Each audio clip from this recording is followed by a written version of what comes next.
Shut your mouth, or I'll kick your teeth down your throat and I'll shut it for you. I believe in the monsters who play beneath my bed and cradle sheets all the time. I believe reptiles run society. I make money from volunteer all the time. And I believe the moon is made of cheese and I'm a celebrity in due time. But I don't believe that I've ever seen you say a single sentence that's worthy of my attention. Please shut your mouth. You've never said a word that someone's really heard. Yeah, shut your mouth. Everyone around just wants you to back down. You think that it's all okay to say the things that are on your brain? Well, I think not. I don't care about your day. Every day you need to explain how it was. And I believe the moon is made of cheese and I'm a celebrity in due time. But I don't believe that I've ever seen you say a single sentence that's worthy of my attention. So shut your mouth.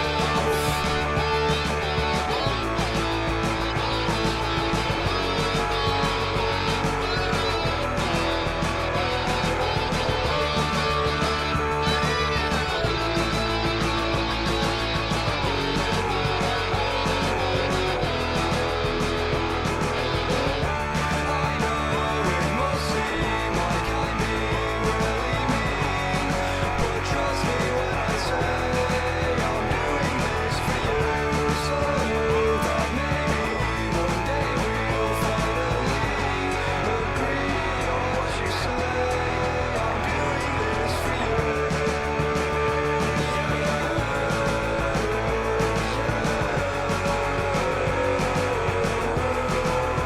Cause I don't believe that I've ever seen you say a single sentence that's worthy of my attention. My attention, my attention. Please shut your mouth. You've never said a word that someone's really heard. Just shut your mouth. Everyone around just wants you to back down. So shut your mouth. Good evening, good evening, good evening, good evening, good evening. How is everyone doing? Why is Chris saying 18-0? What the fuck have I missed? Okay. Oh, fucking hell, guys. There is a new Leadhead video. I'm shocked. I feel like I've willed this into being. Good evening, by the way, to MLS. Hope you're doing well, buddy. Pinker, hello. Hey, Ash. How's things? Metal Man? I feel like it's been ages since I just said hi to people at the beginning of the stream. I'm becoming terrible. Guys, happy weekend. It's over. The week is done. Here we are on the other side, in the aftermath. Oh God, this week has felt so fucking long. Right, fucking hell. We all excited? We all excited?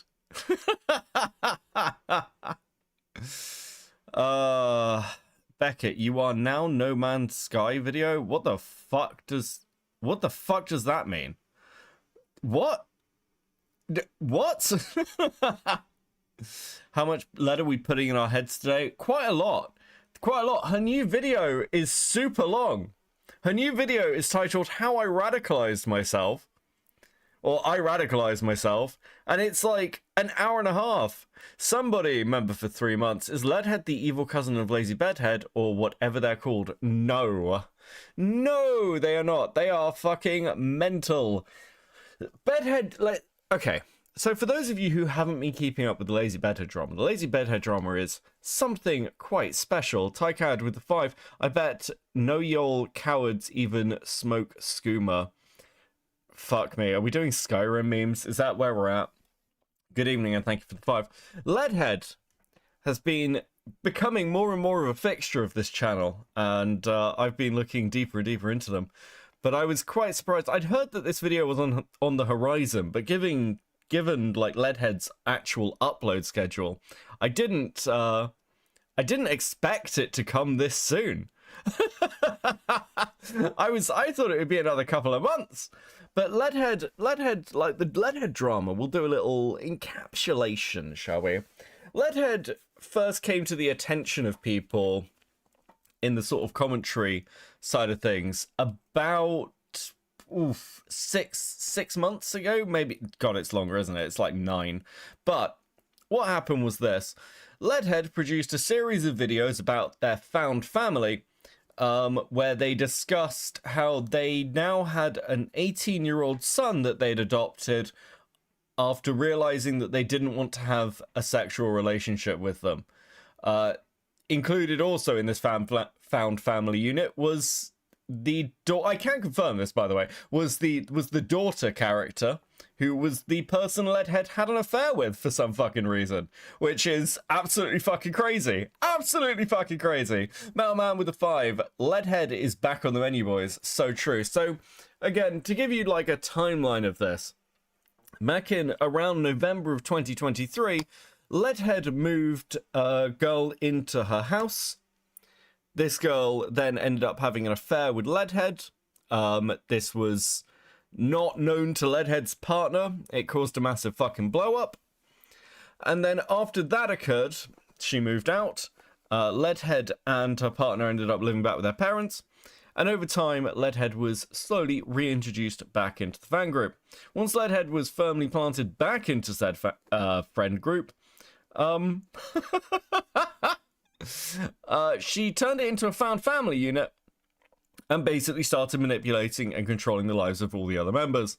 Until a couple of months ago, where the entire thing seems to have blown up in her face, and she released a very weird video talking about Tyler, the Creator, where she was also kind of linking it to her own relationship drama. It's very fucking weird, okay? Final Fantasy house style. Yes, that's exactly what we're dealing with her. But nonetheless, Leadhead, things aren't going well for Leadhead, let's be honest. So I tweeted this out earlier. Perfect time. I had no idea the video was coming out, so it's just the perfect time to tweet this out. Leadhead has been coping recently about her failed YouTube career. It's almost a perfect mirror to Jim Sterling's complete failure to understand that turning your channel into a soapbox is going to alienate people. Then again, Jim never had a found family incest arc. So, Leadhead's not been doing well YouTube-wise, and this was sent to me from her Discord. A Nebula would mostly be a good compromise for me, but the vast majority of my income comes from Patreon anyways, so YouTube can't do anything to just immediately nuke my career. Well, not more than you've been doing already. That said, if it turns out to not be sustainable anymore, I'd probably just get a job at a mechanic shop. I think I've learned through about fixing cars over the last year that I could at least possibly get an apprenticeship. This is fucking crazy, by the way. This is just like, this is insane cope. Yeah, guys, listen. Leadhead, the weird fucking artsy trans girl. Listen, there is definitely a mechanic shop that will hire me. Are you fucking crazy? Shyblock with the 10. Hearing a Leadhead recap always feels like it's leading up to the aristocrats joke, but worse. True. Fucking hell. Because YouTube's not going well for Leadhead. Like, they are not a small channel, but their viewership has crashed into the fucking ground as they built their viewership off the back of gaming videos, essentially. Being artsy about it, that particular brand of breadtuber. But then they went fully into just talking about their life. And because Leadhead is an insane narcissist, she doesn't realize that nobody actually gives a fuck about her life other than her. And now me. I care quite a lot about Leadhead'S life. I'm very interested in it. I'm highly invested in Leadhead'S life. But that's about it. It's literally the only people who care about Leadhead'S life are me and Leadhead. That's it. That is literally it. Metal Man with a 5. She should be a lumberjack. Dude, could you fucking imagine? Like, again, for those of you who haven't seen the previous streams, I encourage you to go and have a watch, because this bitch cannot cut down a tree. I have never seen somebody attempt to cut down a tree and look so incredibly retarded while doing it. It's a real treat. I mean, every single stream on Leadhead is just an absolute delight, quite honestly. So I'm quite excited. But they posted this on Blue Sky recently. Someday, all of those amazing video essays I made about all those different games are just going to be cringe shit I did when I was first starting out. And I'll be a channel that literally nobody associates with video games. And that'll be beautiful. Hate that shit. Gamers ruined everything I love. I'll probably also have like 10 fans, but whatever, man. At least I won't have ever stopped making stuff that's relevant to my personhood. This is okay. Isn't this your fucking job? Isn't this how you're meant to make money? Now, I've seen how much her Patreon's bringing in, and it is like just over $1,000. And with views like the ones she's getting on these videos, like what's this one at? This is at 2,000 views, like just over like 2.5k views. We'll reload it. Maybe I'm wrong. Maybe it's got more. No! If you have 344 subscribers, 44,000 subscribers, and you're getting less than 3,000 views in 5 hours, your channel's fucking dead. Sustainable? Okay, listen. I'll be like transparent as well. If I get like, I don't know, fucking 40k views on a video or something like that's kind of our average for an essay. That is fuck all money. That's a couple of £100. That is not much. Okay, I think it works out to around, like, I tend to do a middle ground with kind of ads and shit. But like, if I do, like, with the videos that have like 100k on them or 100k more, it probably works out to about £1,000. Okay, this is not universal. It depends on the pickup, all these other things, but like, it's not huge amounts of money. This is why so many people move to streaming, because streaming is just a much better fucking income. Interestingly, I saw Chud fucking, somebody tweeted out Chud talking about this. We might have a look at that clip. It made me laugh. It was just he came off as like the least leftist person I've ever seen. He's like, it's like he hates the working class. It's fucking ridiculous. So yes, like, Leadhead is coping very hard. Hello, Lazy Bedhead, how you doing? Like, I'll be real, this probably doesn't apply to a single person who's followed me on Blue Sky, but man, it hurts so much seeing how few people care about my thoughts unless it's wrapped up in a video game. Yeah, no shit. No shit, random people on the internet don't care about your thoughts. You're not profound or deep, you're just a narcissistic sociopath. Like, and that sounds hyperbolic, but everything I've learned about this chick, I mean, who tweets this out? I'm really sad, guys, that no one cares about my thoughts. I don't even think that about my fucking commentary stuff. When my stuff gets ignored, I never think, wow, it's really sad how few people actually give a shit. Dude, I'm talking to people on the internet. Who gives a fuck? This is what I was saying about, like, Just Stilk on, about, like, fucking Mr. Girl to Just Stilk. And, like, I got, like, pushback from his chat, which is fair enough. They're fans of, like, fucking Max, so it's like, whatever. But, like, Mr. Girl, people forget this. The reason Mr. Girl went after Destiny, this sounds like a tangent because it is. The reason Mr. Girl went after Destiny is because he got bullied by Destiny's subreddit. And I've said it a million fucking times, bro. You have one job on the internet, and it's not getting bullied by the fucking chess club. If you're getting bullied by fucking Reddit, you need to delete your channel. There's no point to you. If Reddit in any way can control or, like, direct your actions, you need to, like, end your channel. You need to stop. It's not worth it. You're not made for the internet, bro. Who the fuck is taking Redditors seriously? And this is one of those things where it's like, if you're this overly sensitive that you're, like, worried, really worried about the fact, or it's upsetting you, that people who you don't know, who are just, like, random glub shittos on the internet, can have any kind of emotional impact on you on a day-to-day basis with your content, bro, quit. Honest to God, it is so pathetic. Like, I get it. Sometimes you're in drama and you can have a lot of those voices, and that can be stressful. But just the day-to-day, dude. This is why, like, I have this general blanket rule. If people send me shit where, like, it's about me, I'll block them. Because I don't want to fucking hear it all the time. And it's really unhealthy. But people like this who are like, people like Leadhead who are just absorbed into this little fucking world. Dude, no wonder they're fucking crazy. Then they meet these people on Discord and they move them into their fucking house. Unfucking real, bro. I know we joke about the parasocial relationship I'm building with you guys, but could you fucking imagine if, like, I was like, right, okay, listen, guys, the Discord. By the way, join the Discord. The Discord's going to turn into, like, my little fucking hug box, and you're all going to have to love it. Dude, I don't even run my fucking Discord. I don't understand these fucking people. Dude, do not get it at all. I mean, no, but Bedhead and Leadhead get confused a lot. I want to know who this person is that I keep getting mistaken for. Dude, okay, Lazy. We will talk off stream about Lazy Bedhead. It is fucking wild, unreally so. Okay, yeah, like echo chambers. Totally true, Lockwood. God, I am fucking hungry. I can feel my stomach like rumbling. It's because I don't eat. Like, that's why I'm hungry. I know why I'm hungry. Dude, but anyway, regardless, like,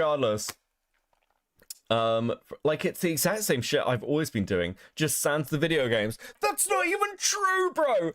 Look, okay, there is a stream of Leadhead playing Death Stranding where, I kid you not, they discuss prepping. They're talking about how, like, if Trump gets elected, this is obviously before the election, like, if Trump gets elected, we're gonna have to flee over the border to fucking Canada.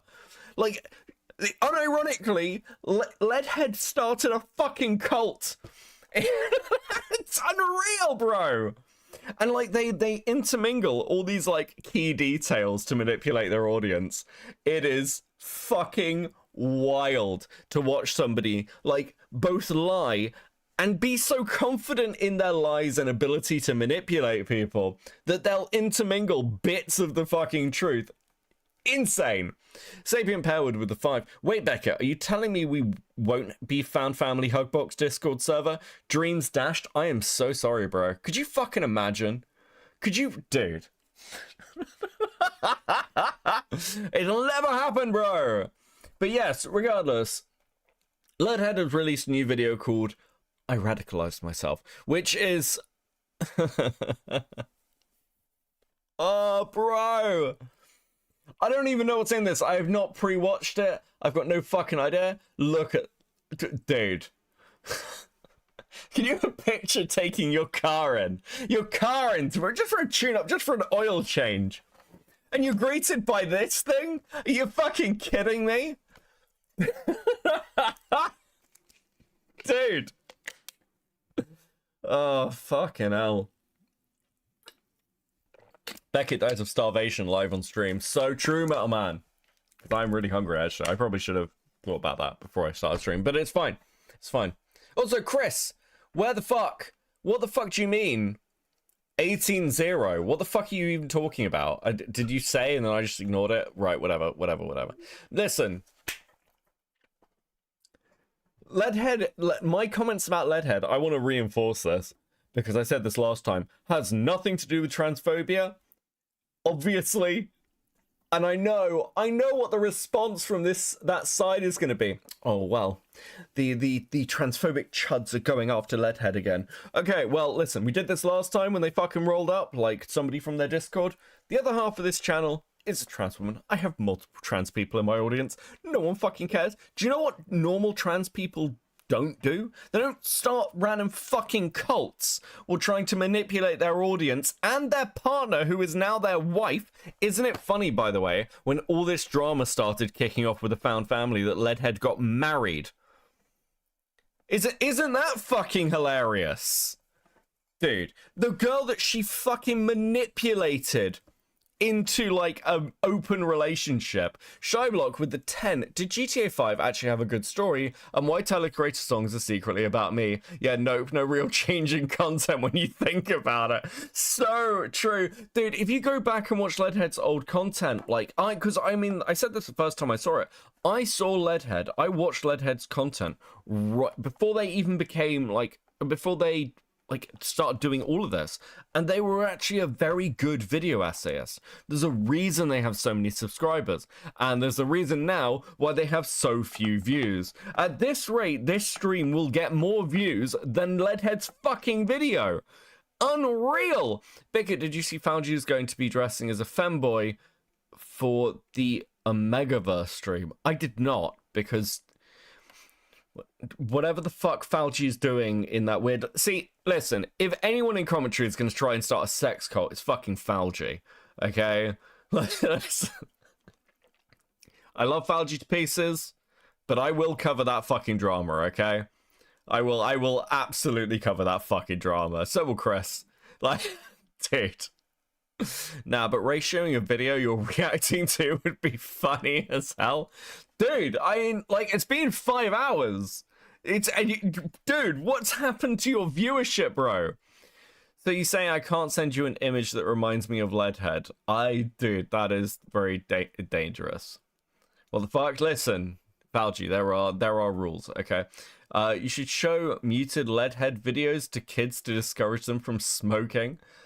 That's the worst thing about Leadhead. Leadhead smokes badly. How do you smoke badly? This isn't this person like in their like early to mid to late 20s? Somewhere along the line, it's difficult to fucking place. Hold on, let me have a look at this picture. No, okay. Here's the problem. Okay, it's just what Umbrew sent me.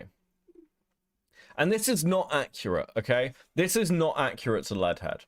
Everything I say is a joke. It's just satire. Unless you agree with me, then it's real. But if you disagree, it's just a joke. Call it that shredding a shit post. It's not a joke. Like, Leadhead frames herself entirely sincerely. And this is part of the, like, thing that makes her so fascinating to watch. Because Leadhead, I truly have come to believe that Leadhead is somebody who buys their own bullshit. One thing that's really fascinating as well, and this is really like obvious if you watched their videos, is that they script everything, including their emotional reactions. So everything, every time they look like they're going to cry, every time, like in the title of the creator video, I need to go off script right now. It's part of the script. It's part of the script. There is nothing sincere about them. They know what they are, which is just, oh, chef's kiss. Such a fucking rarity, bro.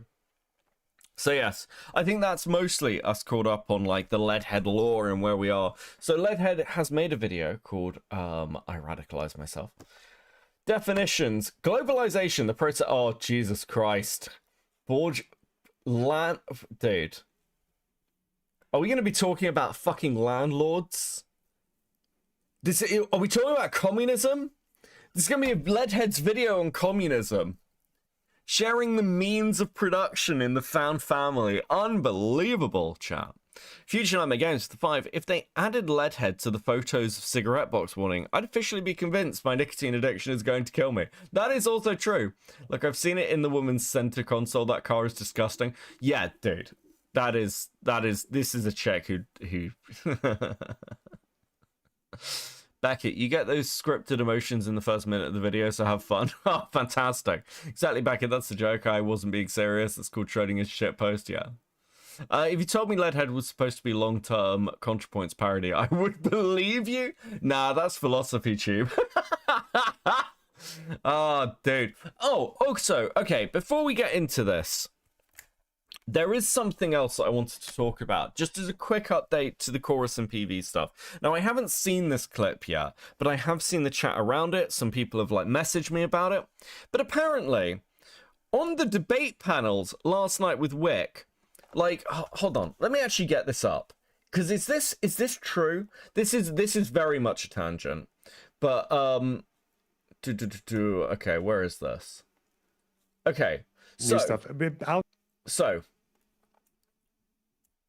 we're going to talk very, very briefly about the chorus stuff in PV. Now, for those of you who kept up with the PV drama back in the day, you'll remember that one of the things that was said to all of us who were on the sort of anti-PV side, whether it was like, it's particularly people like me who were like, you're not disclosing that you're being influenced to your audience for money, and your authenticity is essentially your product. So this is, I think, pretty fucking bad.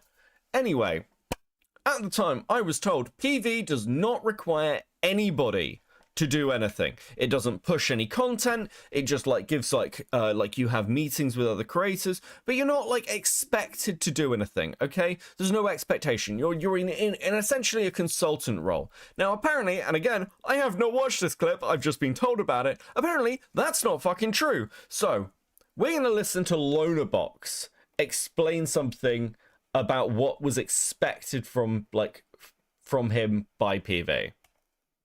Probably O'Brien's thing again. It sounds similar to a PV thing. Like what we would do is we would just have every week they would tell us like, here are some news stories of the week. You could either choose one, or if you didn't like any of them, you could just do your own one and give that to them for the week. Like it doesn't seem like it would be that different. Okay, so then you're saying this is again, like the relationship with PV then, and not like a different thing?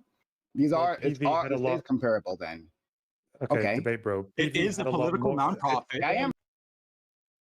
So there was an expectation, and in some way, some like pressure of like, not pressure, press the wrong word, but direction of things to cover by PV in these meetings. And there was an expected output that you would be covering something in that bracket as PV's content. It doesn't sound like a consultancy job, does it? It sounds like a fucking sponsorship. And the reason that I might be a little bit annoyed is if it is true that PV's expectation was that you would produce a story each week that PV could use for content, and I believe like Straighter Aid was saying the reason that many people like this wasn't caught, or like most people aren't aware of this, is because PV itself was quite bad at its promotion. But if the expectation was that creators would produce content on a weekly basis based on these weekly meetings that people were going to for PV to use, that, my friends, is a fucking sponsorship. And people lied to my face! Like, multiple people lied to my face, and now we're just saying this openly like it doesn't matter? Are you fucking kidding me? So it is like chorus. Like, what are we doing? I cannot fucking believe this. Like, the amount of fucking revisionist shit around this. I saw somebody arguing with, like, the podcast that like, I think Hutch is on and IRI is on or some shit. And he's like, well, PV is very transparent now. And, like, I don't understand why people would say anything's hidden. Yeah, it's transparent now because there was a massive fucking drama about it, you twats. Like, what the fuck? And now everyone's like, yes, well, PV's like a good example of how things... It wasn't always. It wasn't always. There was a massive fight. And now I'm finding out that everyone fucking lied to me. No, Beckett. No. Honestly, Beckett. Honestly, we'd never do anything that would, like, kind of influence our content. And obviously, if our content was being influenced, we'd let our audience know. Because that would be the ethical and responsible thing to do. Of course we'd do that. What the fuck, bro? It's almost like being paid money had an impact on your content. It's made me maybe starting to make sense why so much stuff lined up. Dude, fuck me. Dude, is PV back? No, it's back in the news cycle, essentially, because of the stuff that's going on with Chorus. Absolutely fucking ridiculous, bro. And by the way, I don't blame Lonerbox for this. This is not me taking a shot at Lonerbox, because Lonerbox is one of the only people who openly disclosed right from the off that he was receiving money from PV. He's like one of the only ones. It's fucking insane. So Lonerbox is the only person, in my opinion, who has any right to talk at all about PV and sound smug about any of this shit. Absolutely fucking crazy. Okay, there we go. We got the politics stuff out of the way, because I was very annoyed by this. I was very fucking annoyed by it. And Straighter Aid's in the chat talking. Dude, bro, what? There's some foolery to this fucking gay subathon. Dude, I swear to God, I do not understand subathons. I do not get this shit. I don't get it. Why the fuck do failure streamers do subathons? It's not going to increase your fucking viewership, bro. I've just seen him, like, dude, he's still going to be stuck at like 30 fucking people. What good is having like 13, 14k on a channel or however much he's at now if no one's fucking watching you, bro? Does that not make you just feel like more of a fucking failure? I don't get it. Like, why would you want people to sub? You should have a please come back and pity me-a-thon. Absolutely fucking pathetic, bro. Bro, oh, dude, that's why I hate the shilling thing. That's why I hate the shilling thing. I know I have to do it because, like, I know it has an impact when you go, hey guys, don't forget to click the subscribe button, and like, I know it has that impact, but at the same time, dude, it feels a little bit cheap. If people want to subscribe to you, they'll fucking subscribe to you. Do you know what I mean? Fuck me. Dude, I hate these people. Fuck. The more subs, the more people consciously choose not to watch. Must count for something. True. True.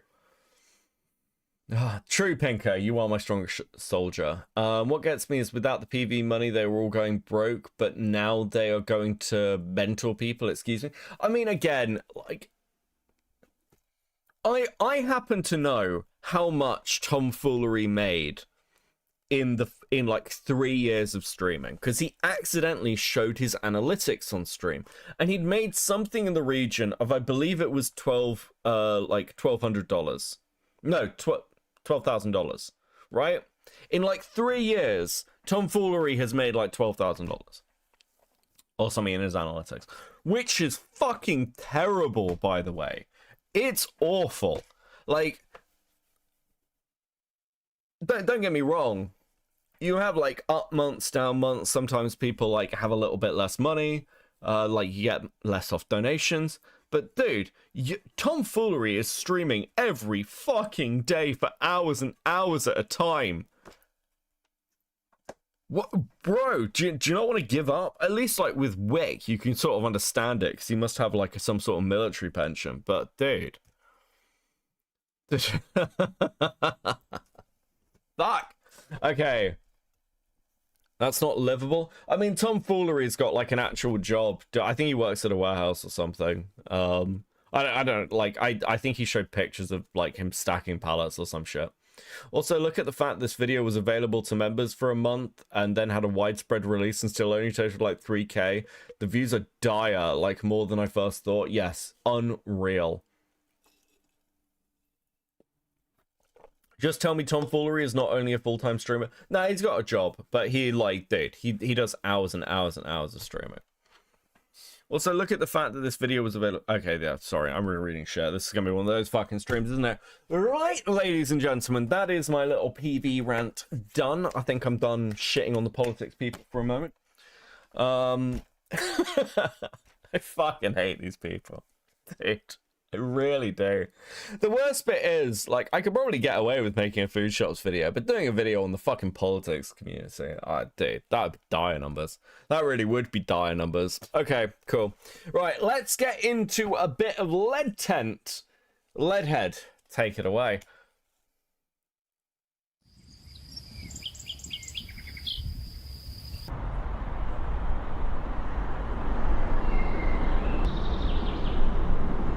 God, what a fucking engaging introduction to a video. Listen, no one cares that you're like arty, okay? If you want to be like an artist on YouTube, go submit your shit to a fucking film festival. I don't... Bro, can you imagine opening a video and the first thing you get is fucking Birdsong? Bro, it's the Zoomer generation. Engage them. Give me some fucking text on screen. This is such a dick thing to say. But Leadhead believes she is special. Leadhead believes she's an artist. You know, like, dude, when she was doing the Tyler shit, she said, oh, I risked being like attacked. I'm gonna have to spend the night filming in a men's toilet wearing one of my sluttiest outfits. I'm like, bro, what the fuck are you doing? Who's gonna walk into a fucking men's toilet and be like, oh yeah, thank God Leadhead's in here? Like, what are you fucking on about? I think also the like fucking YouTuber to sex worker pipeline's concerning. I know many of you are going to be pro sex work. We've had this discussion many fucking times. But the YouTuber to sex worker pipeline is highly concerning. It is deeply, deeply fucking concerning. Do you not think maybe on some level, you know, like being like, oh, listen, I've got thoughts and opinions that people need to take seriously, doesn't line up entirely well with, oh, also, have a look at my vagina. Like, what the fuck? And on the other side, guys doing it, like Zeus as well. Super fucking weird. it's super weird. I don't get it. Boblacks, yes. Deeply concerning and strange. Fuck me.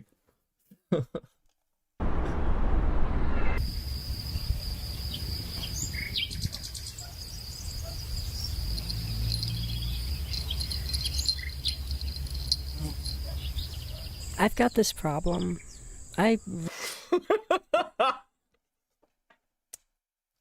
Yes, you do. Jack Walker with the 5. Looking at establishing shots, I'm so arty and serious. Don't think about the fact that I adopted an adult as my son. So true. Thank you for the 5. Sapien with the 5. Leadhead is someone who should never be in sex work. That makes my skin crawl. Yeah, dude. Everything. Dude. Leadhead is by far one of the creepiest people on the fucking internet. Okay? They're like, it's almost special and unique, right?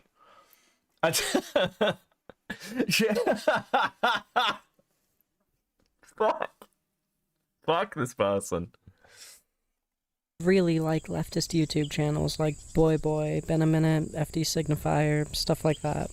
They make me Fucking what? Man with the 2. I'll pay you to stay clothed. Based. Let's do that. I'm sorry. Are we saying that FD Signifier is responsible for Leadhead? Listen, I don't like guilt by association. You all know this. I don't like guilt by association. But to be clear, anybody Leadhead watches that could in any way be responsible for any of this should be cancelled. FD Signifier should be cancelled purely on the basis that Leadhead watches him. Leadhead needs to produce a list of everyone they watch on YouTube, and all those people, even if I'm on it, need to be fucking cancelled, bro. Dude. Duck Quackers. Members for 5 months at Coping when Leadhead video man. Oh, dude. Let me get the food shops one out, but we're getting there. We're getting there. The stuff that I needed is developing. So we are doing a Leadhead video, absolutely. Lord Rush with 2. She just listed 3 channels I hate. Base, let's fucking go. Channels like Boy Boy, Been a Minute, FD Signifier, stuff like that. They make me laugh, they teach me things, they expand my mind and give me new perspectives. But because all I do is watch YouTube videos, I really only have a surface level understanding of any of it. Today, I'm gonna fix that, and I'm gonna try to encourage any of you with similar viewing habits to do the same. This is not a video about what the perfect, most refined political ideology looks like. This is a video about personal growth, and how taking an interest in politics can improve your life. Holy shit. Yeah, guys, listen. If your life is depressing and sad, if you're a pathetic, wretched fucking loser, do you know what you can do to make your life better? Get involved in fucking politics. Listen, nothing is more mentally healthy than becoming like a leftist political fan. What a fucking insane thing to say. Look, do you know who the happiest people are? Unironically, the people who care the least about politics. I know it's gonna I know you get the whole thing of like, if you're not involved in politics, then politics is gonna be involving you. Kind of shit. Like, I get that. I'm completely fucking with you. Obviously, I care a lot about politics, or at least I fucking used to.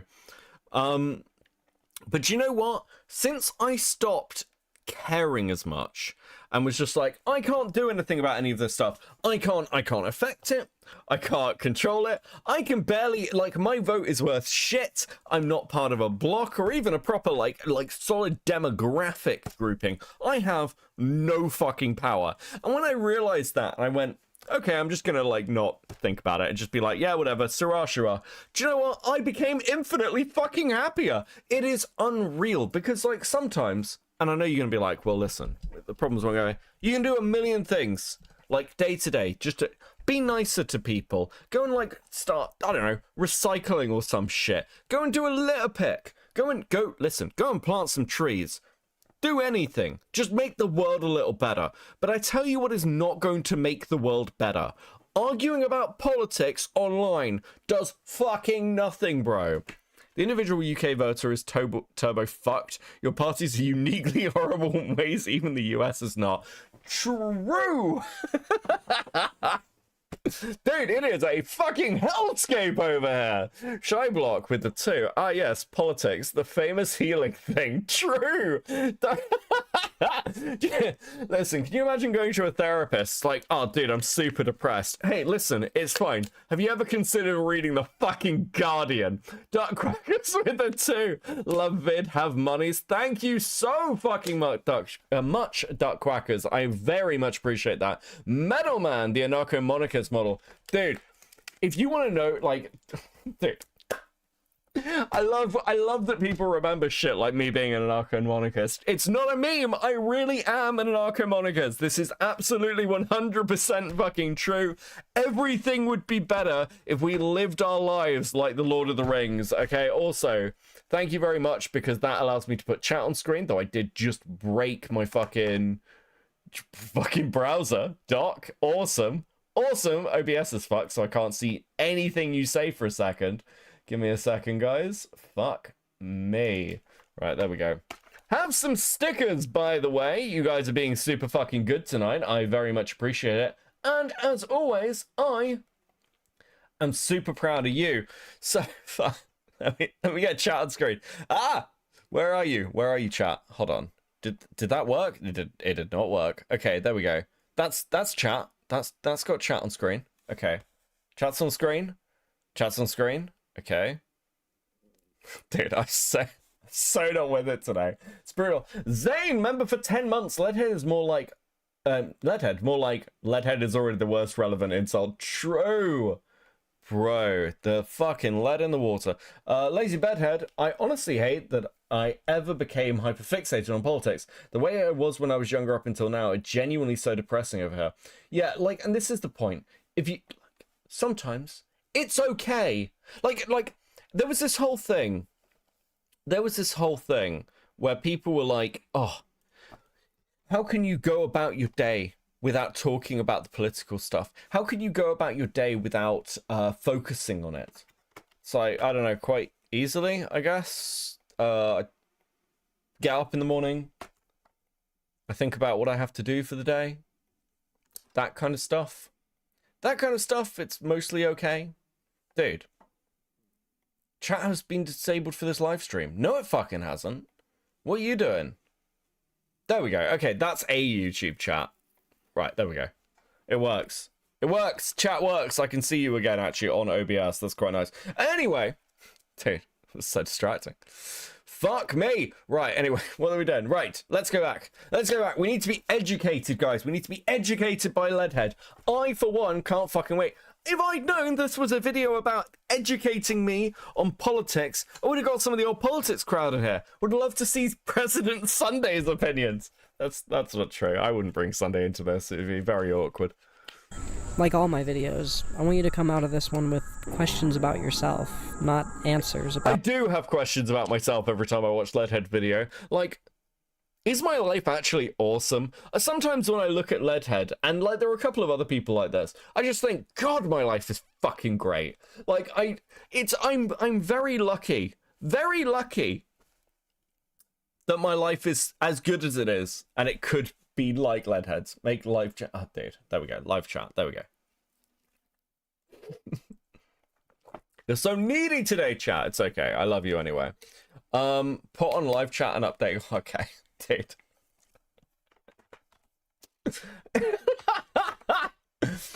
I love the fact that, like, dude, what would I do without you guys? Give us a goal. Give us a goal. Here you go. That's a goal. I'll send this to Sunday for you, dude. About me. Let's begin.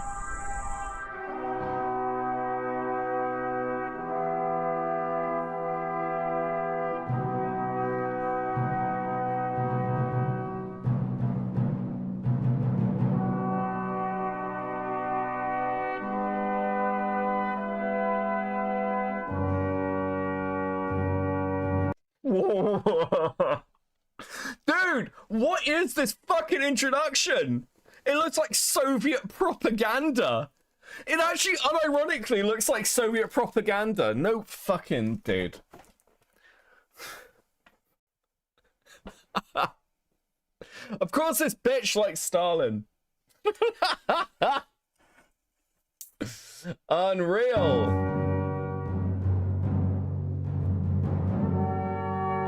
And the trust and support of her patrons.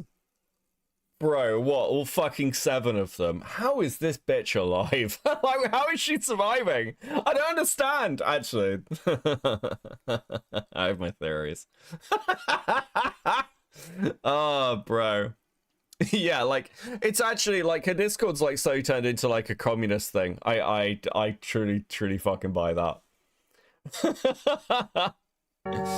Speaking in the third person is crazy. Well, listen, I can't judge too hard. I constantly like do that about my. I constantly do that on stream.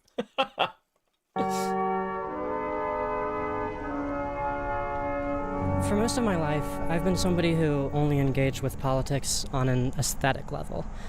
I would hear headlines about the situation in Palestine and think, oh, well, I'm going to support the smaller group and condemn the people who are being funded by world superpowers.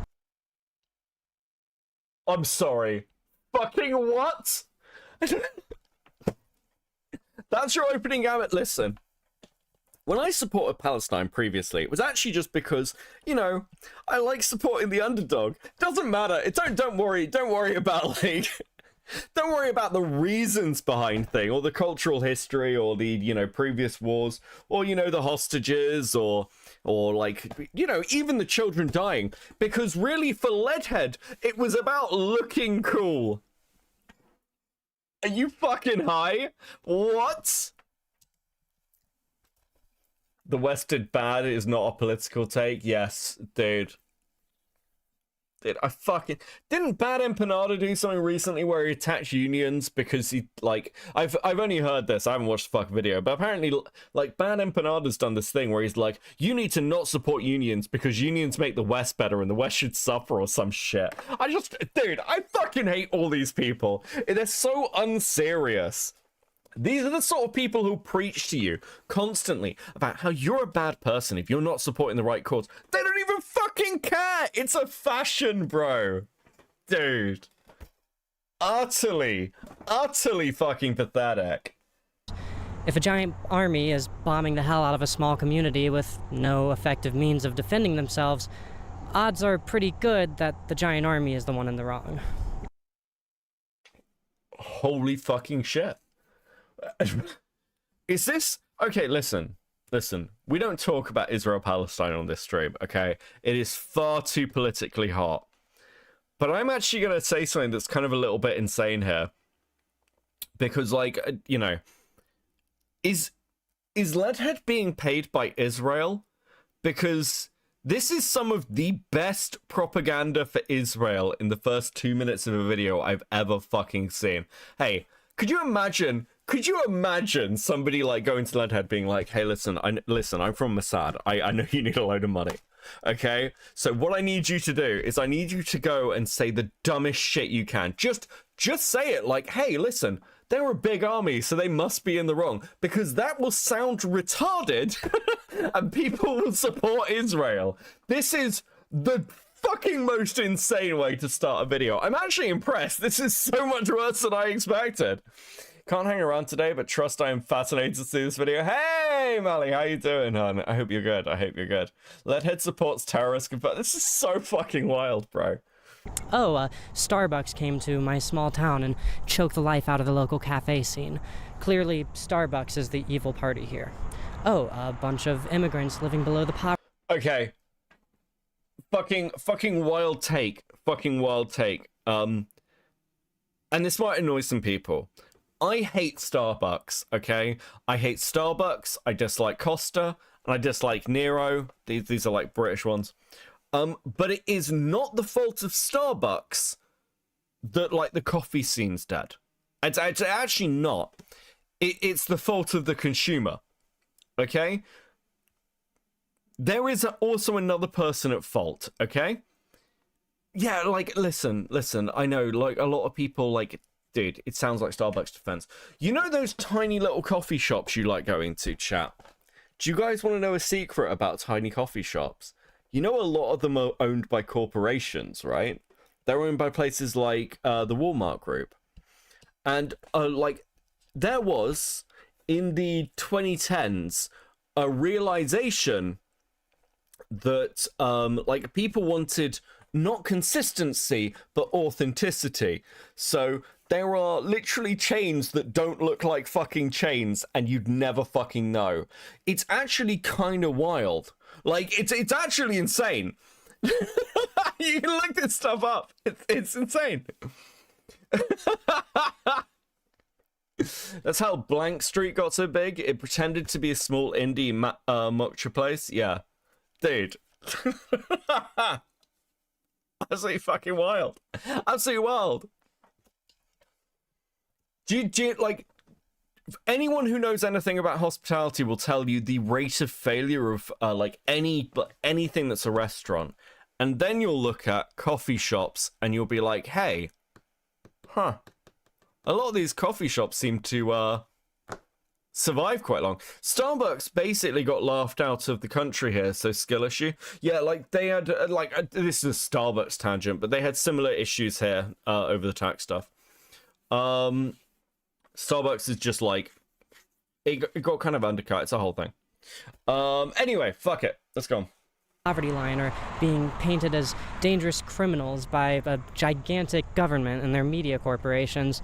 Clearly, the gigantic government is the evil one, and the immigrants are the victims. Fortunately for me, this aesthetic basis for understanding the world has given me decent politics. I'm gonna fucking lose my mind. I'm gonna fucking lose my mind. I'm sorry. Hold on. So your argument is, I am morally lucky. Good. Fuck me. Shit like this, it's a psyop. It's gonna make me right-wing. It's actually, dude, by the end of this video, I will be full-on right-wing. I'll just be sat here being like, do you know what? Listen, it's gonna be like the fucking drunk stream. Dude. Oh, fuck me. Unreal, bro. Here's the problem as well. Like, people like this on the left do not understand why they believe what they do. It's aesthetic. So, like, you can do this whole thing of going, oh, well, I've got the decent politics, I'm right. Do you know that everyone else also thinks that they have the decent politics? The right-wingers think what they're doing is decent politics. They think the left are crazy. They think it makes far more sense. Like, again, what benefits are you, like, bringing realistically as well? It's like, dude, it makes you feel better. That's it. It's purely for you. You are not a good person for this. You're a terrible fucking person. Here for your future MAGA hat, bro. Dude, I'm gonna crash the fuck out. Sapient, we welcome you with open arms on the right. Thanks, guys. Thanks, guys. Do you know what's a sign of actually being, like, politically sane? Unironically, having a mixed friendship group. And, like, I quite like the fact that my audience is pretty mixed along political lines. I've got people on the right, I've got people on the left, I've got people in the center. It's quite nice. But these people think everyone's fucking evil. Unreal, dude. Dude, it's gonna be painful. Time and time again, as I learn about the systemic genocide of Palestinians in Israel that's been going on for longer than I've been alive, or Starbucks operating at a loss whenever they open a branch in a new area, specifically so that they can drive local competition out of business, or the long and storied history of anti-Hispanic nationalism at the hands of U.S. political figures looking for a convenient scapegoat for the ever-declining standard of living in the United States. I find that the aesthetic basis that I used to center my politics around actually did tend to lean me in pretty decent political directions that I stand by after learning a bit more of the facts.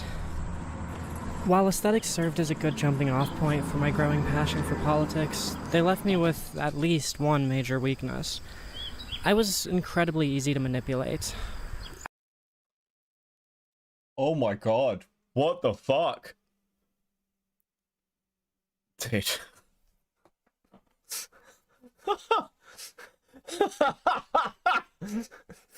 Dude, I was really easy to manipulate. Isn't it lucky? Isn't it lucky that no one manipulated me to do or believe bad things?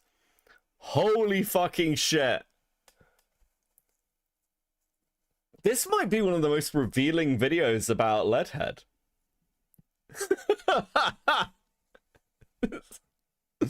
Baron with a 5. Beckett and Leadhead are both wrong. The real reason the coffee scene died is because nobody supported coffee brand coffee. Also true. Dude, we need to bring the quartering back. He is the savior. Just a girl with a 2. You don't say. I remember back in 2020, I actually got all choked up hearing Biden's State of the Union address because the aesthetics of his speech fit my worldviews. I was fooled into thinking that he, and by extension the rest of the Democratic Party, cared about me. I heard Biden mentioning trans people, and I was naive enough to think that he was going to do anything to help my community. As the years of Biden's administration went on, and it became more and more clear that he wasn't particularly interested in codifying or nationalizing trans-friendly policy, I realized that aesthetic-based politics like those that I had were the ultimate roadblock to any actual progressive movements. Fucking hell. Dude, you know there is like a strong contingent of people who are complaining right now who outright refuse to vote for Kamala because of Israel-Palestine. Which seems like the most insane thing possible, right? Because you're like, okay, so if you don't vote for Kamala, then you end up with Trump and things are ultimately worse. It's like you can do this principled politics thing, but you are ultimately hurting more people. Like, I don't get it. Like, it's kind of like, it's literally, do you remember the meme of like, I think it was Robot Chicken did this episode where it's like these people come from the future and they're like, listen, you're going to be like, it's a Terminator meme. It's like cows go crazy and take over the world. You have to eat this hamburger. And the girl's like, no, I can't eat the hamburger. But I've just told you that cows, no, because then I'll be like a bad person. It's all about the aesthetics, which unironically, dude,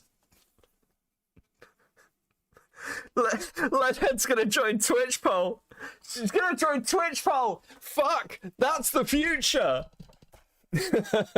My eyes are glazing over. Oh my god, it's only buzzwords. True, Lord Rush. And any meaningful social change. For me, liberalism became about one single thing: optics, or to use a different word, aesthetics. Liberalism is about covering yourself in the aesthetics of progressivism while not genuinely. That's not what liberalism is. That's not what liberalism is at all. Fuck me. Sarah Housen with the 5. What are radicalized you? So there was this video by Leadhead and it made me lose my mind. This is a fucking psyop. Dude. Is Trump that bad?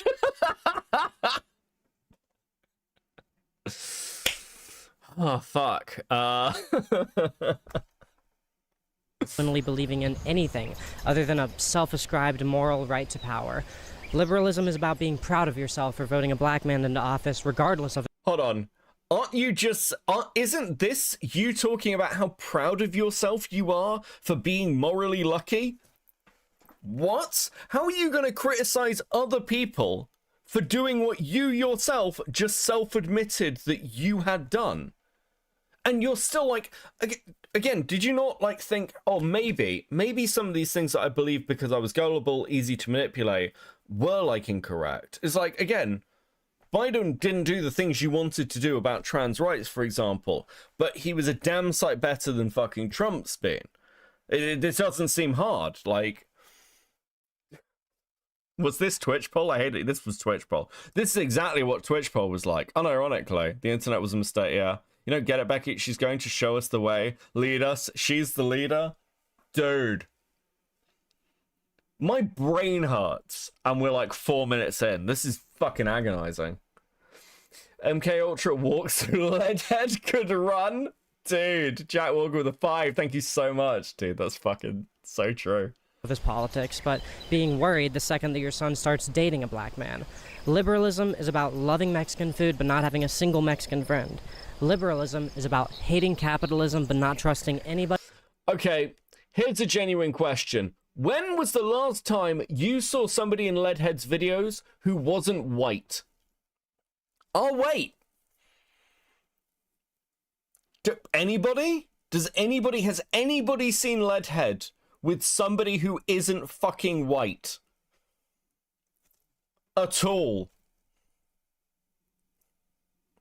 Tyler doesn't fucking count. You can't listen. You can't be like, well, you know, she fucking like claimed his personality and life. Dude.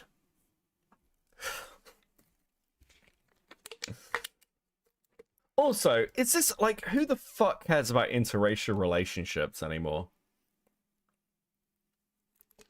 4 months of molding about the ACC, Brony Fando and Leadhead, the drama tough and drop has been good. True. Mid-dramatic, thank you for the 4 months. Very based.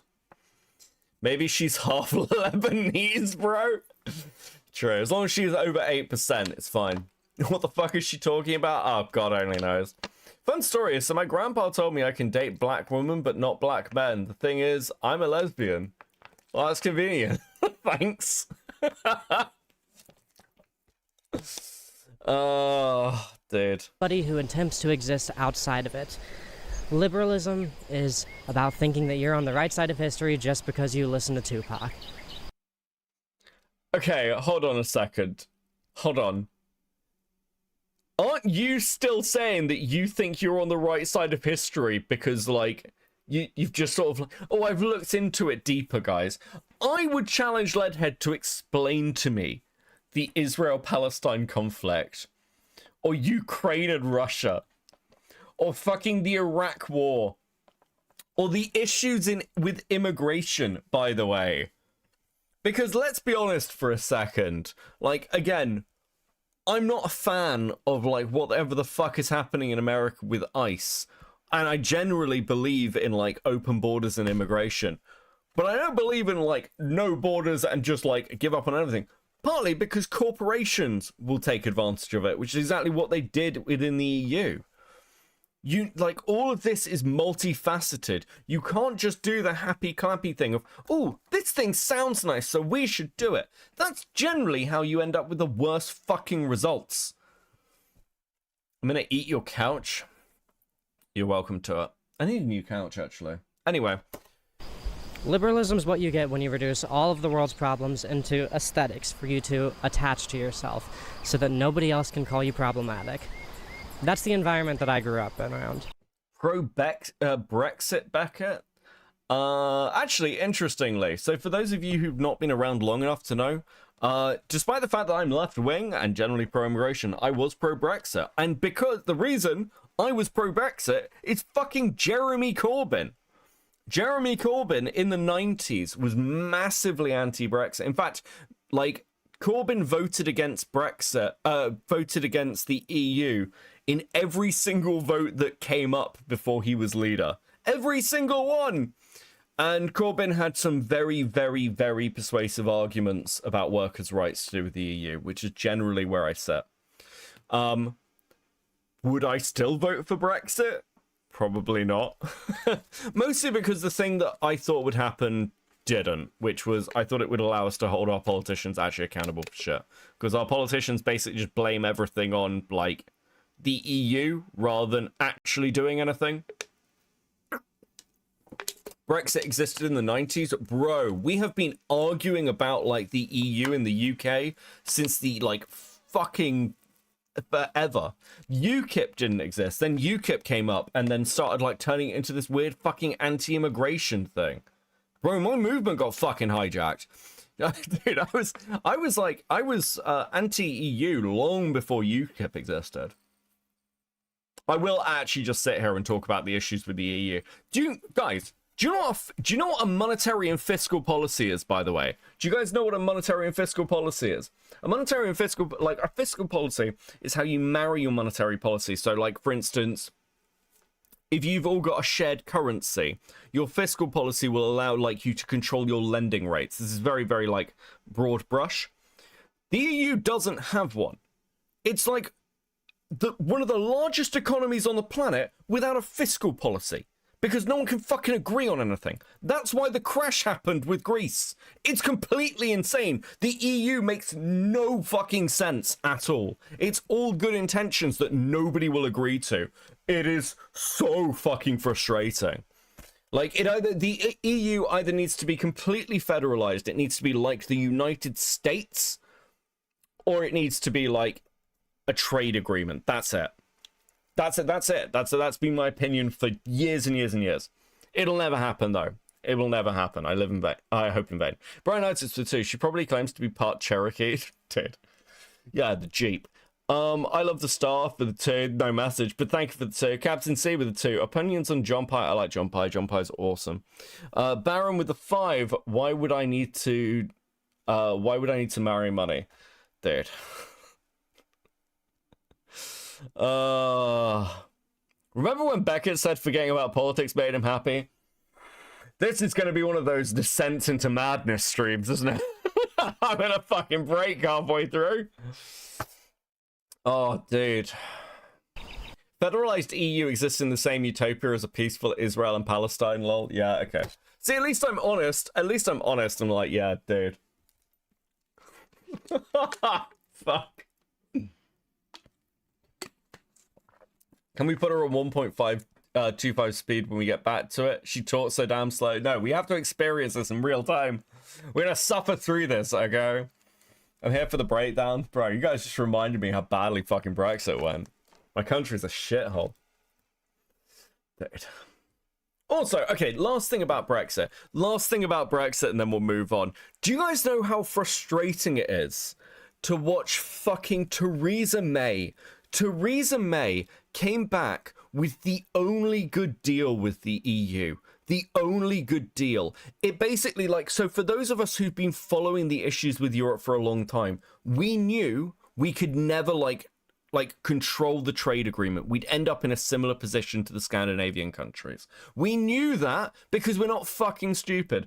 Theresa May comes back with a deal that does basically what Eurosceptics have been saying for the past, for 20 years. And then just goes, no, it's not the best deal. And, like, gets fucking torn apart. And then the whole of the political establishment tries to point score off the back of it and crashes the British economy into the ground for, like, the 3rd time. It is unbelievable how incompetent that entire situation was. Just, bro, like, you look at my country now and you're just like, okay, yeah, I know how we got here. Low with a 5. What really killed small coffee shops is Keurig and affordable good espresso machines. If people have the choice, they prefer making coffee at home. Dude, there is actually, like, there's definitely a culture for that. That's true. Beckett, at least you're an American. Dude, well, I would have said that before my government started trying to, you know, police the internet and, like, it's getting sued by, like, 4chan or some shit. Bro, what the fuck? Anyway.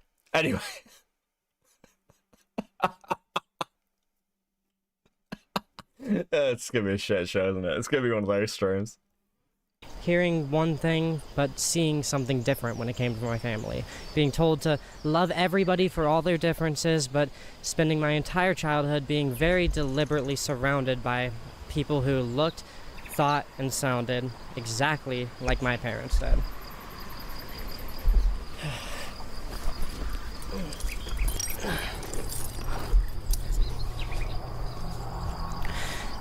It wasn't until I moved out and started living an interdependent life with my friends that I truly an interdependent life. An interdependent life with my friends. What do you mean by that, Leadhead?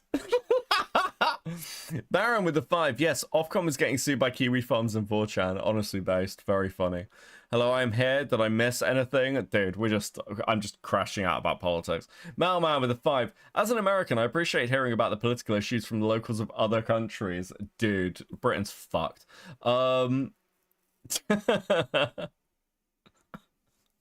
Who is the poor individual who has to trot after her filming this? Her wife, I believe. Oh, we get stickers already. Thank you so much, guys. Please enjoy these stickers. Please enjoy the stickers, guys. You guys are doing so well tonight. I'm so pleased. Ah, dude. You guys are so based. Let's fucking go. Began to realize any of this. Nothing in the world has ever been able to radicalize me like not knowing if I was going to be able to make rent on a given month. Nothing's made me feel more proud of my struggles than lending my tools to a neighbor to work on his car and thinking about how I spent my entire childhood watching my mom peeking out through the windows of our house, terrified that somebody with less money than us was going to steal my dad's tools. I love myself, and I have for most of my life. No fucking... Oh, wait, what? Wait. Didn't Leadhead's previous video talk about how she, like, didn't fit into anywhere and, like, how much she, like, disliked herself? Also, wasn't that the whole thing about, like, her coming out experience and, like, how uncomfortable she felt in herself for a while? I swear I remember that. What do you mean? And because of that, I always figured individualism was kind of just inherent to the human condition. It wasn't until I started literally... Oh, okay. She doesn't mean I love myself as in I like myself. What she means is that she's a complete fucking narcissist. Which, yes, we know. We know, bro! Really needing other people, and other people started needing me, that I realized that that is what true happiness looks like. Nothing in... Can I ask you guys an interesting question? Just a fun, just a little hypothetical. When was the last time Leadhead mentioned sun? Anyone been keeping track of this? Because in the last video, the member that Leadhead focused on getting kicked out of the fan family would have been the daughter character. But it seems real interesting, and I think this found family unit that Leadhead has may have drastically diminished. And I don't think Leadhead's going to be honest with her audience about that, because it might look slightly like she's the issue. I don't know, just a little theory.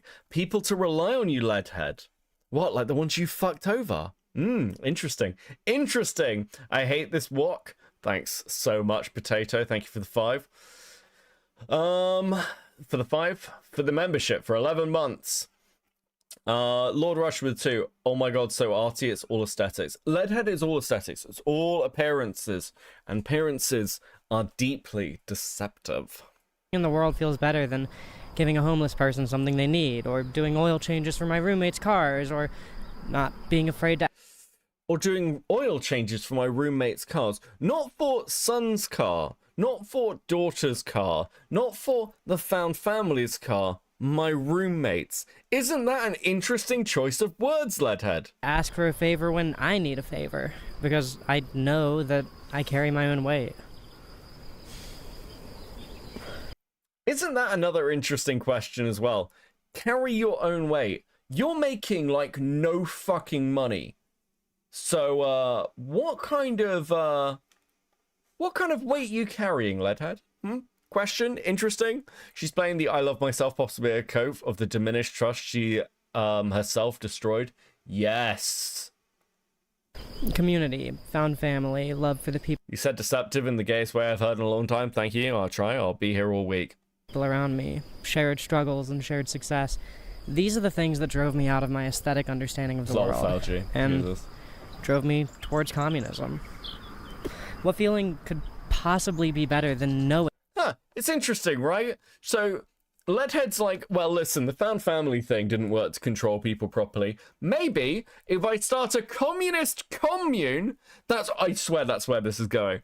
I swear this is where this is going to go. Give it 6 months and Leadhead is going to try and start a commune. I will put money on it, okay? Just to go up with a 5, I carry my own weight. I'm going to press exit out. True! That no matter what happens to me, I'll be able to eat because people who love me and who I love back will share their food with me, even if everything else goes to shit. Hold on, wait, what was that? These are the things that drove me out of my aesthetic understanding of the world, and drove me towards communism. What feeling could possibly be better than knowing that no matter what happens to me, I'll be able to eat because people who love me and who I love back will share their food with me, even if everything else goes to shit. I'm sorry, your argument for communism is you're a useless, worthless sack of shit, so you need to be communist, otherwise you'll be left to starve?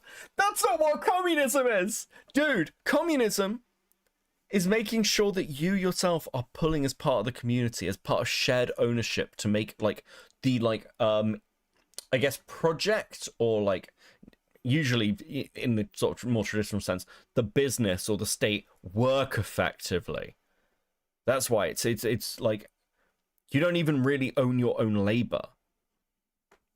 But if you're fucking useless, this is like the joke as well. Like you see it on Twitter where it's like, what are you going to do after the communist revolution? Oh, I'm going to work on my farm in the morning and then I'm going to play music in the afternoons. No, you're fucking not. You're going to go to the fucking labor camp if you're useless, okay? Because, like, dude, communism doesn't, like, care about you wanting to, like, fucking, dude, these people who are like, oh, I can farm. Farming's so easy. Dude, go through, like, talk to any farmer, actually, unironically. And, actually, go and talk to farmers in, like, the third world. Or go and read about them. You don't have to fucking talk to them. Go and listen to how hard it is just to make sure your crops grow. The fear of a failed harvest. Okay, we have been farming for like what is it, like over 10,000 years? When was agriculture? When did agriculture start? Is it like 50,000 years? Something insane. We're only now getting to the point where we don't have to worry about famines on a regular basis. Are you fucking kidding me? Farming's easy. I hate these fucking people. They're so unserious. Arcani with the 5. I always get frustrated when people who choose high-risk career paths complain about financial stability. Like, you chose this. So fucking true. Dude, if you want to make a lot of money, it's probably going to be unstable. If you want to make okay money consistently, you're probably going to end up doing something fairly boring. That's pretty much it. If you want to follow your passions and have stability, you're probably going to be paid fuck all. Which is unfortunately where I am. Zeke with a 5. Why did she smoke in the most annoying way possible? Is it on purpose? I'm starting to think so. Thank you for the 5. And Lord Rush with the 5. From each according to their ability, to me according to my need. Penny marks. True. Activism, a useful tool for those who are useless. True, Fox10. Thank you for the 2. If my house burns down and my car falls apart and all of us lose our jobs, I'll still be able to share a meal with people who I love because those people and I will fight to make it happen. Shit, my car did fall apart over the production of this video, but these people that I share myself with helped me do what I needed to do while I was fixing it up again. It was always tempting to act like that sense of security and community was just an apolitical fact of life for sociable people, but it's not apolitical, it's communism. And to a certain degree, I think it's something that every single human being in the world. Really interesting listening to talk about how now she's enlightened about communism while referring to something as her car. It's not your car, it's the community's car. Shut the fuck up. Magical Raccoon, member for 8 months at Coping, just in time to see my fave Ginger to crash out. Dude, this is going to be one of those fucking streams, I swear to God. They've already got me talking about Brexit. You can't pull the weight, you disappear. Beckett, speaking of following your passions, did you see I've picked up the harp? That does not in no way surprise me, but I hope you're having fun. She wants to live in a collective relationship where people take care of her. Yeah, she's moved now from the mother figure to being, like, useless. And again, very interesting that she's talking about the community, not the found family that she seems so obsessed with in her previous videos. Dude. My great granddad almost died from famine and survived. Dude, I sounded way too happy while reading that. I didn't know where that fucking message was going. And survived only through eating weeds because of communism. Fuck is she on about? Yeah, bro, dude. The only people who want communism are people who've never lived under communism. Mad Max with 2. People like this make me extra capitalist. I swear this is a psyop. I think this video is like a secret sponsorship from Mossad. There is no fucking way that people aren't backhanding her to make like Israel look as good as possible. Absolutely insane. Just to go with the 2, communism does not equal community. I did answer with a 5. Her attitude of, it's okay, if I fail, I'll always be taken care of by others, takes me off so much. It sounds so leechy how she says it. That is because she is a fucking leech. Has inside of them somewhere. Here's the tricky thing, though. While all that stuff sounds super pretty, for me, it's still, in a lot of ways, just an aesthetic connection with communism that I share. For me, communism is a very simple thing. It's everyone in a community working together to make sure that everyone has what they need to prosper. That's a start, but it's not enough. I don't know if I'm a Maoist or a Marxist or a Leninist. Che Guevara is the closest thing I have to a political hero, but I don't know any... Okay. I don't know how you can do a video. And this... Okay. I don't know how you, as a trans woman, can do a video about how you've been educating yourself on like political issues and then say Che Guevara is my political hero. That's a choice that you made. I mean, just actually unfucking real. Dude, fucking insane. Absolutely fucking insane. Anywhere near as much about he and Castro as I probably should. Yeah, clearly. Go and look into Che Guevara's opinions on the LGBT community. Get back to us. Fuck me. I barely understand the difference between communism and socialism. I don't know how modern technology would affect the way that communism is enacted at a larger scale. I don't know how I feel about China. I don't know why unity with nature is always treated as a core tenet of communism. I don't know why unity with nature is treated as a core tenet of communism. It's not. Communism is at its core a fucking industrial theory. Okay, this might be a like fucking hot take, but it like ultimately communism is like an industrialist philosophical system.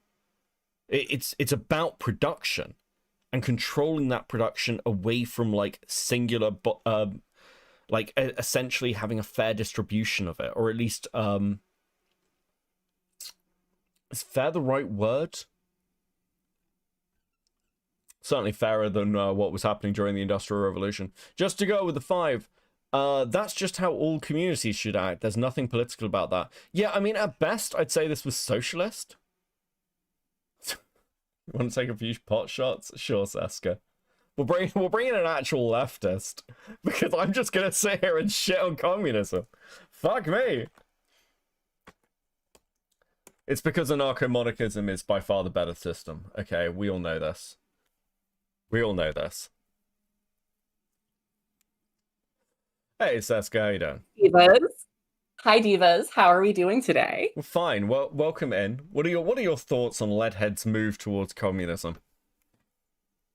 Okay, I have a couple thoughts. First, one, white bitches like this need to not wear black lipstick because it just makes their teeth look really bad.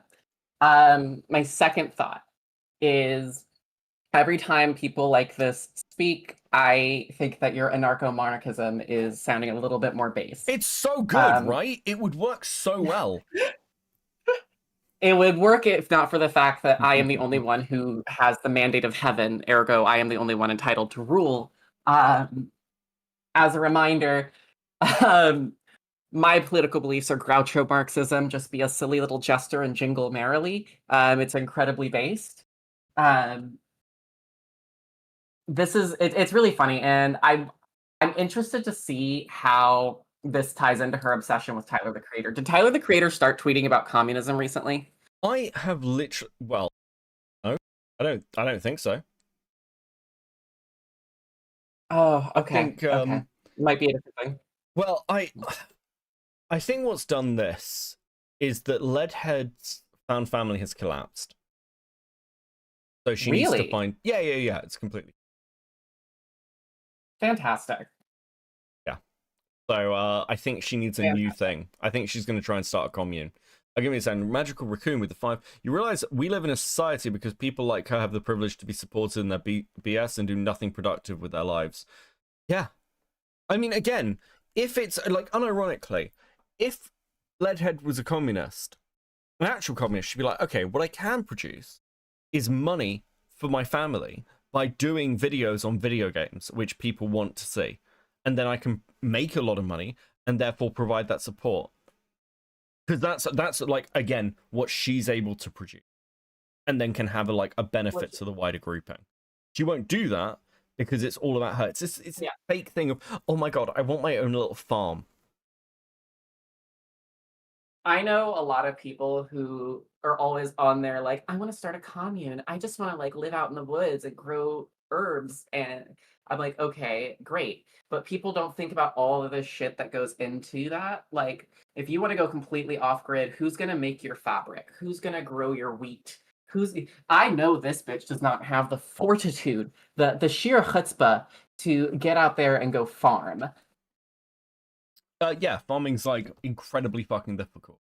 Like, unironically, it's really fucking hard.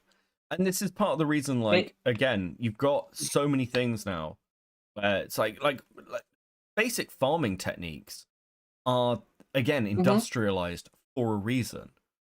You probably Mad Max in your chat has made a really great point, which is I lived on a ranch and it's a 24/7 job. Yeah, I used to spend my summers on a horse ranch in Indiana. That is waking up before the sun so that you could do these chores. And this is not like this is not growing your own food. This is not growing your own hay. This is literally just taking care of horses. And these people do not have the chutzpah. It's why every intentional community full of these people ends up becoming like either a weirdo cult or just like a bunch of people doing acid in the woods until they run out of food. Gonna start a commune. Gonna start a fucking commune. Oh my god. Have you ever looked into the Black Hammer people and their failed commune? No. Oh, Becky, I have such wonders to show you. Okay. We will do a conversation on Black Hammer. But like, yeah. One final thing before I have to jet, because I have to go across town to a vintage store to get a caftan that I've been bidding on. But there was this one time where when I first started covering Leadhead shit, somebody that I had only shared a couple of conversations with in, I want to say Demon Mama's server, like forever ago, fully crashed out on me in DMs. It was incredible. Incredible. And I'm going to see if I can find it, because I know she blocked me, but I'm going to see if I can find it and send it to you. Okay, that sounds good. Yeah. I am interested in who the fuck is defending Leadhead. But yes, okay, right. You go get your whatever the fuck it is. I hope you win the bid. It's a caftan. It's from the 70s. It's this like little. It's basically like a big flowy dress, basically a giant silk poncho, but it's super comfy. That sounds nice. Okay, go win the bid. I'll talk. Bye. Peace. Also, guys, you hit the goal. Fucking hell, you are smashing it tonight. Well done, guys. I'm so fucking proud of you. As always. Shyblock with the 5. I would fully believe someone funded her as a psyop and she doesn't know it's a psyop. Dude, you'd know. I am so proud of you guys. You're doing so well. Thank you so much. What a fucking... This stream has definitely made more money than this video made Leadhead. I don't know how communism is supposed to exist alongside globalization or the global interconnectivity that comes with the internet. I'm always talking about how much I wish I could live under communism as opposed to capitalism, but ultimately, I don't fully understand what my life would even look like under such a system. Especially given...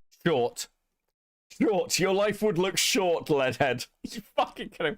I've been asked this before. Like, I got asked this in Twitch poll. Would you prefer to live under a fascist system or a communist system?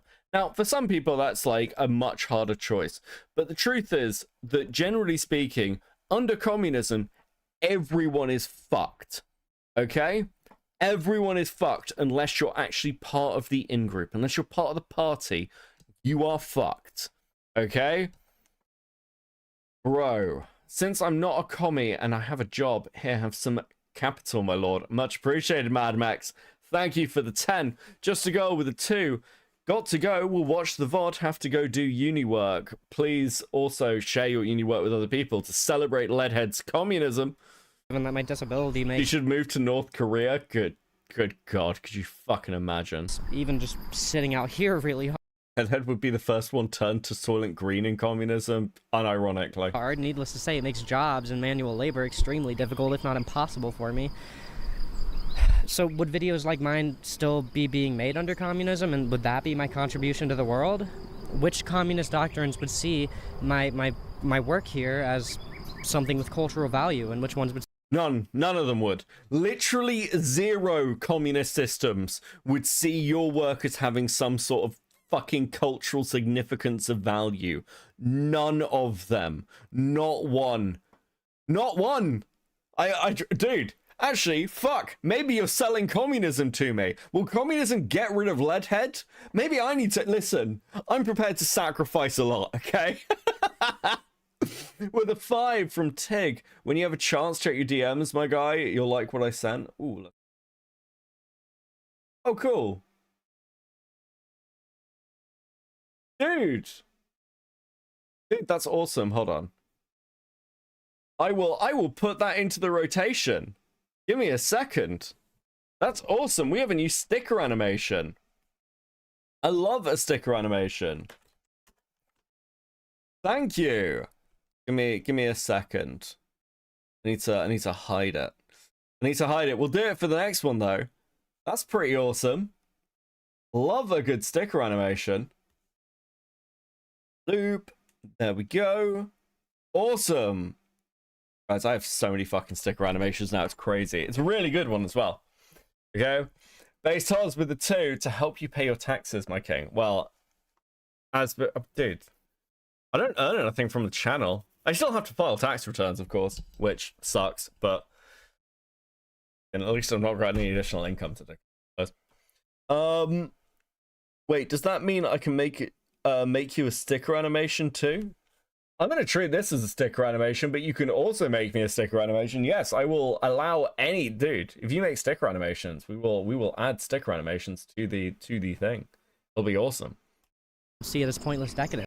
Most, if not all, communist systems require tight media information control, so she would be sent to the fields. Yes, Leadhead is for the fields. Okay. I used to love donating to you just to make you pay a higher tax bill. Remember, that is true, dude. That was a whole fucking thing. But now Jenny files the taxes, not me. Am I prepared to sacrifice vast amounts of income just so I don't have to pay taxes? Actually, no. Dude, well, that will change soon. Anyway, I think I'll probably next year I'll start taking a paycheck from the channel. Anyway, fuck. Right, there we go. That's communism for you. Me distributing my production to others who also have an ownership in it. Fuck, maybe I am communism. Maybe I am I am communism. Fuck. I really don't know, and I think I should. I think I owe it to myself to know. That sense of community, that thing that I said earlier is communism, has saved my life multiple times, both by ensuring my material conditions remain livable and by giving me a sense of purpose to ward off suicidal ideation. If it's true that... Listen, I need communism, otherwise I'll kill myself. It's a hell of a take. What the fuck, bro? To a certain degree, I owe my life to the ideals of communism, then I think I owe it to myself and to everyone around. Do you know what's funny? I fucking hate these retards. What do you think communities look like before the concept of communism came around? Was it like people supporting each other in tight-knit communities? I think it is. I think actually what Leadhead would like, Leadhead needs to read Leviathan. Leviathan is by, none of you care. But basically, Leadhead requires feudalism, okay? Leadhead's perfect life is being a peasant in feudalism. This isn't even a fucking joke. What you are describing, from the like interconnectedness and the fact of like finding things that you are good at, while also technically, I guess, not really owning anything, it is feudalism. Because again, you're not like, unless you want to be in the position of power, which I know you do, Leadhead. I know you do.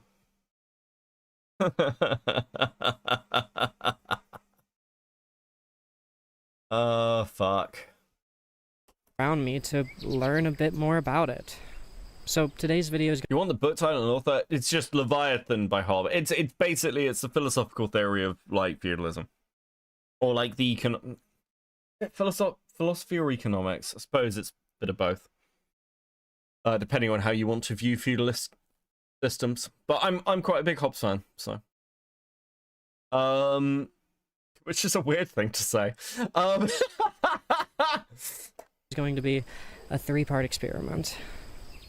Firstly, I'm going to write out a little essay about feudalism better than communism. True. I unironically argued this at university when I did economics, like my economics mod. I fought everyone on feudalism being better, because for some reason, like, everyone was like, listen, communism's just the perfect system, guys. Like, it would work so well. I'm like, we're on a politics course, and you can clearly see, like, how many systems have ended in massacres, and you're still defending this? What are you doing? what I think communism is all about, why it's important, all that stuff. I'm just gonna go in depth about my current, still somewhat aesthetically motivated relationship with communism. Step 2, I'm gonna read some theory. There are all sorts of pieces of literature written by people who have a far greater understanding of communism than I do. I'm gonna read all that stuff, both new and old, and discuss it with the people who helped me get into communism in the first place. And then, thirdly, I'm going to revise my thoughts. Wait, hold on. Is Leadhead going to go and talk to other YouTubers about communism? Please tell me Leadhead is going to talk to other YouTubers about communism. Dude, that would be incredible. Shyblock with the 5. We've got to where she says what the video is about. 10 minutes into the video and 1.5 hours into the stream. Yippee. Dude, doing well today. Mad Max with the 2. Thomas Hobbes makes perfect sense these days. It's becoming. Listen, I'm not saying that I don't like democracy. I'm just saying that I feel like it's led us to some interesting places. Okay. Mercantilism was the best economic system. Bring back privateers. I think I could be persuaded of that, Baron. Thank you for the 5. And tell you all how my relationship with communism has deepened over the course of this experiment. The motivation behind all of this being to sharpen my own mind, to teach me how I can start contributing to the world in this communist dream of mine in more substantial ways, and to show you all how much richer your life can be if you, well, just stop telling yourself that your existence is apolitical. She's going to start a commune. This is what someone says before they start a commune. That's actually what she's going to do, isn't it? Bro.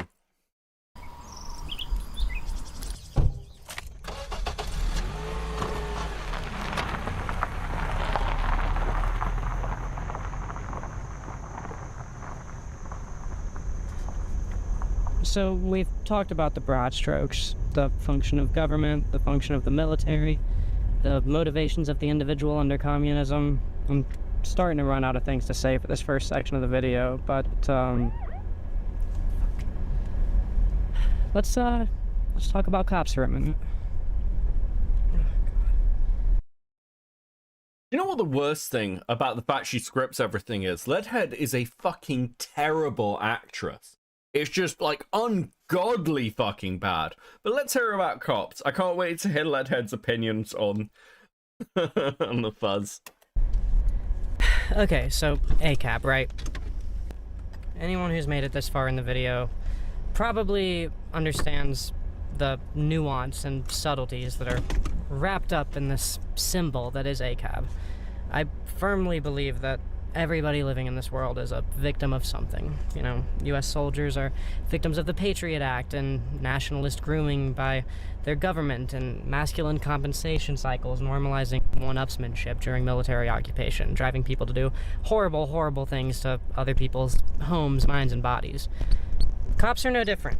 I find it really, really hard to believe that anybody becomes a cop because they want to protect the rich from the poor, but... What the fuck is going on? Okay. The magical raccoon with the 5. Something that I learned in college is everything is nice in theory paper, but applied in the real world is completely different. Reality check for real. Okay.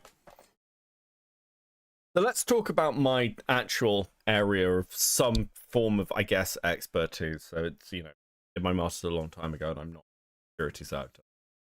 So one thing that's a constant frustration with political and philosophical theories is that generally they don't fucking work the way you think they do, because they don't account for people. This is actually even true of classical economics. Do you know that classical economics understands supply and demand for everything except for labor? Like, it doesn't account for labor. It sounds insane, but essentially labor as a resource is treated completely differently from every other fucking resource in classical economics, and it makes no sense. But part of the problem when you're looking at like general political science theories is that people who implement political science theories or try and like make them work usually have other motivations for doing so. So for example, for those of you who watched me back on Twitch and when I did political stuff, you will be familiar with a name called like an academic called Toft. Now Toft, I fucking hate Toft. Toft wrote about rebel victory, okay? That was their major contribution. They're quoted by the UN. They're quoted by, like, Harvard. They are a very, very well-quoted academic in the 2010s. They are also full of shit. The discipline they are within is positivist. They tend to work off data, like hard data, as opposed to, like, individualist data, looking at what happens in, like, mass population groupings. And what Toft basically said was that rebel victories last longer and are more peaceful than government victories or ceasefires. Okay? Now that sounds really good.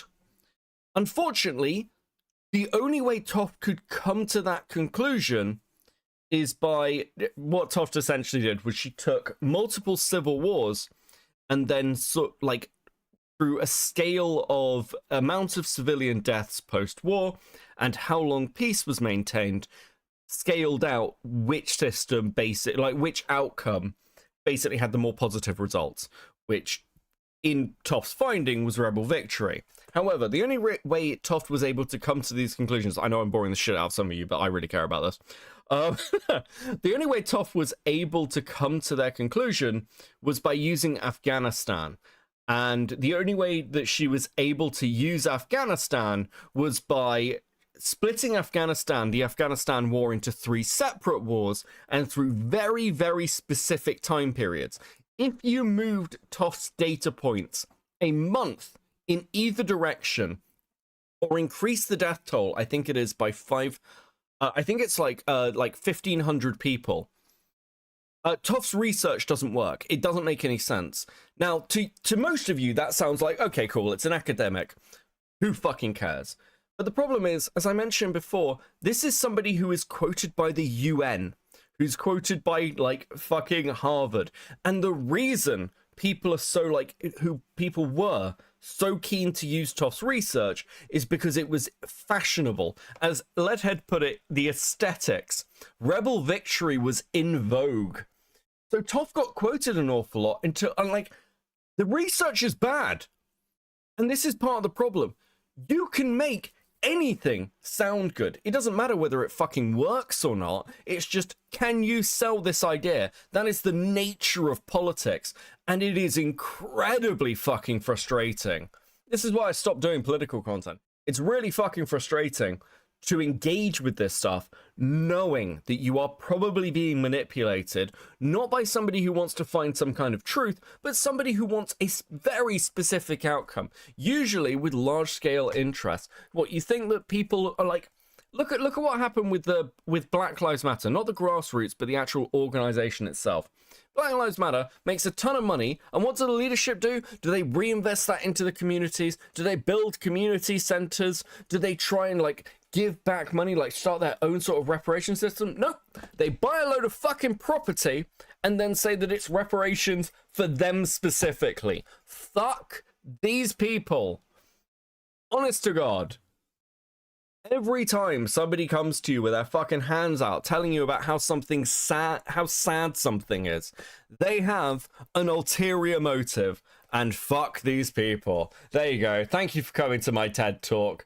Please enjoy this new goal animation from Tig. Dude, this is fucking great. I love this.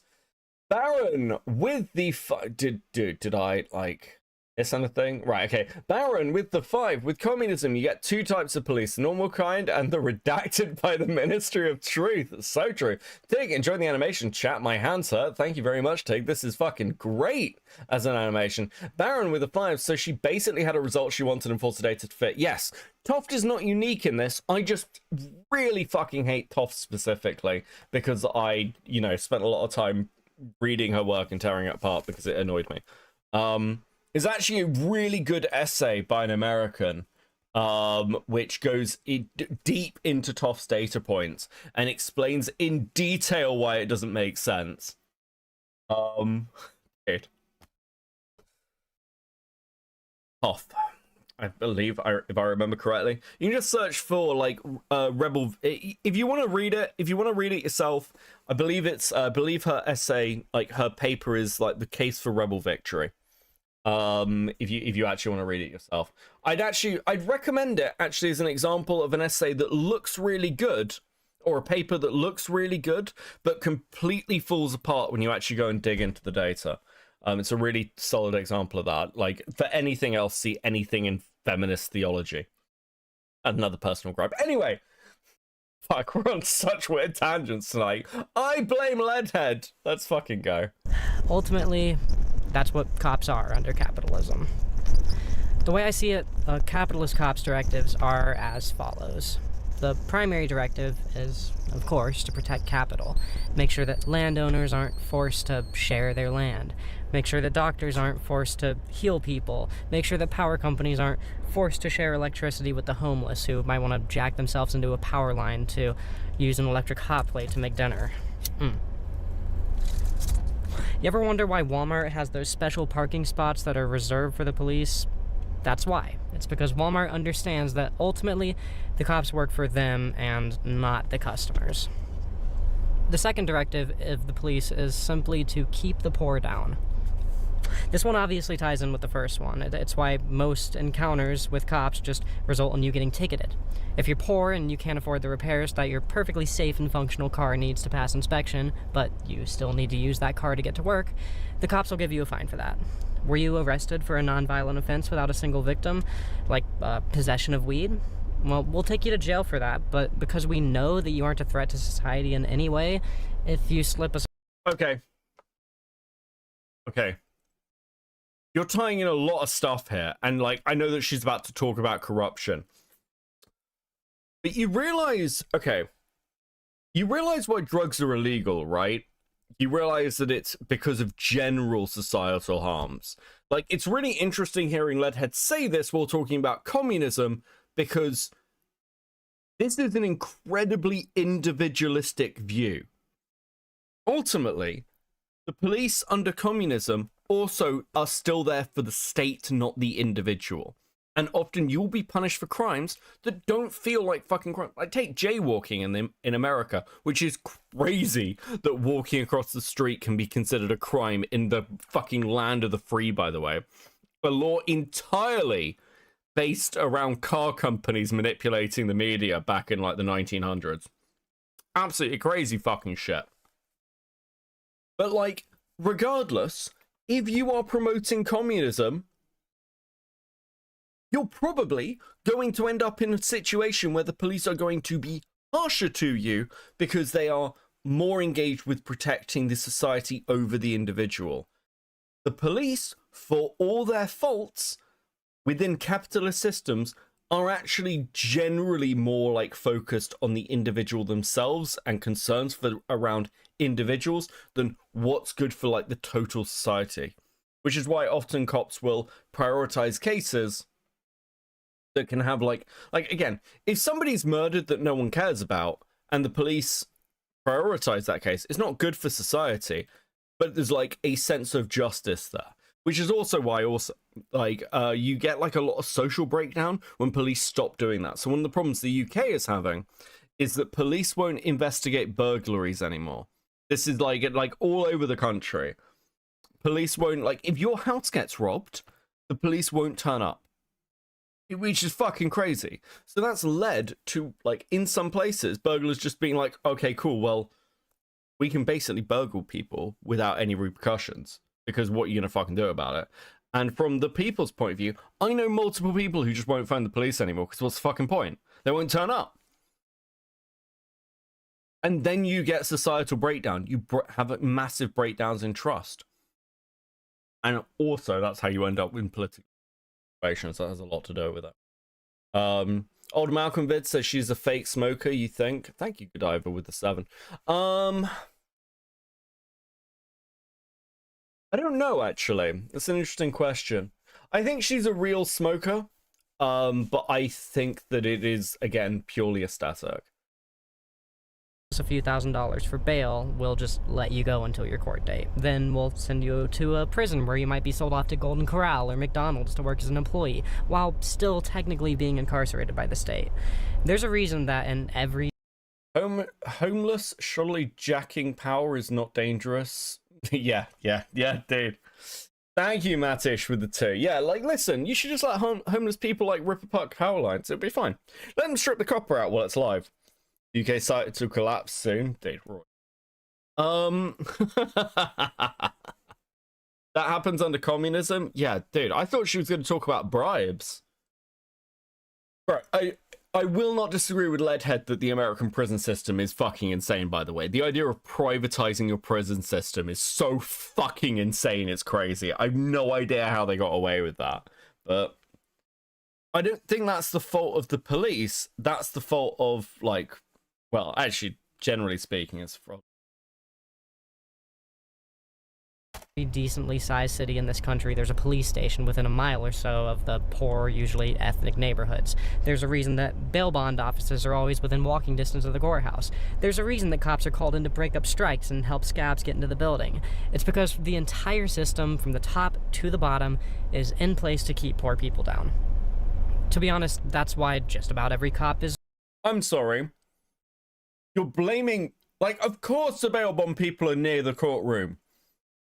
Their job is to go and fucking collect bonds and also to pay out bonds. Are you fucking insane? But they're not going to be on the other side of the city, are they? That's just obvious, like, that's obviously, like, if you're planning for the location of your business, if you've got a bond business on the other side of the city from the fucking courthouse, why would like, dude, you're going to get... This is so frustrating. Just how business placement works. That's true of fucking everything. Holy shit. Keep poor people down, so you, Lord Rush, thank you. Well, Leadhead's poor because she chooses to be poor. Chooses to be, like, fucking useless. But also, it's really interesting hearing Leadhead, a person who has been a YouTuber for their entire fucking life, talking about people crossing picket lines as scabs. Some people need to fucking eat. Now, don't get me wrong. Don't get me wrong. I'm very, very pro-union, obviously. I've been criticized before because I'm, like, from a left-wing perspective, one of my biggest focuses is workers' rights. And I've been criticized for that. I still don't really understand why. I get criticized for being pro-workers' rights. I don't really get this new meta. But nonetheless, like, yes, people need to eat. Unironically, sometimes people can't afford to go on strike. Now, that's a problem with the system, which you, like, have to solve. But are we really blaming, like, fucking people for doing racist. Regardless of their politics or their reason for signing up to become a cop, they're choosing to exist within a system where they're rewarded for punishing the poor, the downtrodden, and far more often than not, the non-white. Oh, Jesus. Okay, wait.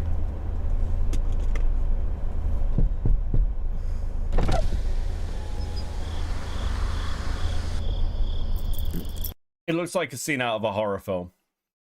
And I listen, I'd watch Leadhead in a slasher movie, I'm not gonna lie to you.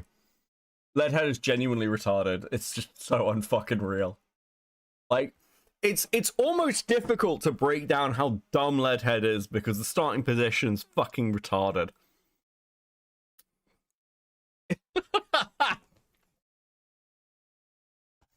Okay. Let's talk about cops in a capitalist system. Let's just take America. Well, there are obviously issues with the American police system, and it's different to the UK as well, because UK police are like policing by consent. But I don't think most people like understand the history of the police. Police haven't existed that fucking long, because there was a lot of fucking fear, both in the UK and America, that it would become like a police state surveillance thing. But the way it used to work was you'd have thief takers, and then people, like the public, would arrest people. That was like you had a civic responsibility to arrest people. It's almost a bit anarchist as a system. Do you know what the big problem with that was? It was massively fucking corrupt. It was massively fucking corrupt. And, like, there was no incentive to do anything about it. In fact, like, the police only exist within the UK model because individuals decided to do something about it. Thief takers essentially, like, grouped together. So there's a couple of good documentaries on it, but it is fairly fascinating.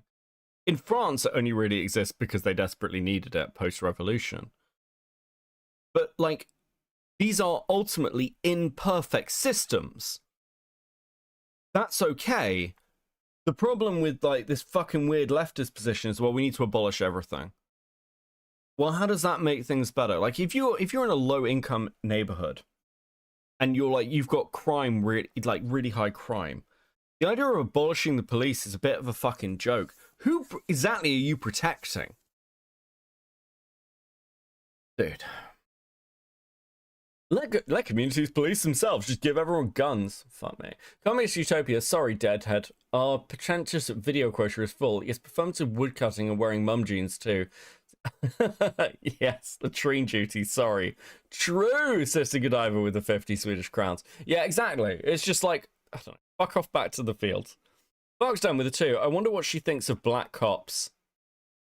Listen, my experience of white women talking about black police officers is every single one of them wants to say the N-word. Every time. You can hear it swelling in their throats as they're going, oh, can I call him out? Can I call out the black police officer and use the word? Have I been a good enough leftist? As a treat, can I say the N-word? I hate these fucking people. Let me grab my card again. The third directive of the police is to serve as their own PR department. It's why in small towns where not much happens, if you get pulled over for not indicating a turn because there was no traffic, there's a good chance that you'll end up with 5 cop cars behind you, all standing by as backup. To anyone who drives by and sees that, the message is clear. Something very, very dangerous is going on, and if it wasn't for the 5 cops that just showed up to confront this one person, you'd be in a lot more danger. It's the reason the cops have become so militarized in their aesthetics, why they're covered head to toe in ridiculous tactical gear when they're just standing in line to get a soda at the gas station. It's why they refuse to turn off those bright fucking lights when they pull you over at night. They posture themselves as a military because if a military's mobilizing in the streets, then that must mean that there's a war going on, and we better give these guys more funding so that they can fight it. In reality, there is no war going on. All those bright lights and flashy guns. Holy fucking shit. Okay. Talk about militarization of the police and why it keeps happening. It's generally because it's a vote winner. It's a vote winner, and the police unions like it. They get to feel like they're safe. They get like, they get to do like, well, we can respond to anything at any time. We're like super well, like we've got everything together. And from like a political candidate position, it allows you to say, we've like increased funding to the police. The police force like so well equipped. You're very safe. That's why they do it. But ultimately, it's unneeded most of the time. The big problem with America is that police officers are shit scared. That's like one of the big problems with the American police force. They're undertrained. Like, even, like, I don't think Americans realize this, but, like, generally, in America, to become a police officer, you go through 6 months of training. It's my understanding. In Europe, it's like 2 years. Do you have any idea of the fucking difference? And we don't even have guns everywhere. They have reasons to be scared? Yeah, absolutely.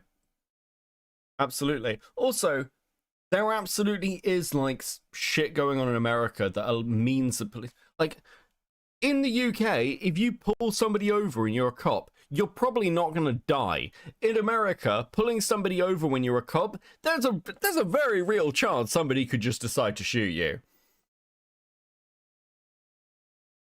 Are just there to make white people that little bit more afraid of non-white people, because we so often see them getting harassed by a platoon of police officers. They just want to make us think, even for a second, that the person with the mag light in their face must have done something wrong that we wouldn't have done in their position. That aesthetic propaganda doesn't work on me, and you shouldn't let it work on you, but it's an aesthetic that's woven so deeply into the zeitgeist of American culture that it has most definitely worked on a lot of people. It's PR for the cops, and it's PR for hate. The two go hand in hand, just a bunch of greedy, racist, capitalist prick-waving from an institution that fundamentally serves next to no purpose to the common man. And that's also why you see all these puff pieces about cops rescuing kittens from sewers or escorting women in labor to the hospital or something. It's all just PR. If that stuff was really what the cops were there to do, it wouldn't be newsworthy whenever a cop does something helpful to society, would it? Dude, this is so fucking deeply... Also, where are all these fucking puff pieces? I have never once in my entire life seen a puff piece about police officers escorting a woman to the hospital or rescuing a cat. I've never seen anything like that, bro. What are you talking about? Lol with the 5.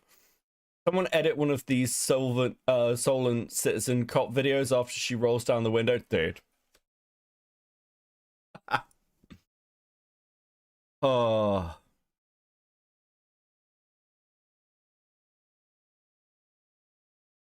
It is fucking unreal seeing people who think like this. Again, cops aren't there to protect the individual, they're there to protect the societal good. Often that's become corporatized in America. I don't disagree with Leadhead. But realistically speaking, that's not the fault of police officers. That's the fault of politicians. And it would be it's the same fault of politicians in communist countries who set up secret police forces. Che Guevara is my political hero. Fuck right off. So, why am I bringing any of this up? You all know what the problems with the police are, and also I thought this video was... Hey, Base, thank you very much, Kojo. Yeah, this is the hours of police training required by country. Look at this. Look at the fucking difference. Baron with the 5. Isn't it firefighters that rescue cats that just makes me think that Leadhead is an alien skinwalking a person? So the like firefighter thing's really interesting as well. Firefighters get called out to stuff like that because there's less fires. There's actually statistics for it because like fire departments need to exist, but are so much like the utilization of them is just diminished rapidly. Houses don't burn down as much. supposed to be about communism, so why am I talking about capitalism?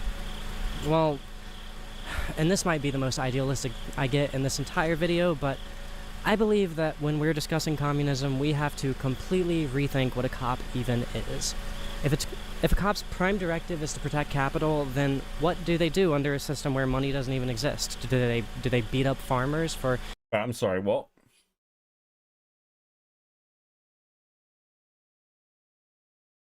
Do they beat up farmers? What? My brain, I mean, traditionally, yeah, actually. That seems to be how communist countries have utilized them, isn't it? Fuck me.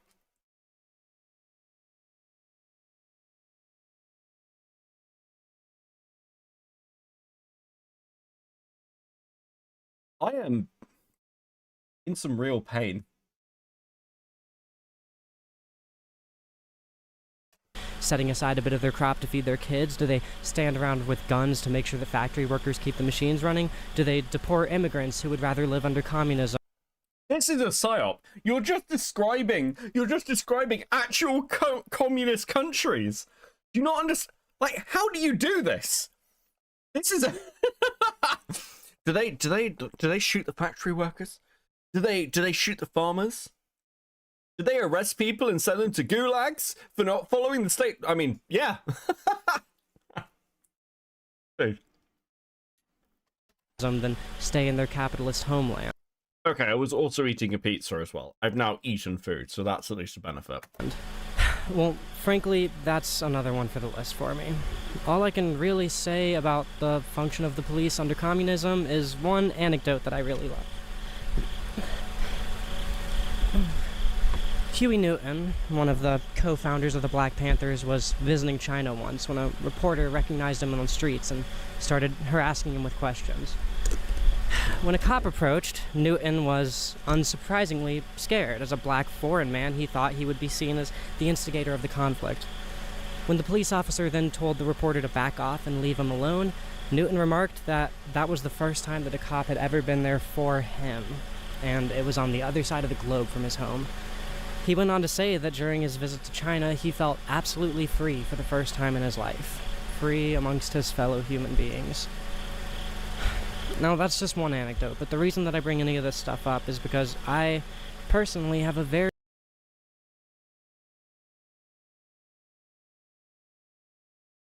I don't know whether to laugh or cry.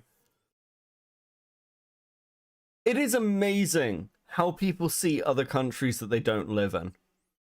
It's like one of the things that really fascinated me was meeting Americans who had no real knowledge of Europe, who would talk about how racist America was compared to the rest of the world. They'd be like, oh, America is the most racist place in the world. Listen, if I could move anywhere, I'd move to somewhere like France or Germany. They're so much more enlightened over there. Uh-huh. You think France isn't racist. And one of my favorite ones was people who thought Scandinavia wasn't racist, particularly Norway. I found that very interesting. Like, I don't think people in America understand how much of a melting pot America is compared to literally everywhere else on the planet. Britain too. Partly, and that in Britain's case, it's partly because it's just always been a country that people have emigrated to. And it's been through multiple hands, so to speak. But not like America. I mean, America is like almost the world's great social experiment. You go anywhere else. I've told this story many times. One of my Finnish friends came home, and we were on Discord, and he was really upset. And we were like, "What's up, bro?" And he was like, "Dude, my country is dying." That was his opening gambit. My country is dying. We are losing Finnish culture. It is the end, bro. And we were like, dude, that sounds really bad. What's happened? They've opened an Indian takeaway. He was freaking out. He wanted to deport anybody who wasn't Finnish all of a sudden because they'd opened an Indian takeaway, and he thought it was ridiculous that Finland would have like an ethnic restaurant, as he put it. Like, you guys don't, like, I say you guys, like, people like this don't understand what the rest of the fucking world is like. Dude. Very difficult. Do you think any country, any government anywhere is like, listen, we need to install a police force that can hold me to account? Do you think any government anywhere it thinks like that? Mad Max with the 2, you mean pattern recognition? Unreal, bro. Baron with the 5, Socrates found Sparta to be a great place, but that doesn't mean Sparta wasn't a brutal, hyper-militaristic society with a brutal slave system. True! Time even imagining what a cop that was there to serve the public would even look like, especially right now.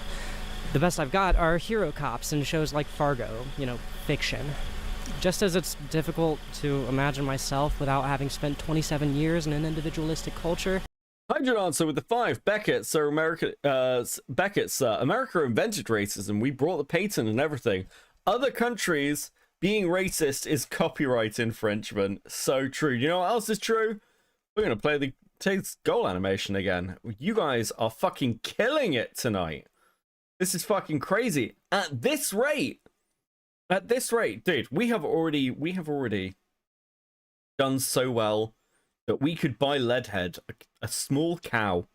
Okay? We're not going to. Leadhead can make her own money with, like, her failing channel. It's just surprisingly difficult to imagine the world in a way that's so foreign to me. Ultimately, I guess that's one of the biggest things I'm aiming for with today's video. I want to, using literature, bounce my own philosophy about all this stuff against the perspectives of people who have lived under, fought for, or ruled within these ideals, which I admire so deeply from afar. So, enough vibes. I said it before, but I feel like the core tenets of communism have played a role in reshaping, even saving my life for the better.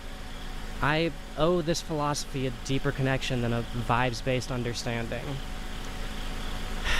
So, got some books here. Let's read some theory. Oh my fucking god.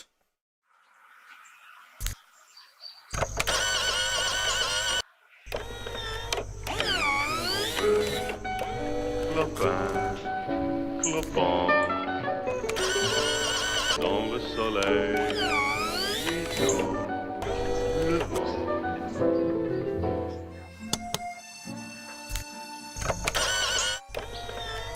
To start out with, I can't believe that you have a cigarette packing machine. Are you fucking for real? This is the most bougie. Roll your cigarettes, you fucking ingrate. Baron with the 5. Wait, I just realized Leadhead is using a black guy to talk about herself again. True. Holy shit. Dude. This dude, do you think Leadhead's gonna like fucking try and change race? Gonna do what was his what was that woman's name, Rebecca or something or other, like who like spent years as a black rights activist, turned out to be a white woman? Like I think it's something you would get. No, I wouldn't. I wouldn't get that. I like rolling my own cigarettes. I tend to buy Taylor's when I. Or bread tuber equals Beckett deserves money. True, Zeke. Thank you for the 2. Hamish, member for 10 months at Seething. I'm a while back, but Leadhead is the perfect example of why you shouldn't say everything is in everything in your head. You couldn't torture this shit out of me. True. Mad Mex with the 2. How lazy is it that how lazy is that chat? Can't roll. True. True. Hey, Dom. How we doing? I chose to. Apparently it's not called trans race anymore. Apparently transracialism is like now to do with like isn't like transracialism to do with like interracial relationships or some shit? Like they changed the meaning of it. We're not allowed to say that anymore. It's ridiculous. Fucking leftist. Taking everything from me. Sister Godiva with the 50 Swedish crowns. Don't show this to Sunday. He will have a stroke over theory. Chud will lose his voice screaming. Beckett done in by a machine.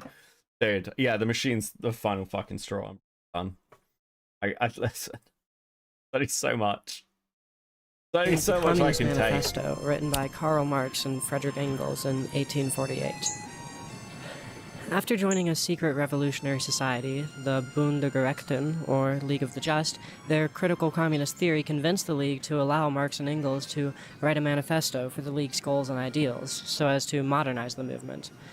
For now, that's enough historical context. As I wrote these words, I had just finished reading the Communist Manifesto, and it blew me away. It's always been difficult for me to take much interest in anything that's happened past, let's say, the 1920s.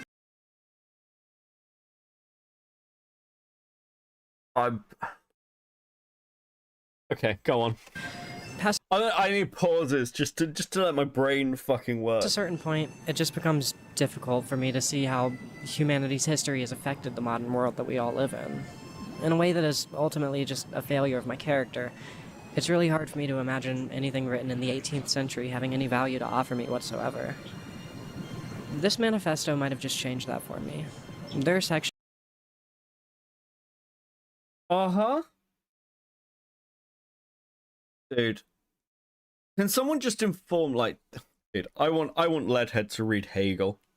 I want Leadhead to read Hegel.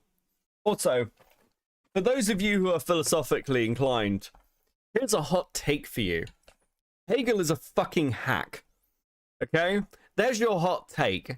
One day, I may actually sit down and explain that take to, like, the 5 of you who care, who are Hegel fans. But if you are a fan of Hegel, you shouldn't be. He is, like, the most like, Hegel is the master of saying something that's really fucking obvious and making it sound incredibly profound. In fact, during his own lifetime, one of the major criticisms of Hegel from other people in the philosophical community is he says basically nothing and then, like, fills a room doing it. It's fucking insane that Hegel has managed to have so much influence. Like, the theory of... Oh, fuck, okay. So I've completely forgotten the name of the theory, but, like, basically what Hegel says is you have, what's the way to put it? You got, like, dude, I have to find the right words for it. But you have, like, the thesis, the antithesis, and then you have synthesis. So basically you have 2 competing ideas, the traditional idea, the non-traditional idea, and then they come together and they meet, and you end up with a synthesis of the 2 things. And that's like a compromise.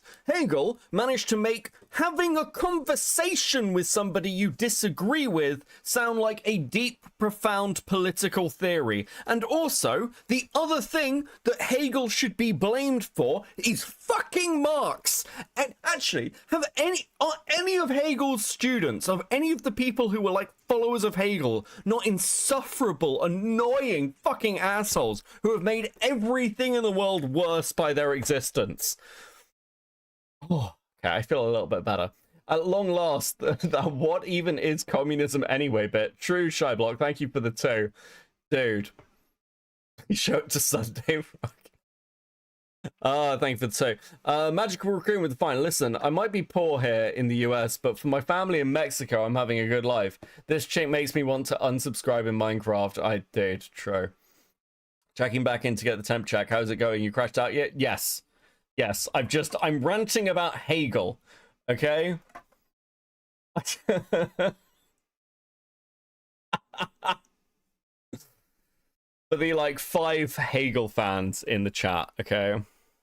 No one's fighting me. This is unusual. Usually, anybody says anything about Hegel, and, like, 20 people will tell you how great Hegel is. Clearly, I'm doing well.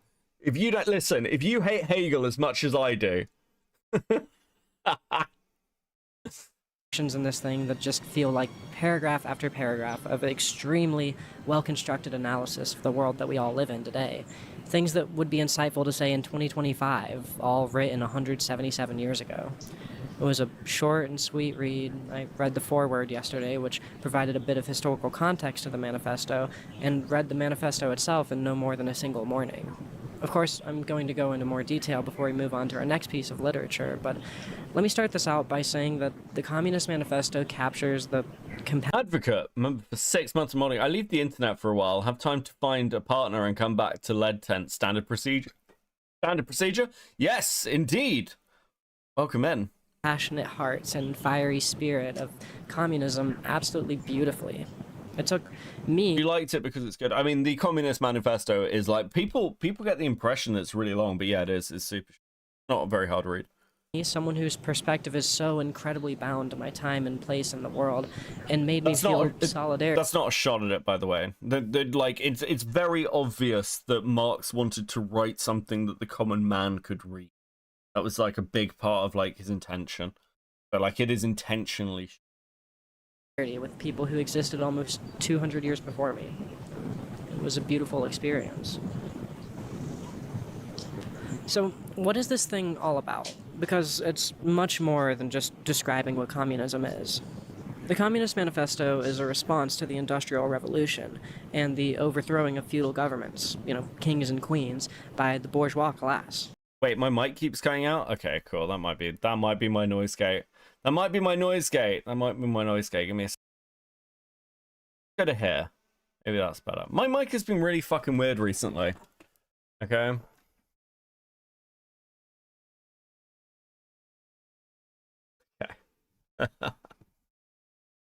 Okay, give me a second. We'll test.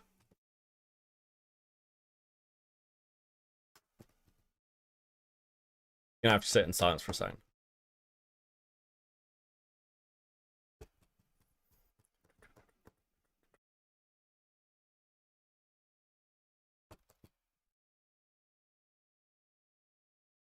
There we go.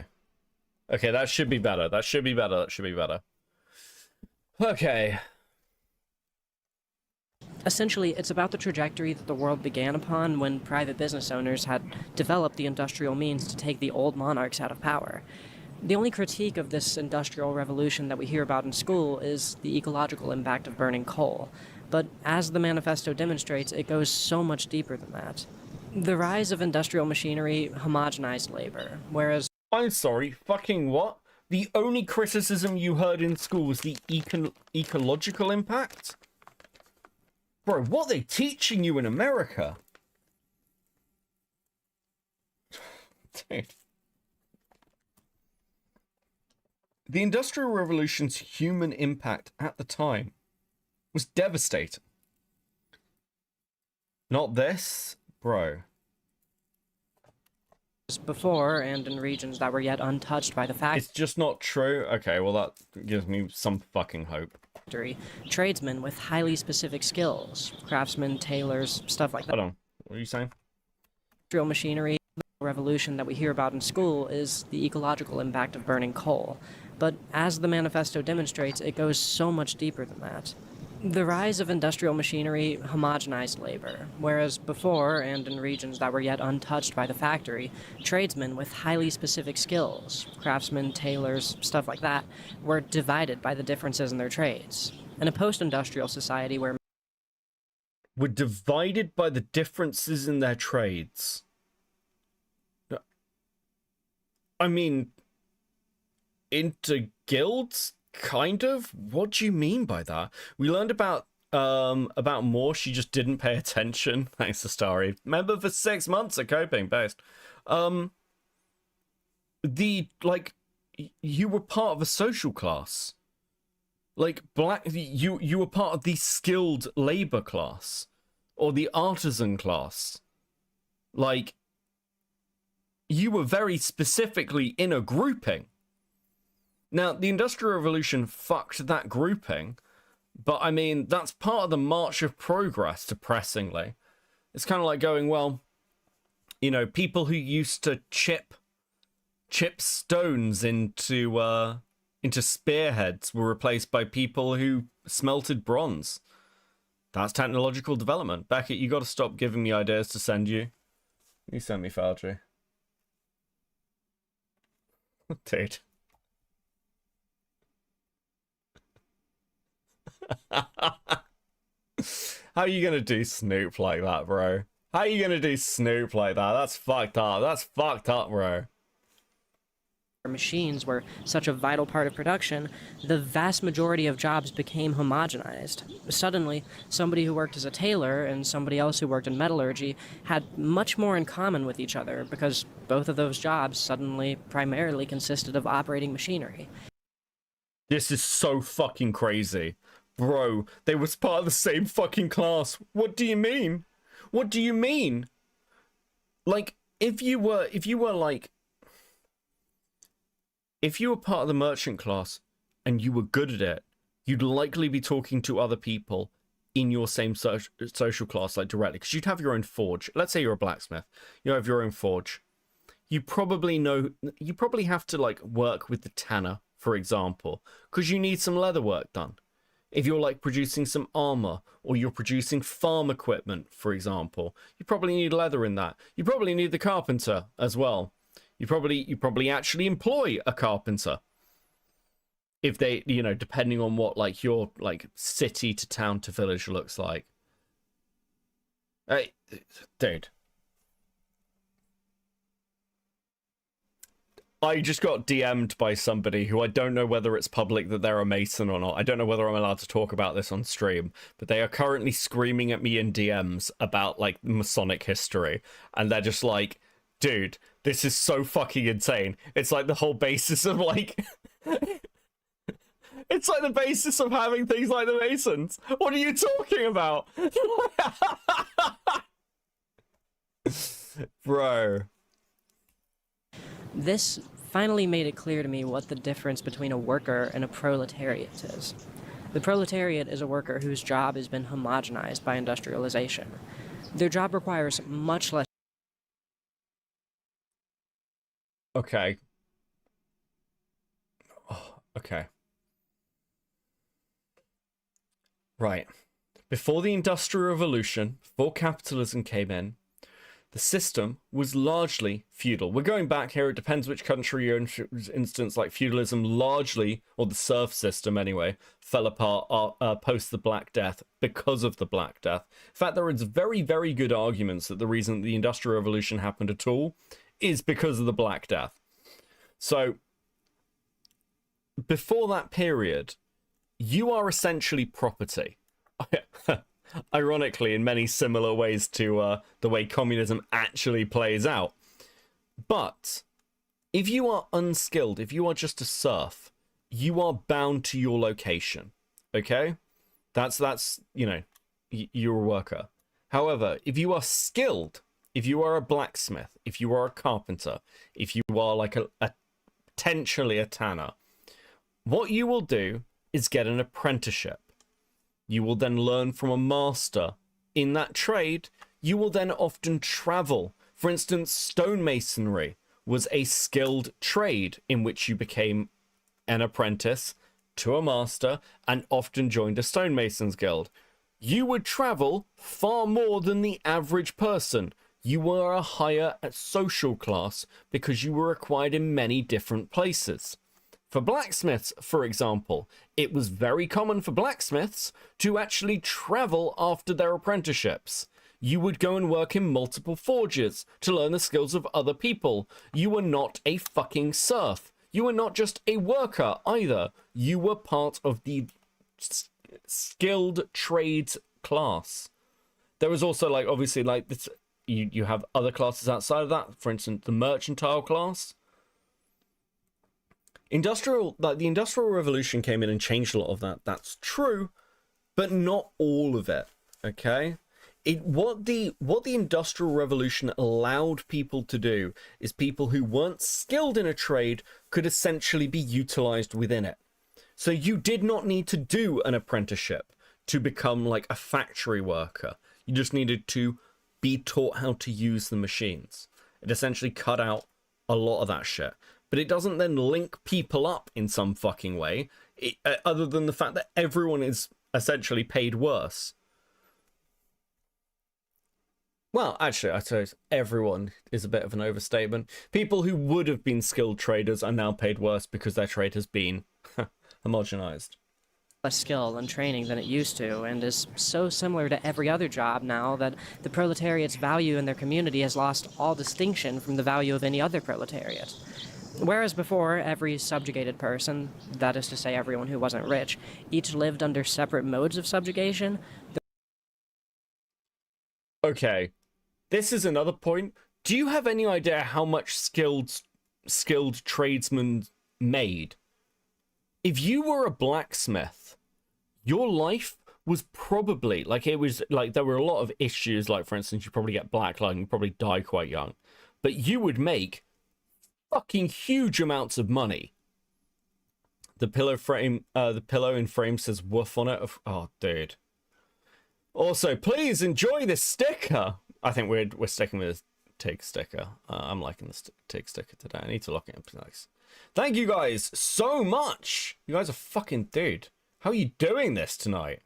Absolutely crazy. Listen, what I do is obviously skilled work. So you are currently supporting a skilled tradesman. That's what we're going to call it, right? Thank you so much. And thank you again to TIG for the new animation. It's great. The rise of industry created a proletariat class, one which was unified in their oppression in a way that... I've been told by the Mason that I am partially correct and close enough that it's probably fine. never could have happened in a pre-industrial world. Now's a good time for me to interject by saying that any time that I'm using communist jargon, like bourgeois or proletariat, I'll be flashing the definition on screen. You can also check the description for a list. So, to be clear, if you were part of, like, if you were a skilled tradesman, if you were a blacksmith, for example, or a tailor, you likely owned your business. You would be bourgeoisie.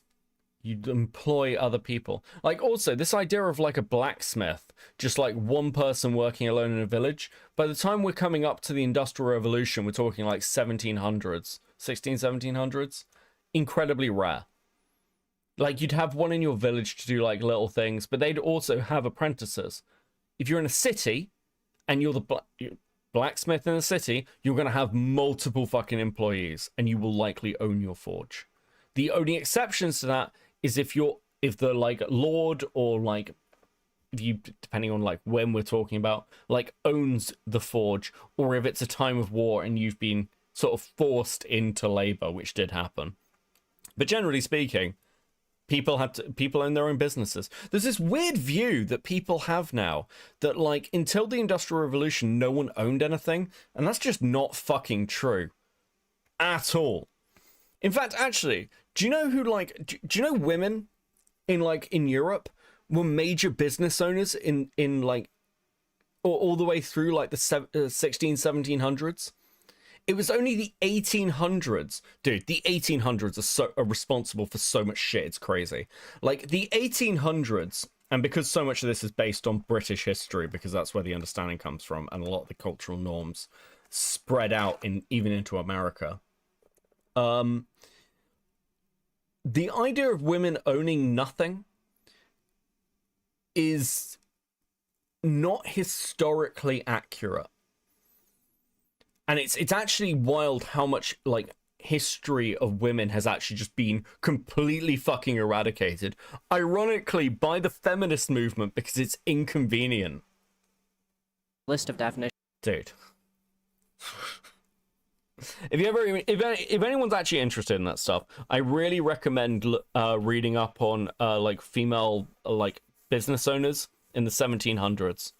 Also, fun fact, did you know women could vote in the UK in the 1700s? This is completely true, because voting was based on land ownership, not gender. So 2% of the voting population in the UK in the 1700s were women. Because they were like, they were just landed. They were like the head of the household when the husband died if the son wasn't old enough to take over. If you lose track of what I'm talking about at any point in this video. So, with this new productivity and this new post-feudal notion of free trade, the bourgeois class of business and property owners no longer needed to worry about adapting their mode of control to suit different cultures around the world, like feudal monarchs would have had to. Anywhere on the planet could be colonized, and all you would really need to do is open a few factories and offer some trades. And with extremely little training relative to what came before, you had a fresh new batch of workers, proletariats, to run your machines for you. Cultures worldwide were becoming homogenized so thoroughly under the universal language of factory work.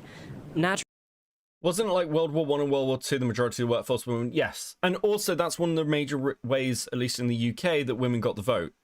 Because the sort of deal was, or what was proposed was, women, like when men came back from the war, women didn't want to give up the jobs. And the basic agreement was, listen, you need to go back to the home. Men need their jobs. We need to sort of get things rolling and moving again. But we'll finally discuss votes for women. That was actually a big part of the discussions with sort of women rights groups at the time.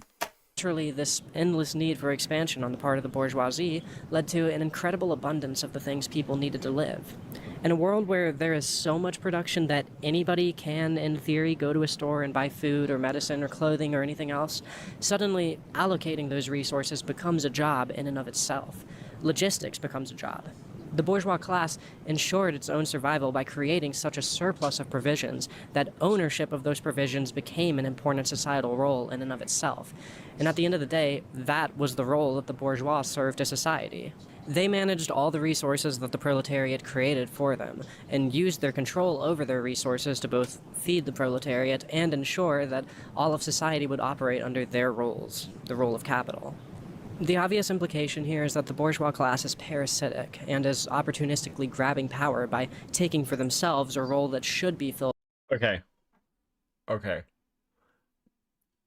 Dude. I've discussed this on stream back in the day, but I don't want to get into a whole thing because I know this is me talking a lot about politics and history, and I'm sort of speed running it because I'm kind of doing broad strokes because this is just painful. But for those of you in chat who are of the leftist persuasion, who consider yourselves to be communists, do one thing for me. If you like have any actual interest in sort of understanding the historic systems that led us to where we are and why sort of communism and capitalism are these two opposing forces. If you believe in communism, you owe it to yourself to read John Smith. Just go and read John Smith. Go and read the basis of capitalistic theory. Because it is not what you think it is. And it is a fucking travesty that so much of capitalism now is like this weird Randiest thing. Where it's like, it's survival of the fittest. No one gets to help anything. Whereas if you actually go and read classical capitalist theory, it was about like essentially fighting against feudalism. It was moving like social and market forces to be the primary deciding factors rather than like aristocracy. Like it makes so much more sense than what capitalism has become under this weird like fucking American oligarchical system, which is horrifying. But yeah, read Smith. By the government. I bet you forgot that I was talking about the 1800s there for a second. That's what I mean when I say that this manifesto is incredibly apt. Did I say John Smith? Am I losing my mind? Adam Smith. There we go. In the world of 2025, which is so thoroughly structured around computers and machines, working at a burger restaurant is incredibly similar to working at a retail store, and that's incredibly similar to being a receptionist at a doctor's office, and that's incredibly similar to being an Amazon driver. The vast majority of jobs now can... I'm sorry. Listen, if you want to say that retail and fast food are similar, I'm with you. If you're saying being a receptionist at a doctor's office and being a fucking Amazon delivery driver is similar, you are out of your fucking mind. Consist so heavily of just operating a single station and putting information into a machine of some kind. data entry. Sometimes you tell the machine what to do, other times the machine tells you what to do, but the human experience has been so thoroughly homogenized under the rule of capital and our subservience to its devices and its machines. Because the bourgeoisie and industrialization have homogenized all subjugated classes into a single new subjugated class, the proletariat, the proletariat's civil rights movement, described in the manifesto, becomes notable as a civil rights movement that's concerned with the rights of the vast majority instead of a minority. It's different than queer liberation or women's suffrage or anything like that because it's a movement that seeks to liberate all of us. So, if the bourgeois revolution is what created the proletariat, if it's what gave them the chains that we wear, why not just go back to what we had before, back to feudalism? Well, on top of feudalism having its own massive list of problems, there simply was no going back. You can't undo an industrial revolution.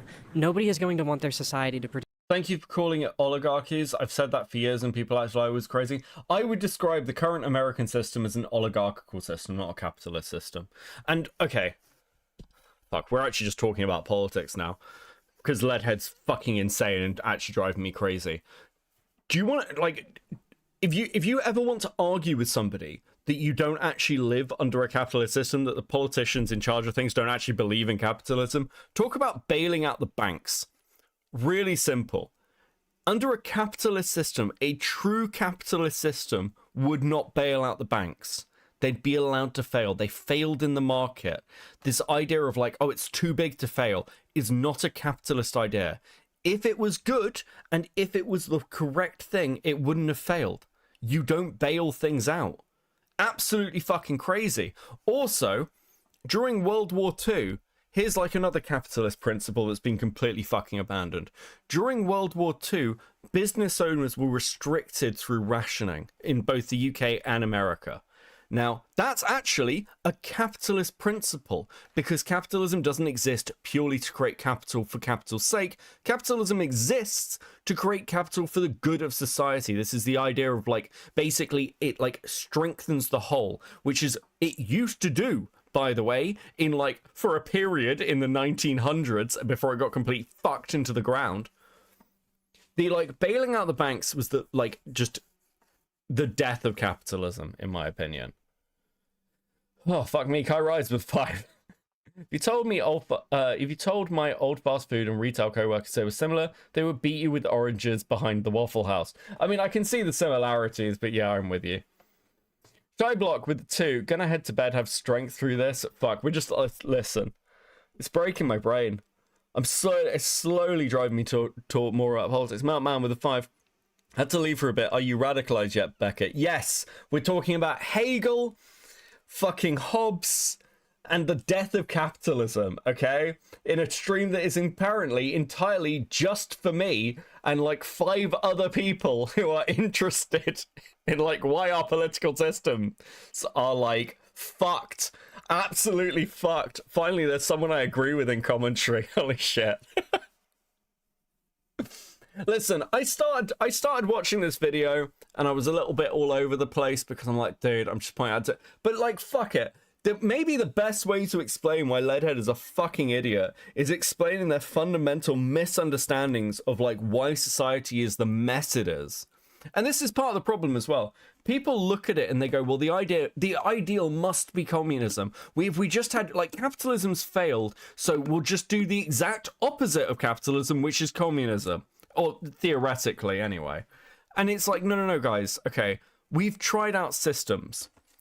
We know the inherent faults in capitalism. We know how it, like, despite how good the theory sounds, we know how it plays out. Capitalism, in the long term, doesn't work as intended. That's also true of communism, by the way. The solution is not to keep fucking poking at the same political theory to see if you can make it work. It's to think of something new and different, you know, come up with something. Rather than revisiting tired old theories that have proven to fail over and over again. And let's be clear, the only reason that Leadhead is into communism at the moment is because Leadhead is going to start a commune. I am calling it now. I will bet money on this shit.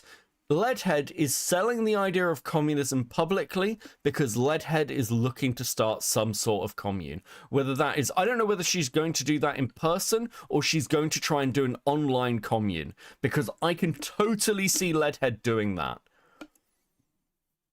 The found family thing didn't work. So now Leadhead is promoting political ideology as an attempt to indoctrinate her audience. That is my opinion, but I will be very surprised if I'm wrong. Produce less food just so that we can all go back to living in tiny villages that can't support massive populations, but do allow for individual artisans to express themselves more in their craft. Nobody's just going to throw away a machine that can stitch 100 threads of wool together in the time it takes an unaugmented person to stitch a single thread. Nobody wants to just surrender all of the imported goods that they enjoy so much. No, in my mind, it's wild that political theory has stagnated as it has. It's been a reanalysis of capitalism/communism since World War II. Political theory seems to have moved at a snail's pace now. Yeah. It's because no one can think of anything else. The systems, okay. In my opinion, the biggest problem is this. Much like challenging feudalism before, before the Industrial Revolution happened, the big problem is the system's ingrained both culturally and systemically. So actually trying to even think outside of that is really fucking difficult. Part of the problem that you're dealing with at the moment is technology's on this weird curve where it's improving, but it's not fundamentally changing things in the ways that we would expect. So even right now, we've probably reached the point where most people can work from home, right?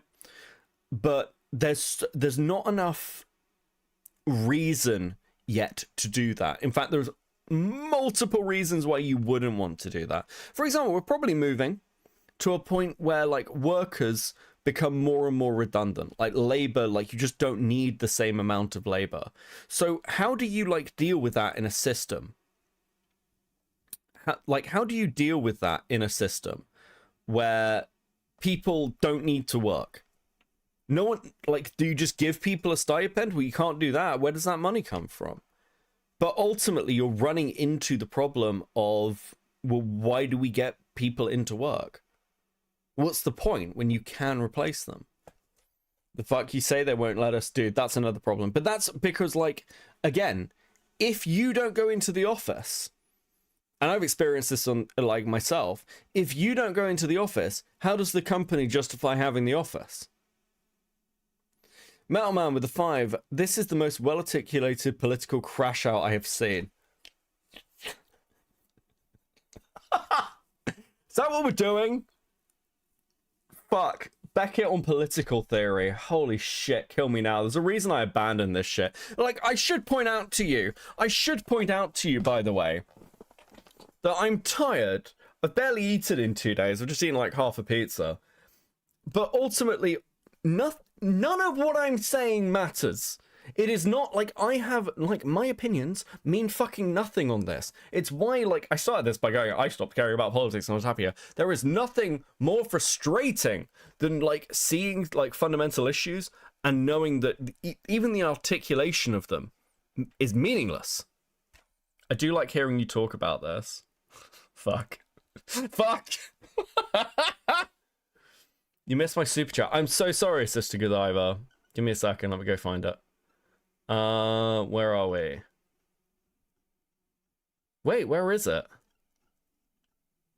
Oh, there we go. A YouTuber who never worked a day in her life read a 10-page pamphlet after she was already a fan of communism. Never read Capital. What is this? I'm crashing. Yeah, it's agony. You can never escape Twitch. But I used to love talking about this stuff. And dude, over time, it just burns you. I used to sit down with friends and we'd talk about the latest things coming out of Europe. We talk about UN papers and stuff.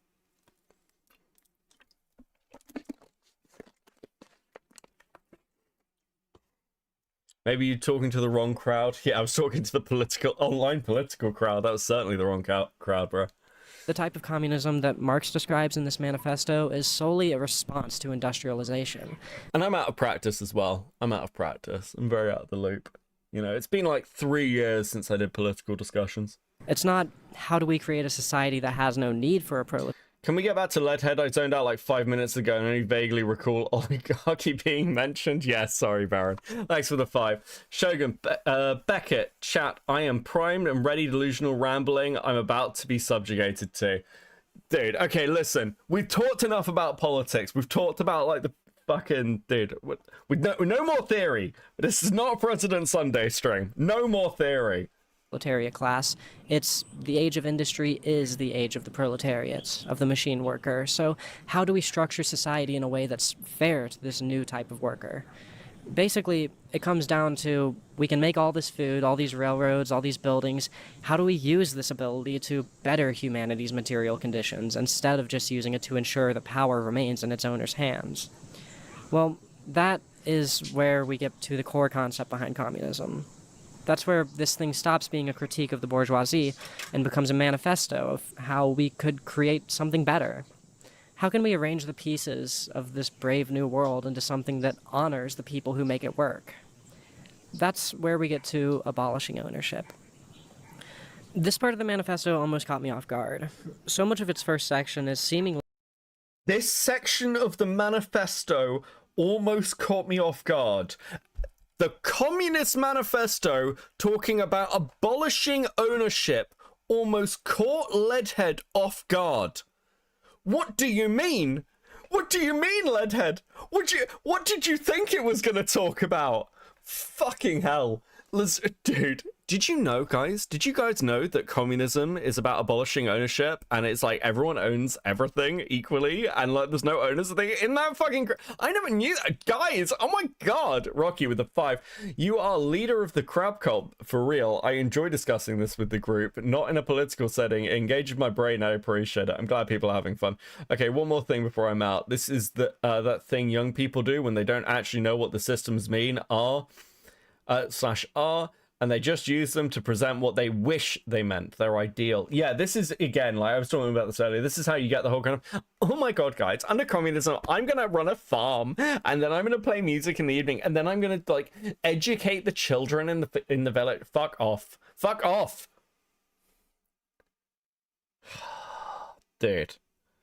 Really centered around this longing for...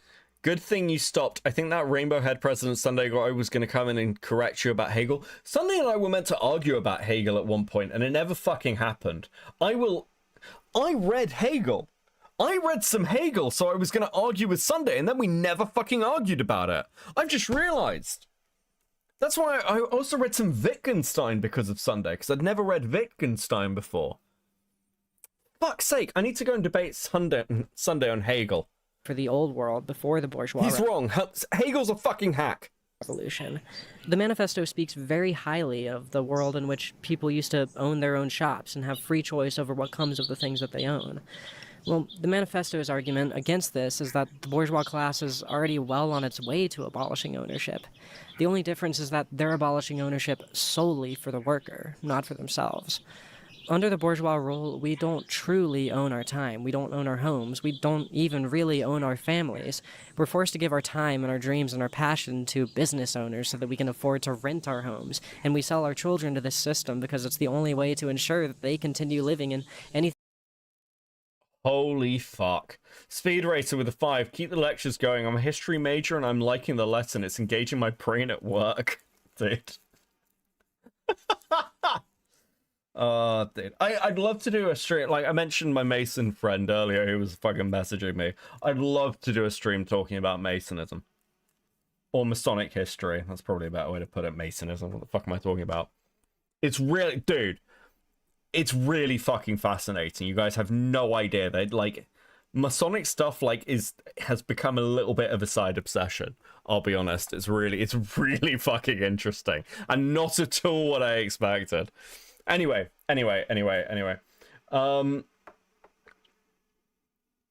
Okay. Your time will still not belong to you.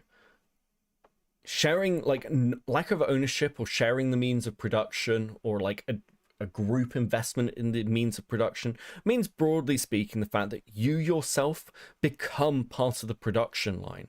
Yes, you may reap more benefits, at least compared to industrialism, but it also means that, like, again, the system, communism doesn't work for this reason. There is a clash between people who are prepared to, like, take risks to build things and the payoff they expect for those higher risks. Generally speaking, societal groups and, like, when you've got, like, communal ownership are very risk averse, and risk averse is bad for profit. It also puts you at risks that you don't necessarily see, because you end up in sort of like a lull. This also, like, I sort of, when I say lull, I mean you end up complacent. This is also like why communist countries have famines all the time, unironically. This is a bit of a hot take potentially, but you kind of go, well, this thing works, it's always worked, it'll continue to work, and now, like, that's why, like, definitely we can kill all the birds. It's just complacency. And also, you're trusted far more for your loyalty and ability to think within that group than you are for what we generally see in innovators, which is people who are lone wolves who will take the risk. Those people tend to get weeded out within the system. The way things are going in the US, I'm prepared to speak Mandarin Chinese. Based. Weird color guy. Member for 17 months at Coping. Thank you. Dude, you've been here like all the way through. Smith's other book explains why capitalism failed. Yeah, I know. It's a depressing timeline. Baron with the 5. Just make sure that Mason friend doesn't take you on an adventure to find a cask of wine, then you're trapped behind a wall. Also fair. Anything even resembling comfort. I don't really think it's fair to say that Marx thought that the world would be better without ownership or personal property or families. That's still an angle to communism where my opinions are muddied and can fail in a way to ensure that they continue living in anything even resembling comfort. I don't really think it's fair to say that Marx thought that the world would be better without ownership or personal property or families. What? He absolutely did! What do you mean? Wait, what?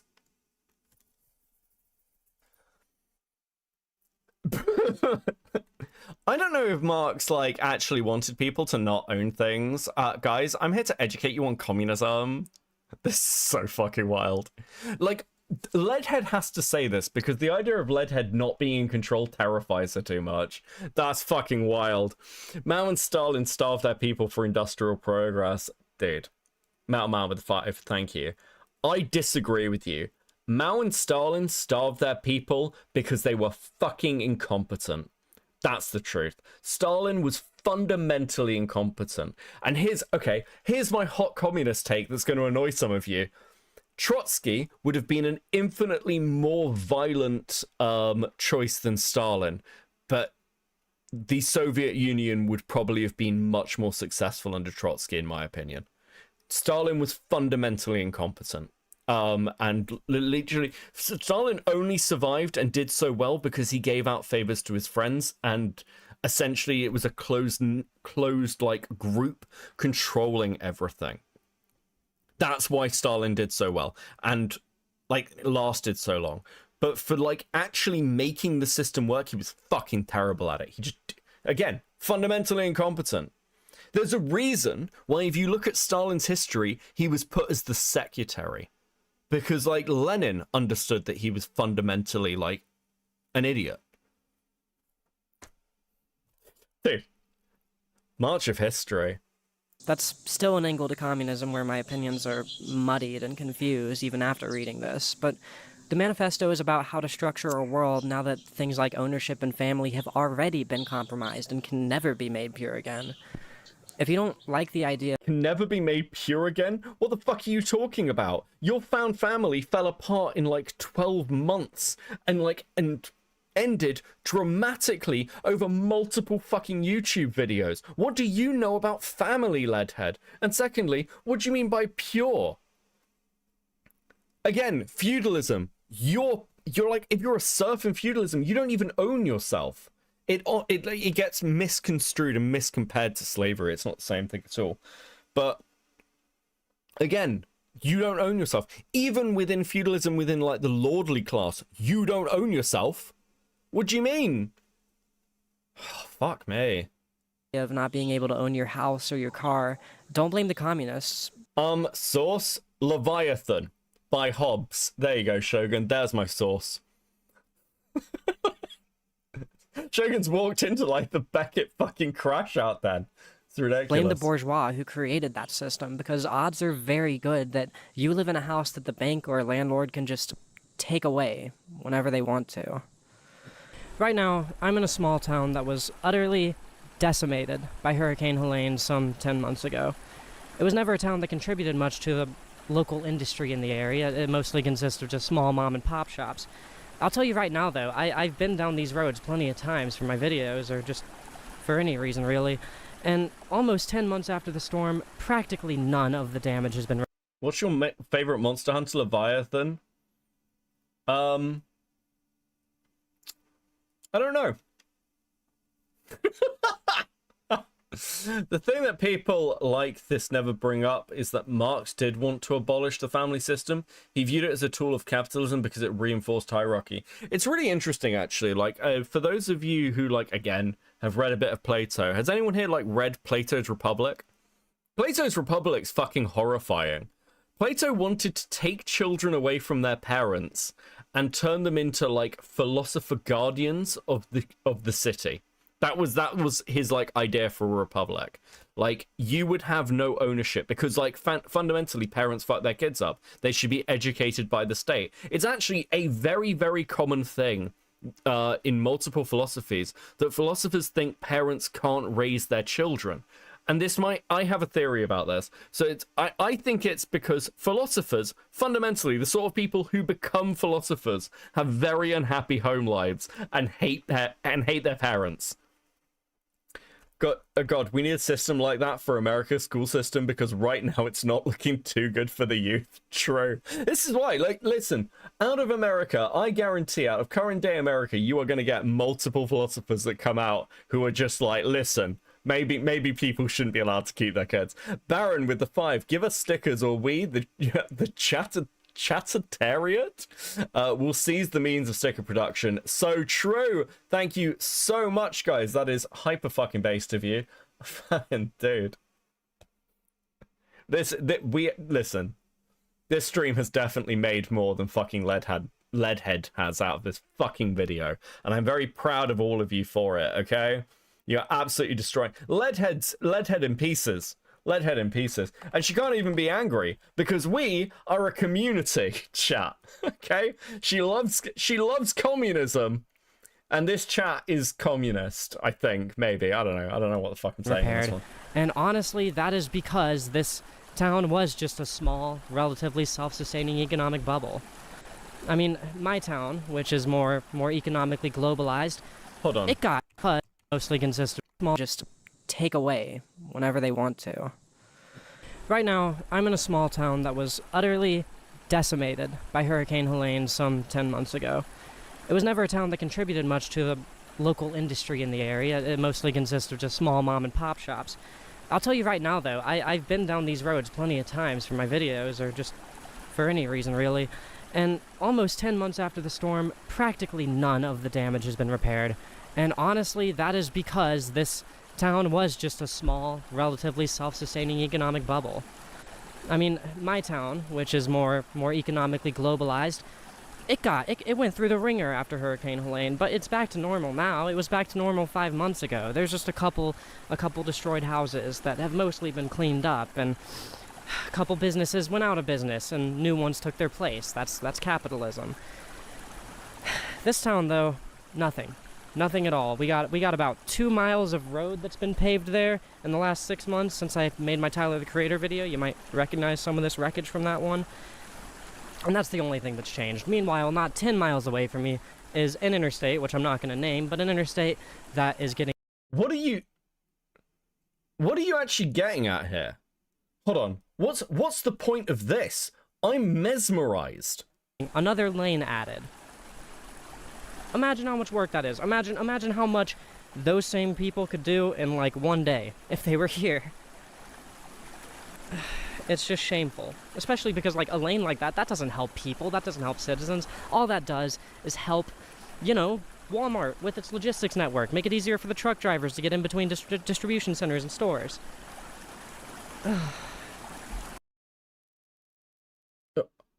What?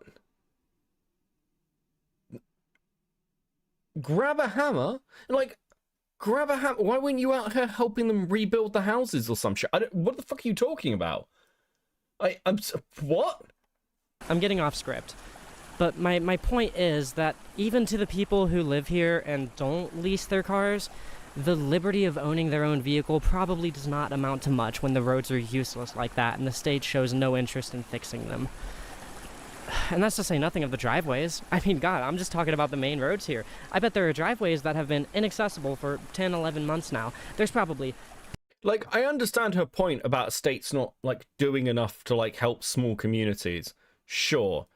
I just don't understand how communism would change that or do anything about that. Because if you're a small community that's unproductive... Unironically, actually, I've thought this a couple of times. What Leadhead seems to be describing, actually, is not communism, it's anarchism.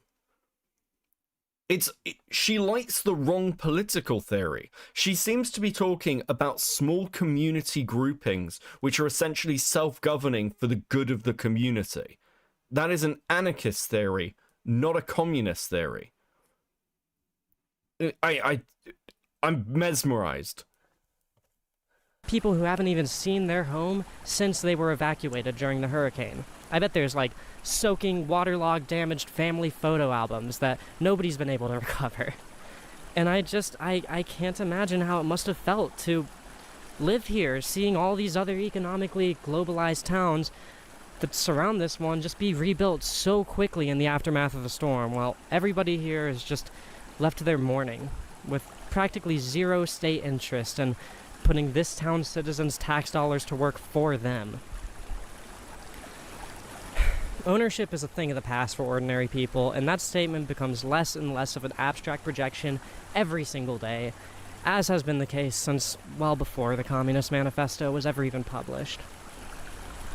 So while I could go on and on and on... Guy Rides with a 10. This person needs to be quiet. They are using this tragedy for the stupid communism video. I'm kind of losing it here, Becca. I doubt they've helped the community at all. Oh my god, make them shut up. Dude, this is fucking insane. Hot take, less ownership is good. We've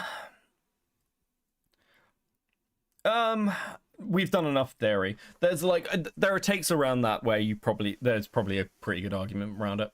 Becca, don't go back to political debates, please, but political rants are fun. Dude, I don't want to go back to political debates. Political debates are fucking awful. But I'm glad you guys are enjoying the political rants. Or at least some of you are. Fuck me. Like, dude. On about the content of this manifesto. I do want to move on. I bet Leadhead doesn't know that communists once took the power, put bullets in the anarchists because they would check their power and police them. Dude. I mean, okay. Here's another thing as well. Like, it's a little unfair when you're looking at communist systems because ultimately communist systems suffer with exactly the same problem as every other political philosophical system in that in practice they get like bastardized.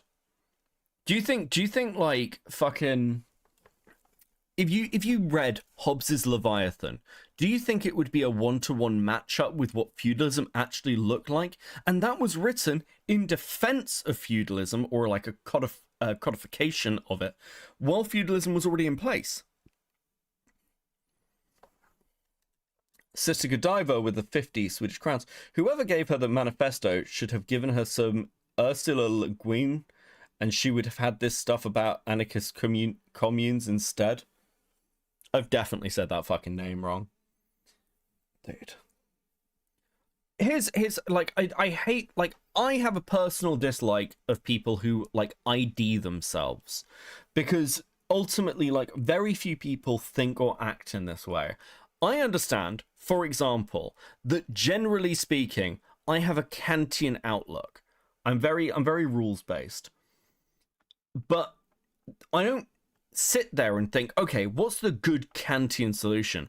I just happen to have a personality that matches up with Kantianism very well, and the like principles of it make sense. But if Kantianism didn't exist, I'd probably, like, as a theory, I'd probably still be acting in exactly the same way. And most people are a mix of different theories. There are some things like that you're going to be utilitarian about. There are some things you're going to have like an existentialist approach to.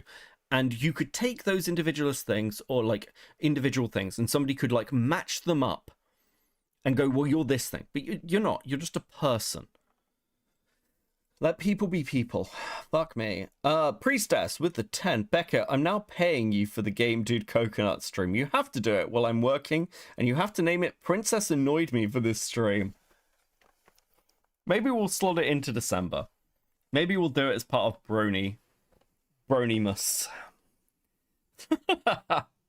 You can't be dogmatic, gotta be flexible. Flexibility is incredibly important. It's crazy. On to more reading from more perspectives. However, there's one last thing that I'd like to add on to this chapter of the video. The Communist Manifesto, being in essence a propaganda piece, has this optimism that's weaved through it all. It talks at length about how the proletariat... That's so humanist of you. Thank you, Pinker. ...revolution against the bourgeoisie is an inevitability. The bourgeoisie ensured that all of its subjects would be living through such similar subjugation all over the world, and in doing so, the manifesto says that they've ensured their own downfall by unifying the masses all over the world through the creation of the proletariat class. It posits that things like nationalism and bigotry will soon become... Alright, how much spiritual Hasberging are we dealing with today?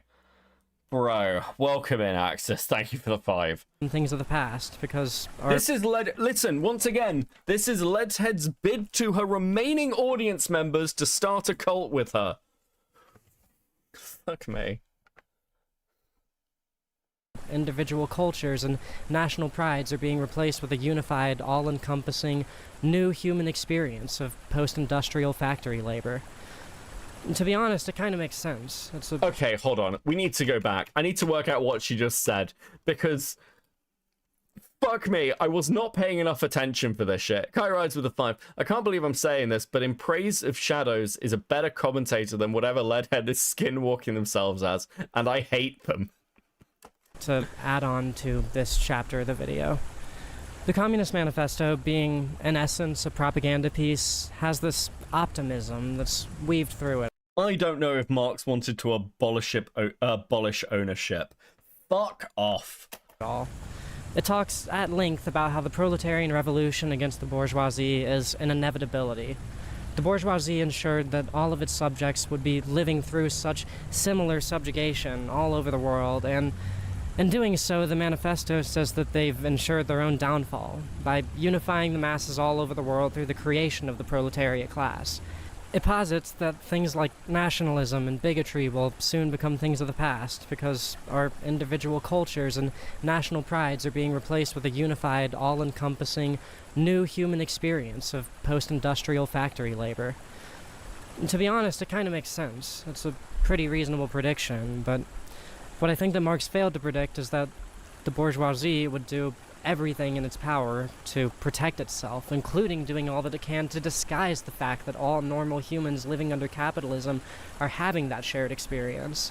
Since the time of the manifesto's publication, the bourgeoisie has taken control of the media, and they've used that control to tell us that Chinese factories are unsafe and unethical, a claim which grows increasingly antiquated with each year. They tell...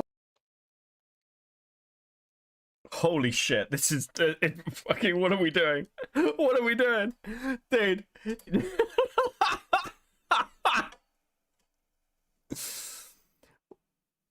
Leadhead, voice of the people.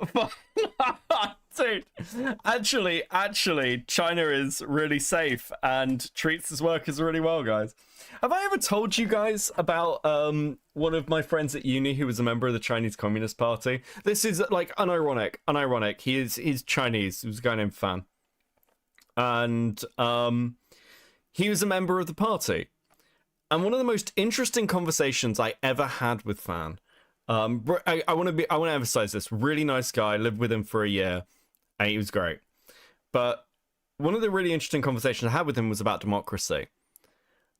And I said, so like in China, you guys don't have democracy. And he said, oh, Beckett, of course we have democracy in China. What are you talking about? China has democracy. And I said, well, you can't vote for somebody to be elected if they're not part of the party. He said, no, that is a lie. Many people think that that's not true. I, as a Chinese person, can vote for anybody in elections. I was really surprised by this. And I said, okay, well, what happens if they win? Well, they can't win. They're not part of the party. They can't actually take office, but you can vote for them. So you can theoretically vote for whoever you want. They just can't win. And Fan was like, no, but this is democracy. Like, I can vote for anyone. It was completely sincere. He saw no contradictions in this at all. It was fucking wild. It was like, I felt like I was like, it's this weird thing where I was like, I felt like I was going fucking crazy. I was just like, absolutely fucking incredible. But I mean, okay, to be fair to him, if you said to him, hey, listen, millions of people voted for this particular party in the UK and none of their politicians got elected, which has happened multiple times because of first past the post, he'd probably look at it the same way as going, well, you can't vote for a party that's not the Labour Party or the Conservative Party, right? Because they won't get elected. Same in America. You're a two-party system. Is that really democracy? I don't know. Maybe he had a point thinking about it. Social credit score, monetary credit score. These systems are so different. True, Killjoy. Tell us that South and Central American economies are dominated by drug cartels and that Palestinians hate Americans. They tell us that African villages couldn't possibly survive without white apartheid exploitation. They tell us that there's always a worstly survive cartels and that Palestinians hate Americans. They tell us that African villages couldn't possibly survive without white apartheid exploitation. What? Axis with the 10. Leadhead is my favorite type of Marxist cosplayer. She drank the Kool-Aid so hard and hates America and capitalism so much they support the CCP. It's absolutely fucking wild. Also, hold on. What? Dude. Oh, my South African is screaming. They tell us that there's always a worse job that we could end up working if we don't protect the status quo. They've spent every... Yes! You could be digging ditches, for example, ones that are about, I don't know, 7 foot long and maybe 4 foot deep. Those kind of ditches. Jesus fucking wet. Every ounce of their media resources convincing the proletariat, this unified class of workers in an ever-increasingly homogenized ecosystem of employment, that there is no homogenization. They tell the white proletariat that they aren't sharing in the oppression of the black proletariat, or the transgender proletariat, or the Chinese proletariat. They have convinced the workers of the world that there's no such thing as the proletariat. The bourgeoisie is the reason that we're all so racist and bigoted and unable to... Apartheid making Beckett perk up. Typical. Okay, hurtful, Mattish, but also accurate. Yeah, okay. Okay, let's talk about one of the fundamental problems of leftism, one of the fundamental misconceptions. The shared concerns of minority groups are not as shared as people want to think. And actually, this is probably like, you can give lots of modern examples or a modern-ish, where you're looking at, for example, the black vote in like LA was one of the major blockers to gay marriage before it became sort of a federal issue in the referendum, because those communities tend to be much more religious than kind of their white liberal counterparts. But let's just look at it from the perspective of like the issues that feminism had in America, like the 1900s feminist movement. Because one thing that's really fucking interesting about the feminist movement in America during this period is that white women tried talking for black women and basically going, don't worry, we'll be your voice. And the black women in sort of the feminist movement, to their absolute fucking badassery and credit, told these white middle class women to fuck off. Because these white women were not interested, these white middle-class women were not interested in the plight of these poor black women. They were interested in using their voices to try and basically get what they wanted. And then they just had no interest in doing anything that would actually benefit them. And this is one of those things, like I've said this constantly, one of the things I personally hate, and the reason that I don't consider myself part of like sort of the like leftist movement, is because while I'm probably actually very left-wing, I really fucking hate like white activism, which basically just steals the voices of minority groups to empower themselves. You get this all the time of people who are like, well, I have to use my voice to help these poor people who are suffering.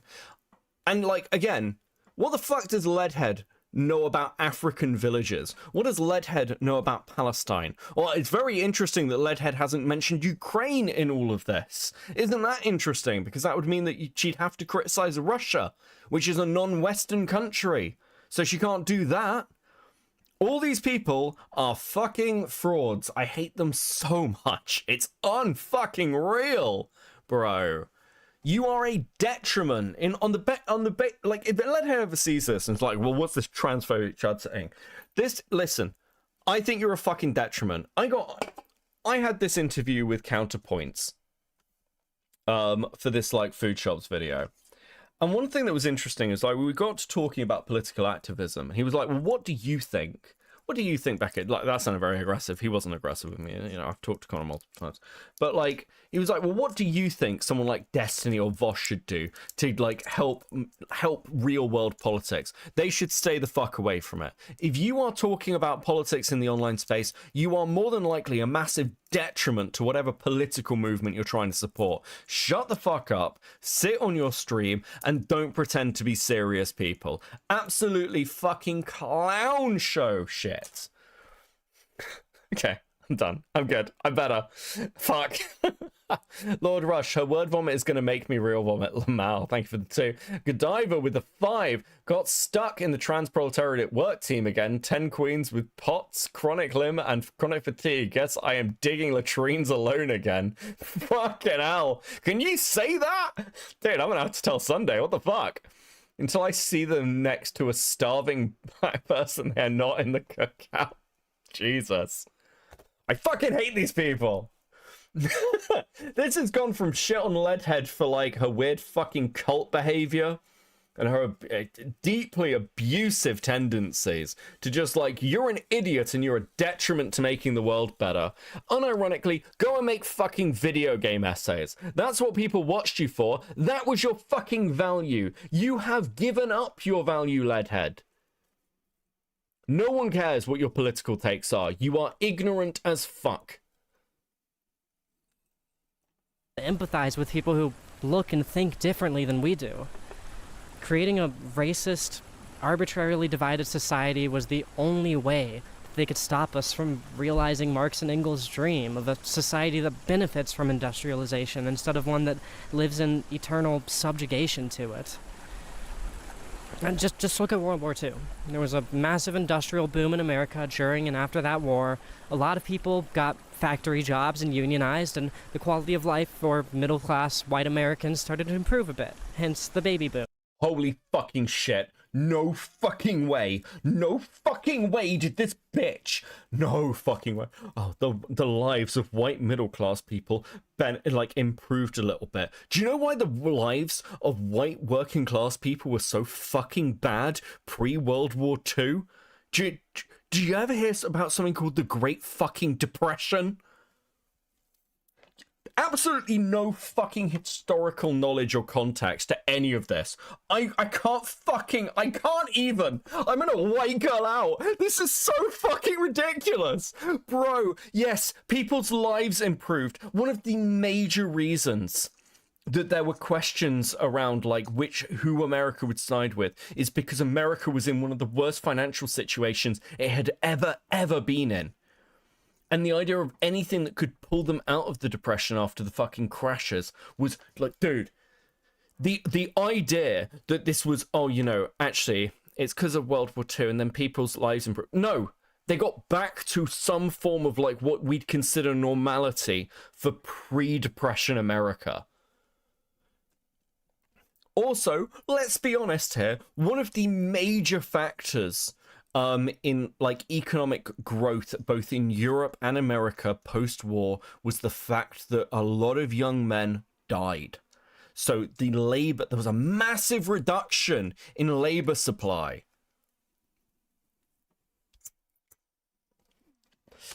Oh my god. Shogun's like, Beckett's gonna have an aneurysm. I'm actually, dude, some of these takes are like gonna fucking break me. Did you see Bad Empanada made a Food Shots video? Yeah, I did hear about that. Jobs became that little bit more homogenized, and the bourgeois media's response was to spur on a Red Scare, and with it, a new era of American culture. I'm sorry, wait, what? Response was to, hence the baby boom. Jobs became that little bit more homogenized, and the bourgeois media's response was to spur on a Red Scare, and with it, I'm sorry, you're blaming the Red Scare on industrialization and capitalism? What the fuck are you talking about? Do I even begin to explain why this is wrong? Do I need to? I will actually fucking go off the deep end and explain how stupid that is. But does anyone actually need me to? Do I seriously need to explain it to anybody why the idea of like the Red Scare being caused by like people afraid of the proletariat rising up to recognize the dreams of Engels and Marx? How do you even say that in a video? How do you record yourself saying that and put it out on the fucking internet? A new era of American culture, one which would be fueled by nationalism and racial fear-mongering. A new era of what? Homogenized, and the bourgeois media's response was to spur on a Red Scare, and with it, a new era of American culture, one which would be fueled by nationalism and racial fear-mongering. A new era of America where it'd be fueled by nationalism and racial bigotry, unlike America's, tolerant and, what would you even be the opposite? Like, globalist approach? What, America, a country famed pre-World War II, and I suppose technically pre-World War I, for being incredibly protectionist. What? Who literally had a war over slavery. Are you fucking high? When the British guy understands American history better than the American YouTuber. This is, dude, Leadhead might actually be retarded. Like, unironically, they might actually be mentally damaged. This is the most fucking insane shit I've ever heard, bro. How do you fucking record this? Queeman, welcome in. Thank you for the raid. What the fuck? No, man, thank you for the 5. Fuck me. Further separating ourselves from our fellow proletariats in other countries, in other neighborhoods, and other factories. I do think it's also worth keeping a critical mind as I read this stuff. Bro, what the fuck are you talking? It's also worth keeping a critical mind. I remind you again, you started off by saying, hold on, where are we? 35? Where is this? Okay, so where was her early bit? It was around here, wasn't it? Fortunately for me, this aesthetic basis for understanding the world has given me decent politics. You started off by saying, listen, I didn't really need to critically look at anything too much because, you know, being like aesthetically a good person has led to me being an actually good person because I'm so morally lucky, guys. Fuck off! Dude, I hate this bitch. This is so incredibly retarded. Sticker time? Are we at sticker time? Please enjoy the sticker animation. Dude, I really like this one. This one's good. It's adorable. Thank you so much, guys. Let's fucking go. Oh my fucking god. I do think it's also worth keeping a critical mind as I read this stuff. While I absolutely adore the fiery conviction with which Marx and Engels write, and think that their deconstruction of the tactics... Che Guevara is my personal political hero, says the fucking trans YouTuber. Absolute, I fucking get me off this train. ...and consequences of the bourgeoisie are incredibly apt. There's one side of his perspective that I haven't been totally swayed on, and it's something far too important for me for me to maybe ever be able to call myself a Marxist. The manifesto posits that the bourgeois advent of mass industrialization has flung us into an inescapable future where concepts like family and individual cultures can't coexist with the society. That's all communism. That's all communism. What the fuck are you talking about? Good that comes from a proletarian-run economy and production. While I'm pretty sure that I understand the nuances of their argument, You definitely do not. Can't say that I like the idea of simply surrendering to all these hypothetical consequences of the Industrial Revolution. I'm of the opinion that even in a communist society, a culture of holistic, family-oriented thinking could very well be manifested in time if that was something, worth doing. I firmly believe that we can make a culture where the bonds between a parent and child are tightened, and the damage to family integrity that's been dealt by the bourgeois class could... You do not understand. I actually think Leadhead may be, I've never heard takes around communism like this. They are uniquely fucking terrible. It's... It's uniquely bad. And part of the reason for this, I, again, strongly suspect, is because Leadhead uses the language of family to manipulate people. So she can't abandon that, because once again, I am convinced that this is the start of Leadhead trying to build a cult. Like an actually large one. I'm convinced of it. Be repaired. I understand that a focus on one's own family over the larger community is an inherently individualistic notion, but I can't help but feel like maybe it's too fatalistic to treat the breaking up of families and the homogenization of world cultures under the epoch of industrialization as inevitabilities. Liberating women from the oppression of the patriarchal family unit and keeping family bonds sacred don't necessarily have to be mutually exclusive in my mind. And I say this because of my own lived experience. While, like I said earlier, my connection with my biological family isn't too strong right now. Holy shit, we're going to talk about the family. Rocky with the 2. We should start encouraging her to move to Cuba. Dude. The people in my house act as a family unit. Act as a family unit? Isn't that interesting that it's moved from these people are my found family to act as a family unit? A much diminished family unit, I should note. In a way that I think is just as valid and meaningful as any literal blood relation. In one way, I think that that's exactly what Marx and Engels were talking about in regards to abolishing the family structure, but in another way, I... Holy shit, she's moved from projecting her life and views onto, from Tyler the Creator to Marx and Engels. I don't like the, diagnosing people over the internet shit, but this is just pure narcissism. Oh, I like this person, so obviously this view I have, even though they don't say anything like this at all, that's what they meant. That's what they meant, because that's what I think, and they'd agree with me. Absolutely fucking psychotic. Unironically. Completely crazy. I think it could be seen as kind of the opposite. Sharing in group struggles with this new family of mine is what opened my mind up to any of the things that I'm saying in this video. Seeing the impact that this small... Access with a 5. Leadhead should try and recruit the Thorpes. Her family values align with them fantastically. True. Oh, that is fucking so true and based. Exposure to group thinking has had on me. It's kind of hard for me to imagine that a homogenized culture which traded its small family bonds for a global bond with every other human would be able to maintain the empathy necessary to live up to the actual motive of communism. Oh yeah, it's almost like that might be one of the reasons why communist regimes often seem to descend into, mass genocides. Funny that. A wholly equal, classless society.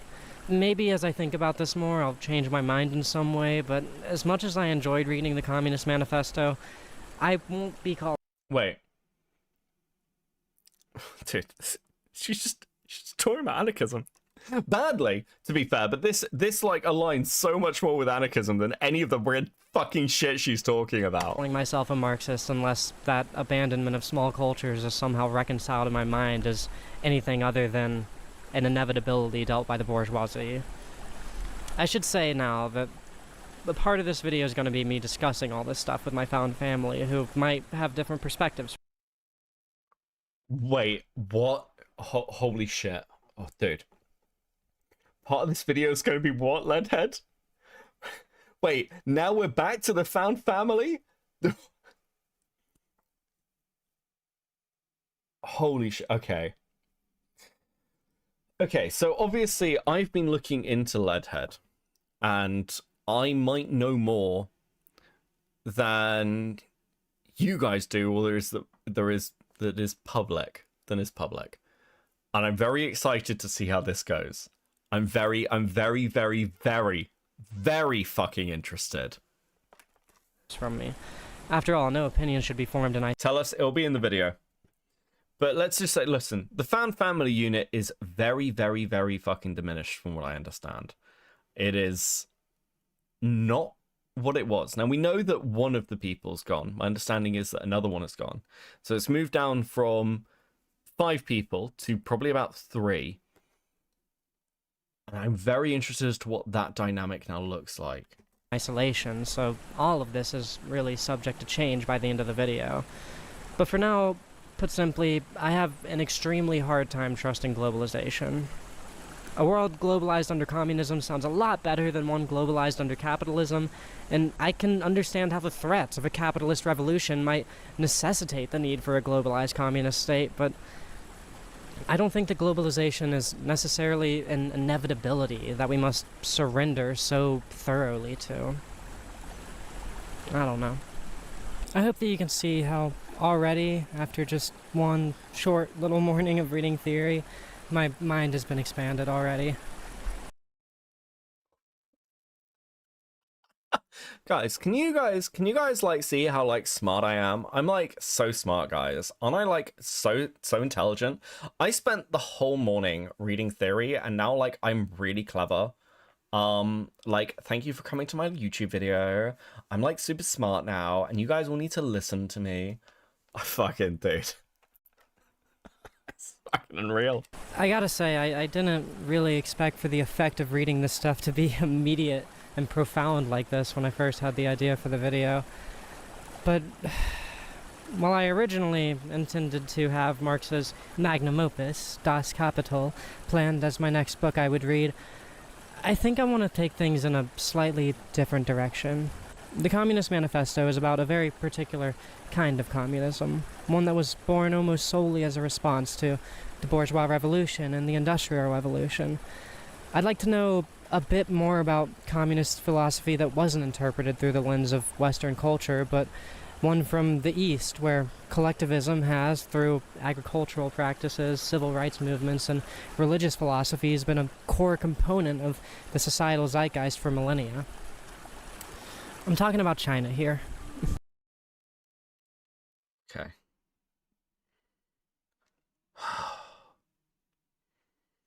Let's hear about Mao. Let's read some Mao.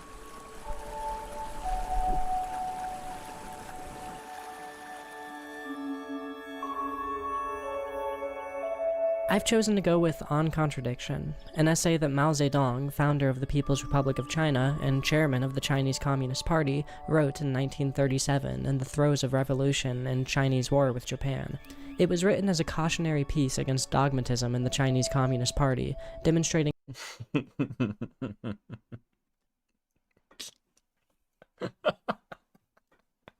Oh, the fucking irony. How mechanical materialism led previous Chinese revolutions to fail or be undone. That's a lot of words. To be honest, I felt very stupid over the first couple paragraphs of this essay. It was like I was reading ancient philosophy, just utterly confused by the context surrounding every term that was thrown my way, like mechanical materialism. To be honest, there's still a lot that I probably missed after just one reading, but Let me tell you now that, just like with the Communist Manifesto, I feel utterly enlightened by what I was able to grasp. You should take her own great leap forward. Thanks, Arcani. Thanks for the 2, man. Okay, I've said this before. And do you know what? I'm sick of shitting on the left. I've done that a lot this stream because of this particular fucking topic. Do you know one of the things I really hate about Sargon of Akkad? Like, just like, unreally so. Sargon is fundamentally somebody who's read a lot without any of the discipline behind it. Part of the reason that you go to university is to basically begin understanding, like, how to read something. So even if you don't study something directly at university, if it's in your topic area, you should be able to read this. I've given examples of this before. For example, there are, like, phrases in the environmental sector we use which have, like, a meaning that we understand in the way that we're saying them that sound wrong to the layperson. Big fucking issue with people who do shit like Leadhead'S doing and people like Sargon who just, like, read Locke and made that his fucking personality for a couple of years, is if you read these books, like, just on their own without any of the sort of, like, wider understanding of kind of the I guess, academic norms, you are probably going to come to some pretty fucking weird conclusions. Leadhead, I've never seen somebody so obviously uneducated. Like, outside of, like, actual fucking morons, it's so clear that Leadhead has no knowledge on these topics. What a weird fucking video to make. Zeke with the 5. Tang Xing Tang Hong Yang Hang Tong. Why are you trying to get me to read Chinese? You know I can't read Chinese. I'm dyslexic as it is. I can barely read in fucking English, bro. The reason I say any of this is to encourage you to not be afraid of complicated language. Don't tell yourself that reading some complex piece of theory is above your mental pay grade. I promise that you can manage it if you focus and reread anything that's lost on you until you do understand it. And you... This is a lie. This is a lie. There are... Listen, even if you have, like, a master's in philosophy, even if you have a PhD, you are probably going to struggle to read Kant. You're probably going to struggle to read Kant if you can read German. Hegel is famously painful to get through. This is actually, like, this is just terrible advice. Often, you need to understand much more than is just going to be in the text. Dude, it's a blind leading the retarded. Unbelievable. Metal Man with the 2. Sorry, that's the wrong way around. The retarded leading the blind. Next video, she reads Mein Kampf and has a solution. Stand to gain a lot. Reading Judith Butler is like pulling teeth. Anything involving Judith Butler is like pulling teeth. Dude, fucking Judith Butler. God. By doing so. Anyways. Nobody reads Hegel. Yeah, I know. Actually, I think Sunday is one of the few people I've ever met who's actually read Hegel. Let's get into what I got out of this essay. But okay, not without first going into this little anecdote that I think holds a lot of relevancy to this entire thing. Let's talk about Fordlandia. You know Ford cars? Well, Henry Ford, the brand's namesake, was an obsessive American industrialist in the 1920s, credited with the invention of the assembly line. He vertically integrated his car company, meaning everything from logistics to assembly to engineering to mining and processing raw materials was handled in-house with infrastructure that Ford himself owned. His factories could churn out a Model T car in 93 minutes at their peak efficiency. By the way, don't mistake any of what I'm saying here for praise. Henry Ford, in 1928, didn't like how he had to bend the knee to the global economy to provide his factories with rubber. So, in true Factorio style, he founded a small town in Brazil called Fordlandia, made entirely out of prefabricated homes modeled after American suburbs. Beckett, can you play that one Fallout rant video of Hegel? Oh, fuck. I think I know what you're talking about. That rings a bell. Tweet it at me. Tweet it at me and I'll play it. Thank you for the 5 access. And put the locals to work producing rubber from the Amazonian trees. Ford made sure that these Brazilian workers ate a U.S.-American diet of brown rice, whole wheat bread, canned peaches, and oatmeal. He had them living in American suburban houses which were in no way equipped to handle the humidity or general ecology of a rainforest, and banned tobacco and alcohol for any of his workers, whether they were on the clock or not. Fordlandia was shut down in 1934, just 6 years after its founding, and not a single ounce of Fordlandian rubber ever made it into an actual car. This was all just a calculated risk on Ford's part, how he played with these people's lives. What an interesting way to put things. Yes, it was a calculated risk. But why are you giving Ford this? Because again, we could go into like the issues around capitalism, the fact that it turns people into numbers, yada, yada, yada. So does communism, so do all political theory, by the way. But isn't it interesting that Leadhead will throw all these criticisms at capitalism? Henry Ford played with people's lives. But in all this talk about communism, we haven't heard anything about the massive fucking loss of life that came from trying to perfect or even implement any part of these political theories. Go on, Leadhead, tell us about a famine. Is famine mentioned in this at all? Hold on. There is no match for famine. Or starving. What?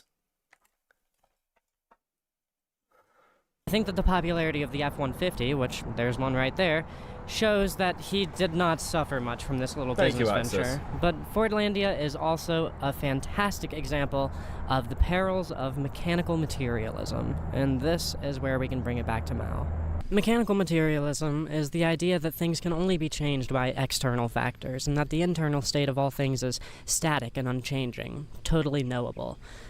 It's kind of a tough concept to wrap your head around, so let me try to give you a few examples of mechanical materialism that you might encounter in your day-to-day life. You know the rhetoric that so often gets passed around that the job market in the US was fine and it only worsened? This is probably the most blatant example of confirmation bias I've ever seen in my life. Ignore everything that isn't good for the argument. Dude, it's insane. It is. It's like Twitch poll again. It really is. Because of a rise in immigration? Or how about when people say that Disney movies turn their son gay? Or hell, how about the classic incel narrative that nowadays you have to be at least 6 feet tall to find a girlfriend? Well, those arguments are all pretty much completely fallacious. They treat the US job market, the son's sexuality, and the incel sex appeal as things that are inherent and can only be changed by external factors. This video is like communism, good on paper, catastrophic when done. True, Getsaberry. Thank you for the 5. How you doing? The decline in the job market isn't because capitalism rewards sending jobs overseas. Your son didn't just need a bit of time to realize he was gay. The incel hasn't just slowly developed a hate. Is that an incel thought? I mean, it's mostly, well, yeah, kind of, yeah. Of women that immediately squanders his chance of getting a girlfriend. Capitalism and your son and the incel were all fine until this external force changed them or changed their conditions. That's the mechanical materialist perspective, according to Mao. Hold on. Isn't that your argument, Leadhead? Hold on. Isn't that the thesis of your entire fucking video, retard? Haven't you just been sat here going, listen, before capitalism came in and like started destroying the family and like tearing us all apart, it was like totally good and everything was great back in the day, and like, you know, ultimately like capitalism's this external force that's like that's literally your video. The thing you're talking about and giving examples of is the thing you're fucking doing in the video. How do you read this and not join those dots up? Like, how fucking stupid do you have to be? Everything is static and can only be changed by an external factor. The proletariat was perfectly happy until Marx started putting all of these ideas in their heads. I am, of course, simplifying things, but the logical conclusion to this line of thinking is that if you can control the external factors, you can control the internal development of a subject. Just homeschool your kids and ban Disney in the household, because that'll totally stop them from being gay. Or... But again, this is your argument. You're arguing that if, like, we remove the external factor of capitalism, things would improve. Because, like, the state that we're in is, like, there's nothing you can do internally. Otherwise, you'd be out rebuilding that fucking town you were, like, using as poverty porn. Oh my Ford's god. case, if I make all these people in Fordlandia who live a continent away from me live within my cultural sensibilities, surely the rubber farm will be just as successful as any of my domestic businesses. That's not why Ford did it. That's not why Ford did it. Ford didn't build the town and institute these things because he thought that's what would make it successful. Ford did it because he liked controlling people. Literally everything Ford did, even like instituting the 5-day working week, was all about manipulating people to particular outcomes. And Ford always had alternate motivations. Always. Business ventures. I think it goes without saying that none of this mechanical materialism really checks out, but before we get into the... Okay, that's pretty accurate. Thank you for the art for the wall. It's literally me the entire fucking stream. Thank you, Rush. Appreciate you. The alternative, dialectical materialism, let's talk for a moment about where this fallacy of mechanical materialism originates from. Essentially, it comes from a desire to have a complete, immutable set of answers to everything, pretty much. Here in the West, we call it the law of non-contradiction. The basic example is that a building can't be both red and not red at the same time, because that would be contradictory. That's a factual enough statement and an attractive notion to base your understanding of the world around, but even something as seemingly fundamental and obvious as the law of non-contradiction has its flaws. We'll get to those in a moment. This idea of non-contradiction more or less originated in ancient Greek philosophy, back when philosophy and science were basically the same field.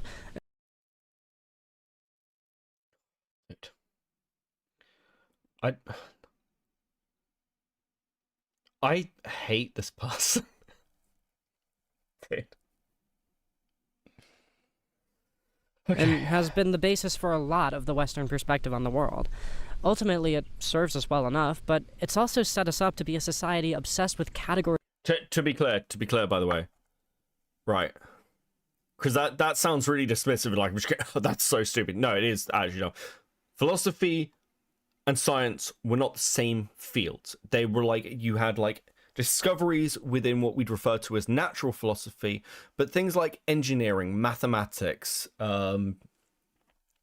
geometry were still their own fields. School people would be educated not just as a philosopher thinking about like the nature of existence, but on additional things such as engineering, for example. Holy fuck. It's like essentially like, okay, yeah, that's pretty much it. It's just a really weird way to put things. It's like everything gets boiled down to just the philosophers were thinking about things. It's not true. People were, you know, engineers, for example, even if that's not what we'd refer to them as. Weather is either good or bad, but never both. Immigration is either a good or a bad thing, but never both. Politicians are either right or left, but never both. This is why Kamala Harris is unironically being called a socialist by right-wing media, and why Jack Black thinks that Joe Biden is punk rock. Categorizations like these make vast, nuanced concepts easily digestible. The appeal is plain to see, frankly, but this obsession with non-contradictory categorization is the conduit through which capitalism turns into imperialism, as we see demonstrated by Fordlandia. The same general idea applies to every non-American McDonald's or Walmart. In a capitalist government, these corporate billboards serve the exact same function as a flag, planted in the middle of a foreign country. So that's the Western perspective, stating that contradiction is impossible, and the myriad philosophical fallacies... Hold on. Fuck. We need to go back, because I actually want to pick some of this apart. ...to see, frankly, but this obsession with non-contradictory categorization is the conduit through which capitalism turns into imperialism. Okay, no, hold on. It's not a conduit where it turns into imperialism. Imperialism is its own thing. Its own individual thing. Capital, like, this is such a bizarre way to view the world. No system is perfectly homogenous. They exist on layers of different things. So for instance, within like a capitalist system, you will still have, like, for instance, an aristocratic class. You will still have like a leisure class. You may have like non-capitalistic brackets within those classes. Within like capitalism has no good answers, realistically speaking, for like the requirement for aggressive power. So capitalism bends to imperialism. It doesn't become imperialistic. It bends or like fits in. And this is also like, you find this through like multiple things. For example, like the way like Islam interacts with political systems being different from the way Christianity interacts with political systems, because of course fundamental parts of their setup, like creation and implementation by states, or in the case of Islam, the creation of a state. But they still exist within like a wider network of systems. Not everything has to flow into other things. They can slot together. And that's generally how you build a fucking societal cultural view. Fuck me. And it's why, like, so for example, like when the East India Trading Company had a fucking army, that wasn't like that wasn't a capitalistic impulse. It was essentially an imperialistic controlling impulse. But that's because they also liked the power. They liked being able to control like what other people were doing, especially when it came to the political machinations of people within the East India Trading Company. That wasn't like that had a cost to it without as much benefit, but the personal benefit, be outside of like the like corporate benefit, was worth like the implementation of things like owning India or controlling the sea routes or privateering and funding of privateering. It's all dude. As we see demonstrated by Fordlandia. The same general idea applies to every non-American McDonald's or Walmart. In a capitalist government, these corporate billboards serve the exact same function as a flag, planted in the middle of a foreign country. So that's the Western perspective, stating that contradiction is impossible, and the myriad philosophical fallacies that stem from this basis for thought. But I'm in the middle of a video about communism, and well, this Sprite tastes delicious. So let's talk about Mao's perspective on dialect. No McDonald's was purchased during this production. God, these people are fucking losers. Oh my god, she couldn't possibly like buy McDonald's. What if people think that she's supporting the corporate overlords? You're meant to buy local. Imagine being this fucking cucked by your ideology. Just buy a fucking Sprite, dude. Christ almighty. Materialism, the study of the contradiction within all things. So this is where things start to get a little bit more abstract for me. Mao describes all things as having contradictions. Damn, Beckett ignores super chats. Did I ignore a super chat? I'm sorry, Platinum with the 7. This is increasing my negative brain cell count just to off themselves listening to this nutter. Yeah, like, dude. Contradictions within them. A trash can is hopefully the dirtiest part of your house, but it's also the thing that enables you to keep your house clean. Beautiful flowers can just as easily be seen as weeds depending on the context. Happiness can't exist without sadness. Peace can't exist without war. The bourgeoisie led a progressive revolution, but were bound to become reactionary once in power. Mao argues that this isn't because the bourgeoisie changed, but because the bourgeoisie has always had the traits of both the oppressor and the oppressed within it. It's starting to come together, but like I said, it still feels a little bit abstract. Let's see if we can apply this to some more specific scenarios and see if this dialectical materialism can be useful in everyday life. Oh my god, bro. Do you, like, even praxis? Anyone who's been following me over the last year or so will know that found family has become a big focal point in my life. A certain person, Rachel, as I aliased her in my previous video, was pretty much a member of this found family. I'm not... Pretty much a member of this found family. The person you had an affair with and then brought into your family unit, quote unquote, turned them into your daughter, and then basically tried to control their life. Absolutely fucking crazy way to put it. This video is bad and you should feel bad, Leadhead. Thank you, Metal Man with a 5. Dude, unbelievable. Now, okay, I'm very interested to hear what she had to say about this. Gonna get into it again, but she was an incredibly abusive person. My dogmatic devotion to the idea of family being able to work through anything was blinding me to the fact that letting her continue to walk all over myself and the people that I love was hurting all of us. In my mind, she was family, and we were stuck with her, and that was a blessing.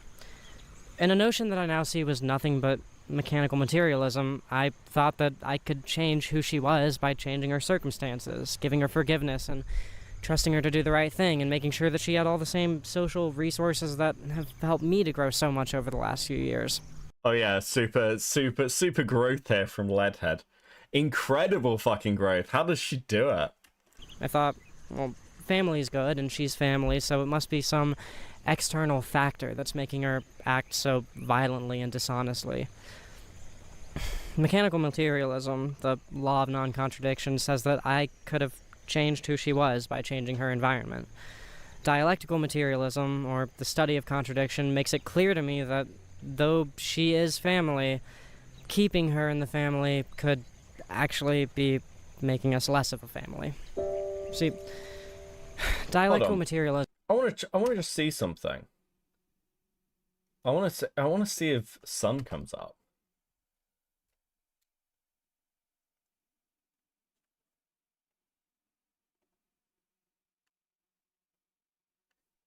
Interestingly, I've just flipped through the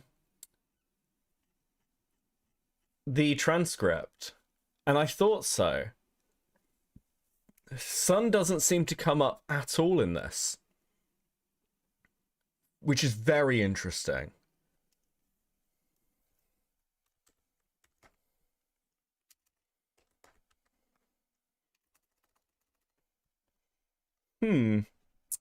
How telling. No sun, tragic? Well, it's interesting that Leadhead mentions the found family, because my understanding is that when daughter, quote unquote, was removed, Sun went with them. Isn't just about understanding the contradictions within things. It's about using that understanding to address those contradictions. Now, all connections between her and us have been severed, and frankly, we're all living much happier lives because of it. There's this inherent discomfort that comes from acknowledging the negative, contradictory side of things that are supposed to be positive, but according to Mao, doing so isn't... It's completely necessary, not only to the scientific method, but just to any sort of decision-making. It seems obvious, right? You need to make a decision, so you weigh the pros and cons, but it goes so much deeper than that. The happiness that I have now is the result of so much sadness that I've willingly put myself through. The material conditions of my life, comfort and camaraderie and my little house with my friends, those conditions aren't a result of any external changes. The people behind the camera right now didn't just appear in my life magically. No, I changed on my own into somebody who deserves all the love that I'm surrounded with. And that change was only possible because I understood that just as there's a caring and compassionate friend inside of me, there's an equally plausible... This is... like, dude, the amount of red flags are insane. I changed. I deserve love. This didn't just happen to me. No, it didn't just happen to you. What happened was you brought in someone to live in your house with you and your partner.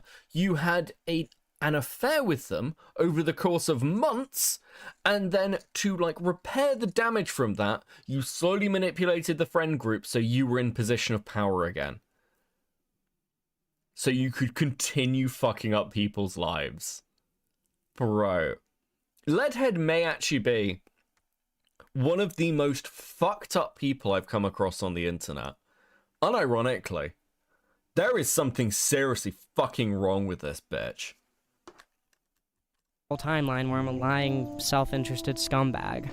The capacity for both of those things has always existed inside of me, and it's only by constantly reminding myself of that fact that I was able to build these pro-social habits that make these people love me.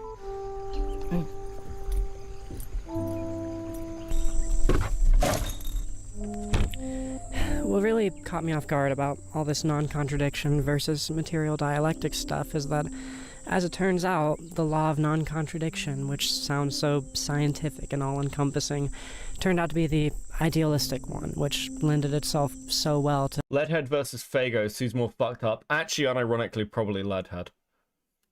ignorance and naivete, while the inherently spiritual-sounding, yin-yang adjacent study of the contradictions within all things turned out to be the more objective and, honestly, the more correct way of thinking.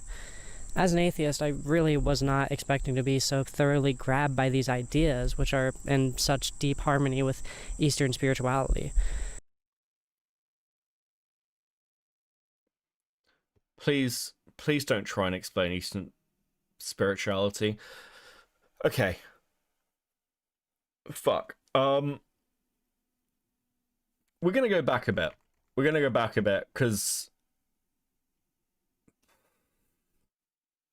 let's give a little rundown of the issue with what you're saying.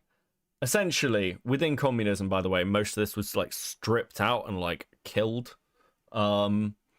Because it's seen as like part of the old hierarchical order. Not all of it, some of it's far too ingrained. But within China, you have, generally speaking, 3 main religions, like as your predominance, each of which serve a purpose culturally. So, for instance, like just very, very simply, you have Buddhism, Taoism, and Confucianism, both of which serve a purpose. I think like one of my lecturers described it as, you know, your day-to-day, you go to the Buddhists. When you need to know what you should do, you go to the Confucians. And when you're dealing with something like deeply spiritual, you go to the Taoists. Essentially, these, broadly speaking, exist in harmony. Most people will used to engage with all 3. All of them are systems of control in a way that is very, very hard to understand if your only exposure to religions are Abrahamic. Taoism gets like talked up a lot as, and I really like Taoism. I love the Tao Te Ching. The Tao Te Ching is probably one of my favorite religious books.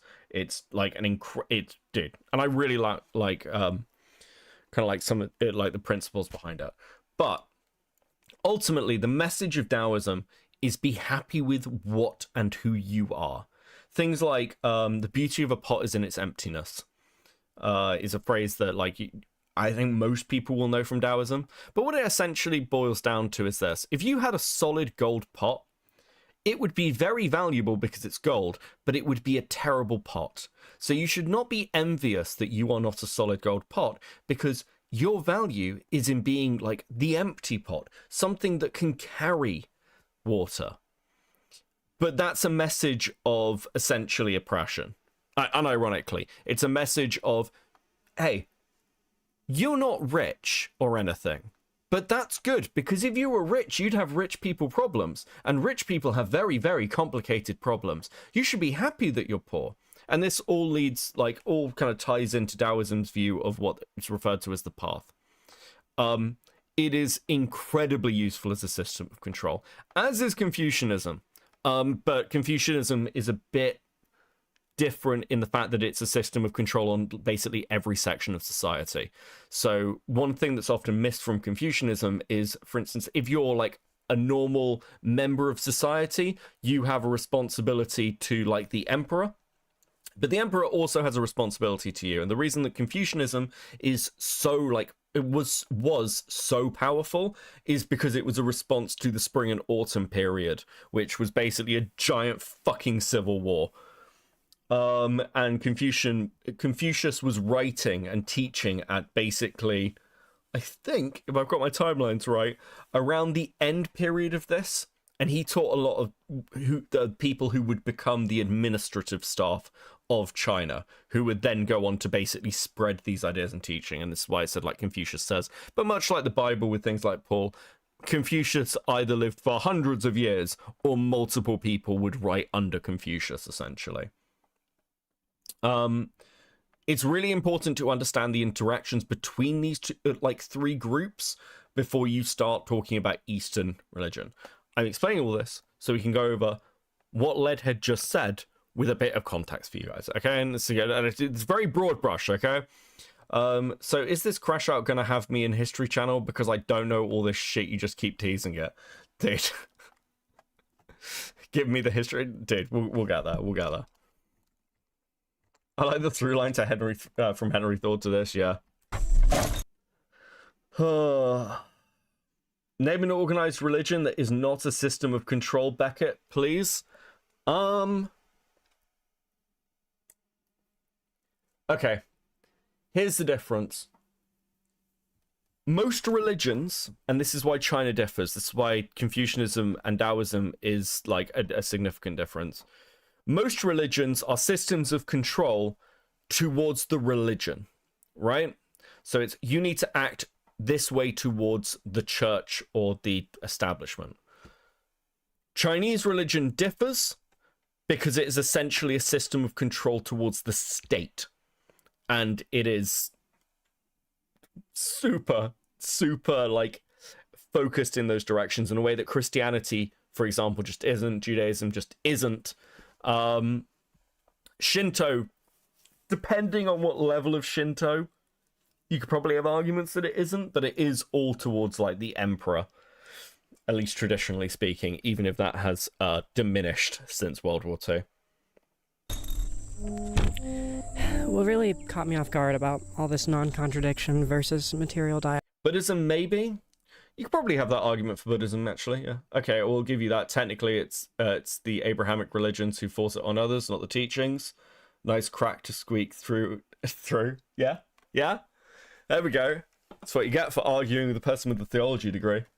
I'm full of technicalities. Stuff is that, as it turns out, the law of non-contradiction, which sounds so scientific and all-encompassing, turned out to be the idealistic one, which lended itself so well to ignorance and naivete, while the inherently spiritual-sounding, yin-yang adjacent study of the contradictions within all things turned out to be the more objective and, honestly, the more correct way of thinking. Okay.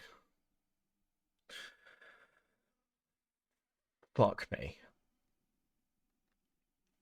Yeah, okay. The concepts of yin and yang and the wider I guess, again, pathing that you'd look at is nowhere near as simple as Western people think it is. It's also this way that, like, there is nothing worse. I like, everyone talks about a prejudice they have. Mine is definitely Western Buddhist. If I have one more person in my life tell me how fucking enlightened they are, I'm actually going to, like, I'm going to do something that will see me never stream again, okay? Or leave a small cell.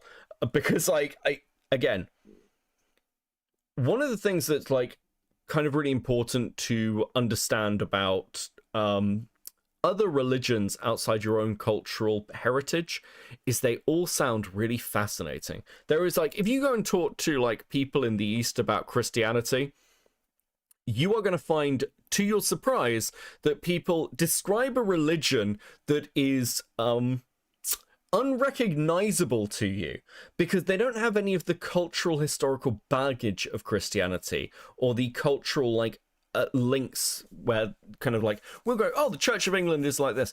All they've got is essentially the Bible and a couple of bits of missionary teaching. That's it. Actually, I mean, here's a really fun one, like voodoo. Lots of people are like, what's voodoo? Voodoo's like this made up witch doctor thing. Voodoo is Catholicism mixed with African religion. That's all voodoo is. Like voodoo practitioners will basically just swap the saints in for deity spirits. That's pretty much it. And this happens really constantly, and we do this all the time. Trying to understand or, like, link up Maoist thought with, like, a comparison to Taoism is fucking so incredibly ignorant. And actually, dare I say it, kind of fucking racist, actually. Bro, you, like, imagine making a video as a leftist where, like, I'm sat here going, this video and talking this way about Chinese culture and its history is actually a little bit fucking racist. It's so ignorant, it borders on bigotry. Like, it's like, what Leadhead'S doing right now is the equivalent of, like, an American tourist going to some country and being like, oh my god, I'm so sad for these starving children. I wish I could take them back to civilization. She's just doing it with her fucking culture. I hate these people. As an atheist, I really was not expecting to be so thoroughly grabbed by these ideas, which are in such deep harmony with Eastern spirituality. Contrast this with Christianity, which is so heavily focused on the adversarial relationship between good and evil. There are unambiguously evil Contrast this, which are in such deep harmony with Eastern spirituality. Contrast this with Christianity, which is so heavy. Eastern spirituality. Has anyone here actually ever, like, have any of you ever had a conversation with somebody who actually practices Shinto? Like, unironically, because I'd be really surprised if many of you have. And it's like, it's a world, like, people get this impression from anime. And it's like, oh my god, guys, there's like guardian spirits in the fucking hills. It's like so spiritual, bro. There are people, you know, there are Shinto shrines to people who, like, committed horrific crimes because it was done in the name of the emperor. Shinto still has quite a fucking hold. People don't seem to realize this outside of Japan. Dude. Heavily focused on the adversarial relationship. People still practice Shinto? Yeah. Again, it's not vanished. The major thing that's changed is kind of the position of Shinto is just Japanese nationalism as a religion. Yes, that is actually an unironically great way to explain Shintoism. And most people in the West don't understand that. They don't get it. There's a reason why Japan was able to persuade people to get into planes that were flying bombs and fly them into ships in the 1900s. And everyone's just like, yeah, Japan had kamikaze pilots, of course it did. Do you think that a culture that managed to persuade people en masse to get in planes and fly them into ships is not radical?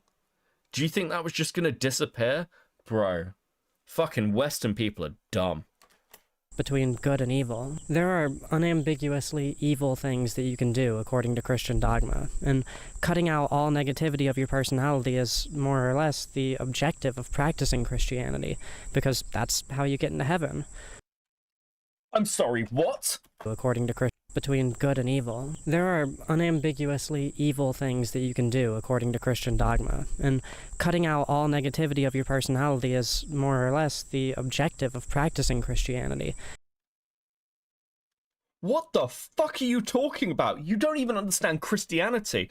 Okay, for anybody who's wondering, you could be a perfectly good person. You could literally spend your whole life just doing every good deed you can imagine, and you would still go to hell. You only go to heaven through Christ.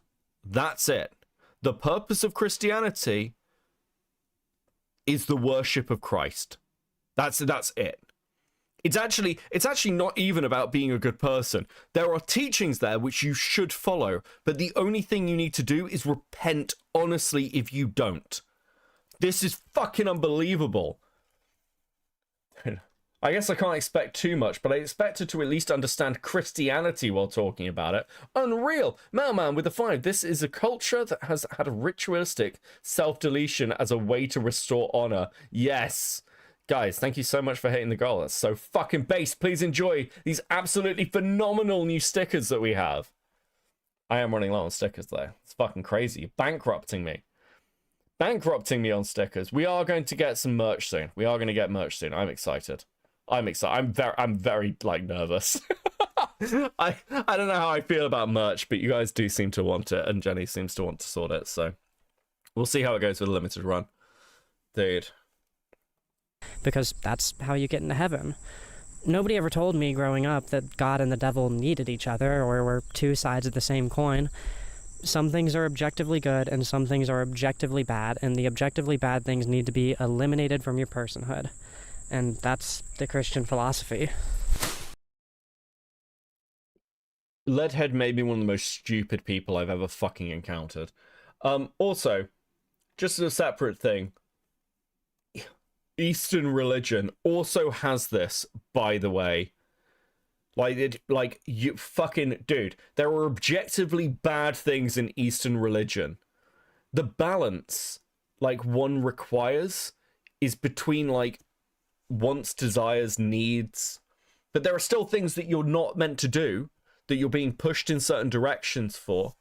It's just generally speaking, if you want, like, a bargain basement kind of thing, Eastern religion, including Hinduism, maintained polytheism, while Western and Middle Eastern religion didn't.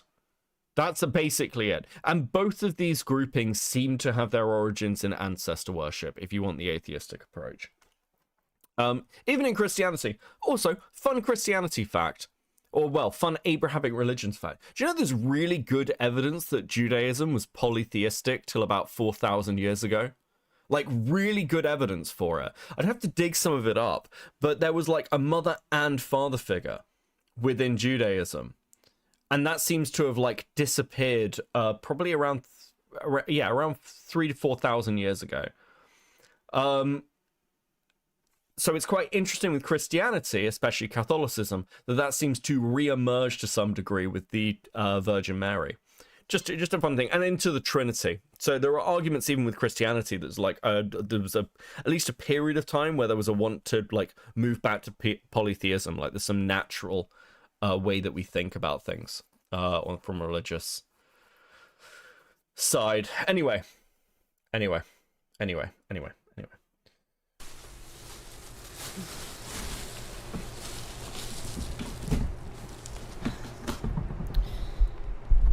What's really interesting about this distinction to me is that under Christianity, this religion that's that's what I wanted to say as well. That's what I wanted to say. Right, okay.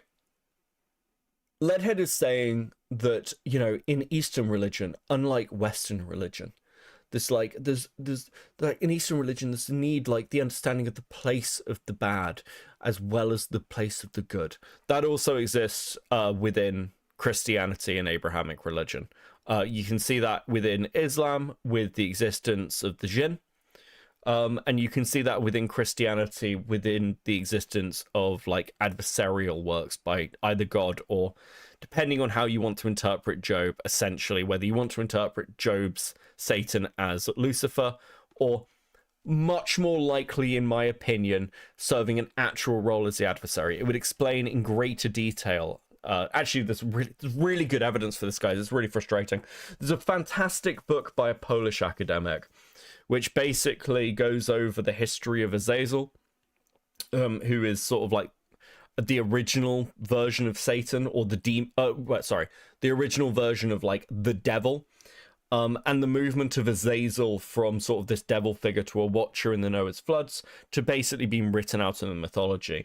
And also, like, part and parcel of this is that Satan as in, like, the adversary, serves much more of a servile role to God. In, like, the story of Job, for example, Satan is doing his job to basically go to God and go, hey, listen, I don't think this guy fucking believes in you. I think he's just worshipping you because you're nice to him.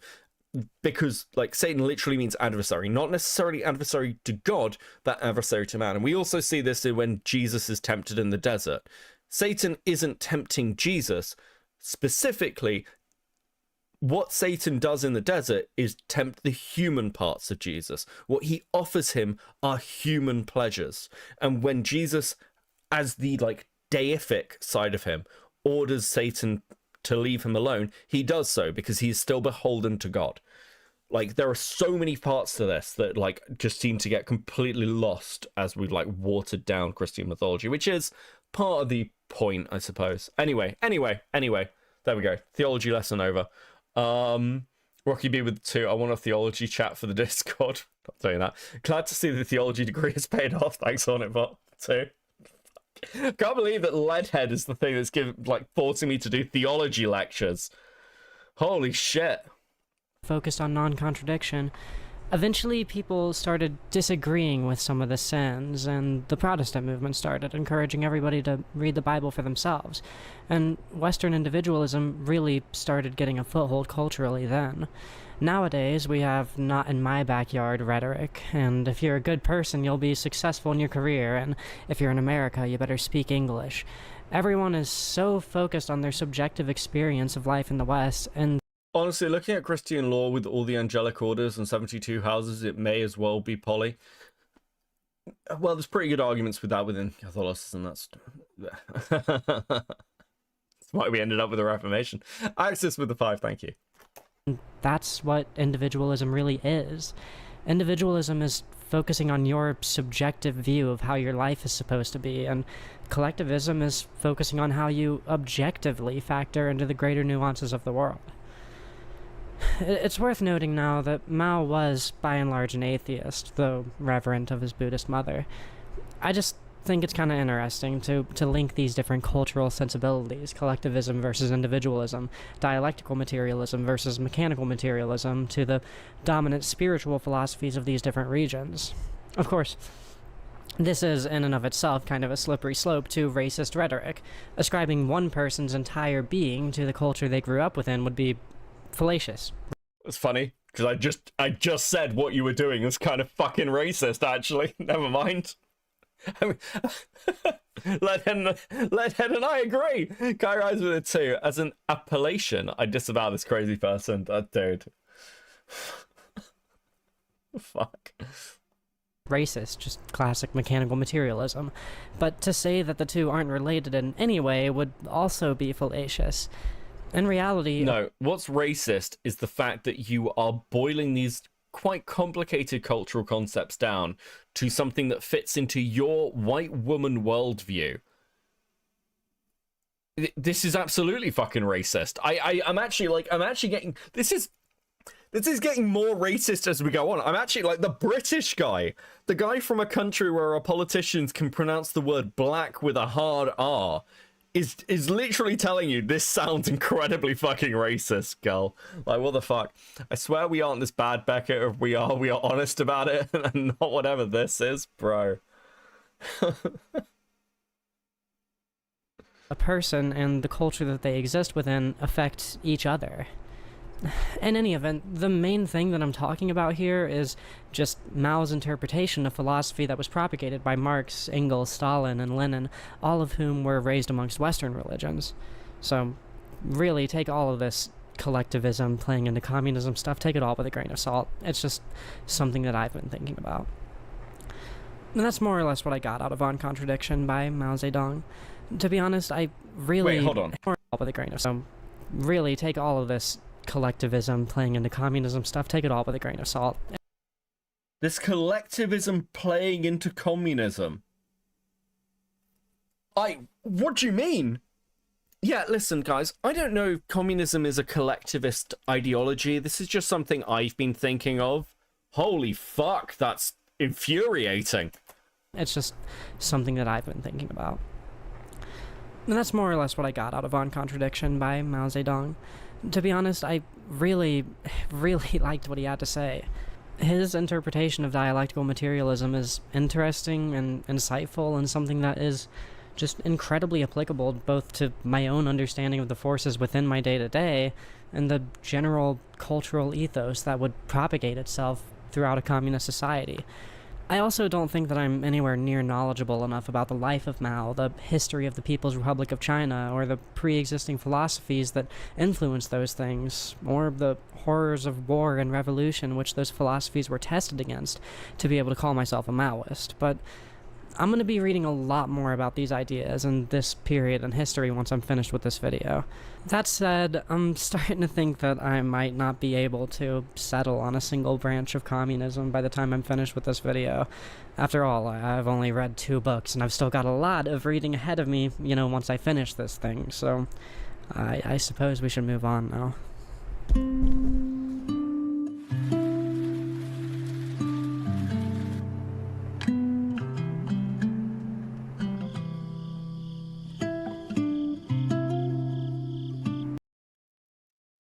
Dude, the fucking LARP is killing me. Dude, what is this?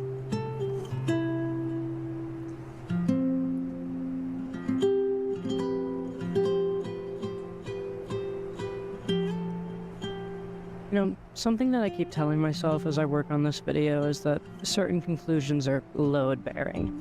I tell myself that I need a firm understanding of the character of Mao Zedong for this video to be complete, or that I need to end the video with some sort of action, something that puts a bit of this theory into practice, setting up a food drive or a tool library or something.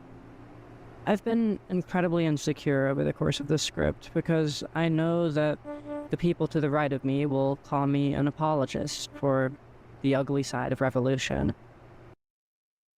I mean, if you're gonna call out Henry Ford's rubber factories and the issues around capitalism, while knowing literally nothing about communism and describing what, like, it's closer to anarchism, and completely glossing over the major atrocities that there's this thing that's been going around for a while. I've seen it for like a couple of times, which is like deaths under capitalism. It's like, yeah, sure. I'm not saying that capitalism, and again, I'd say that the current system isn't even capitalistic. I'd say it's oligarchical, but I'm not saying that these systems are in any way close to fucking perfect, but you have a lot more time period to work with and a lot fewer, you know, genocides, like actual full-on fucking genocides. And one thing I found really interesting, somebody was like, well, what about the Holocaust? And I was just like, what, you mean the thing that was under fascism? Are we just saying that capitalism is fascism now?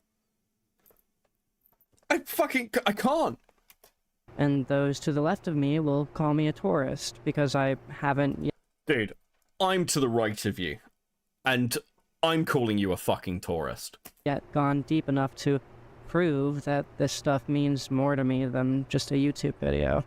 I keep telling myself that if I'm gonna go through the effort of making and publishing this undoubtedly controversial video and push through all of that self-doubt, I better have the be-all end-all perfect video about communism. And to be honest, that's non-dialectical of me. If the entire Oh my god, guys, that's like so non-dialectical of me. Like, the point of this video is to motivate you all to read, why would I be trying to make a video that individually answers each and every question? Whoa, bro.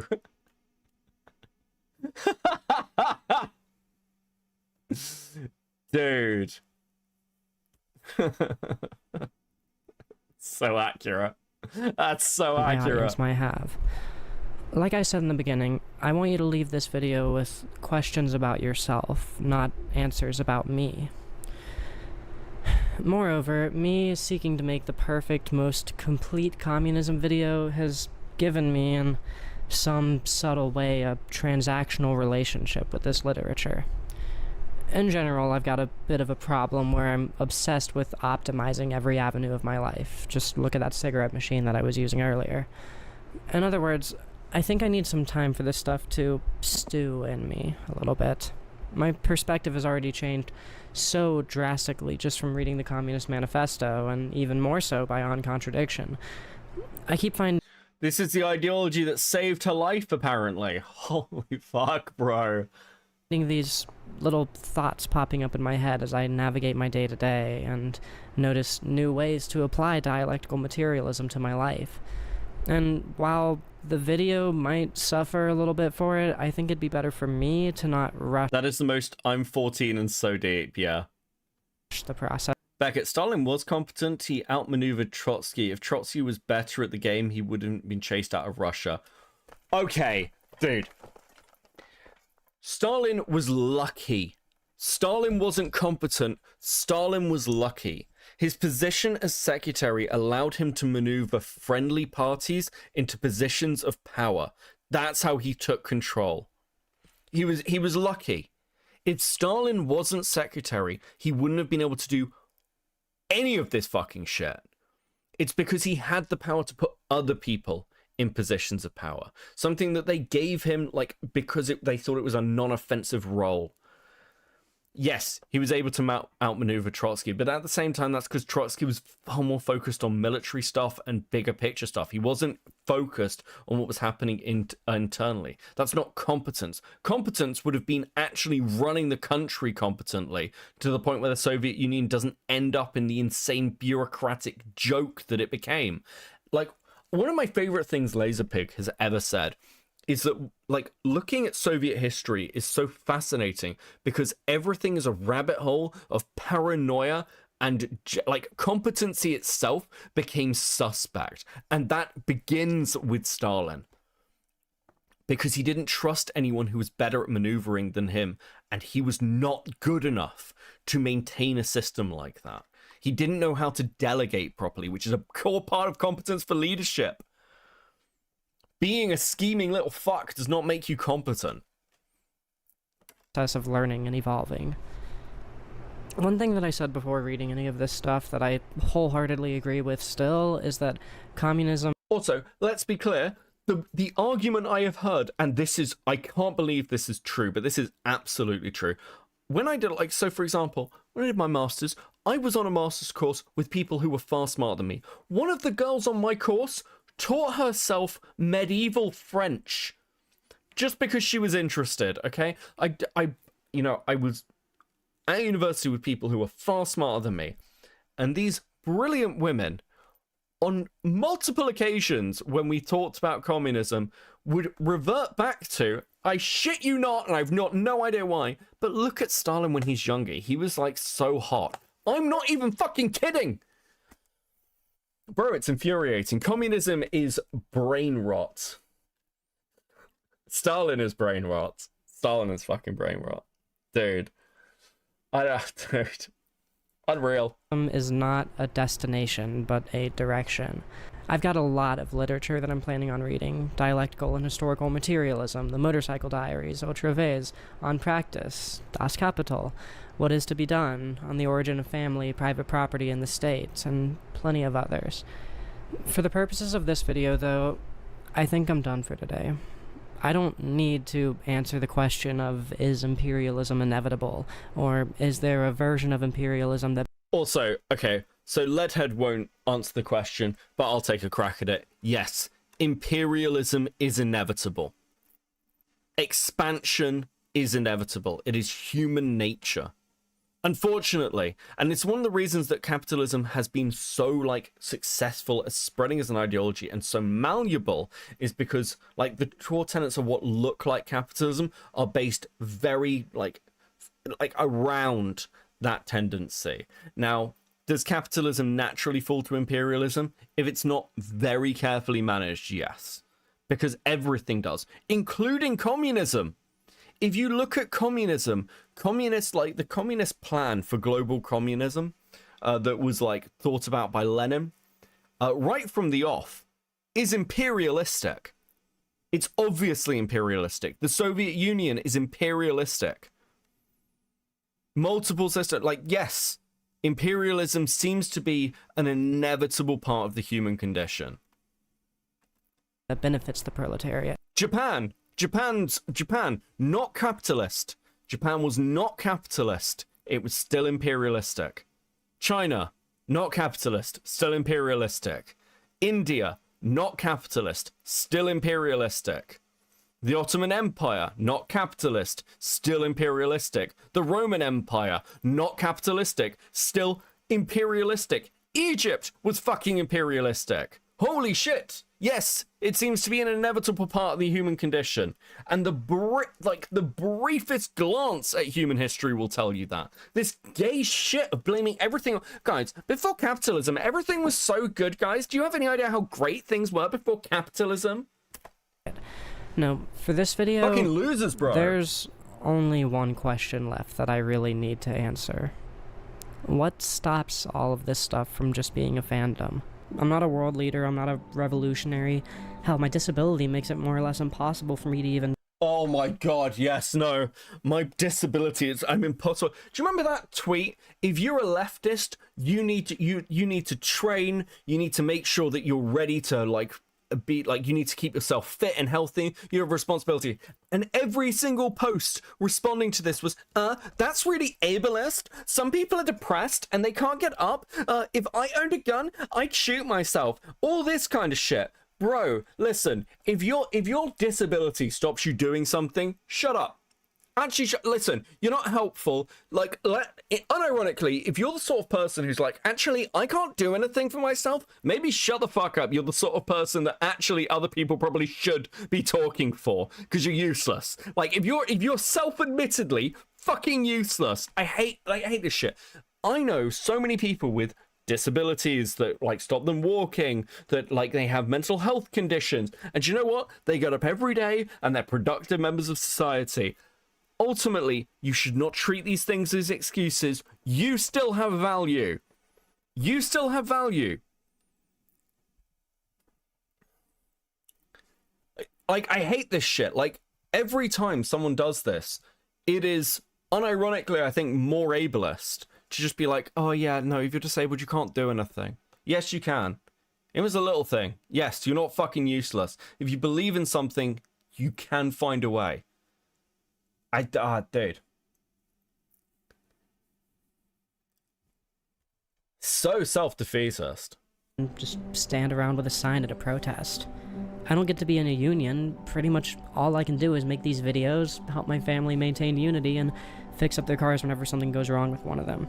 So how is this any different than me learning a bunch of details about Metal Gear Solid or... Sorry, Rocky. I'm very specifically talking about the people who constantly just, everything's a fucking excuse.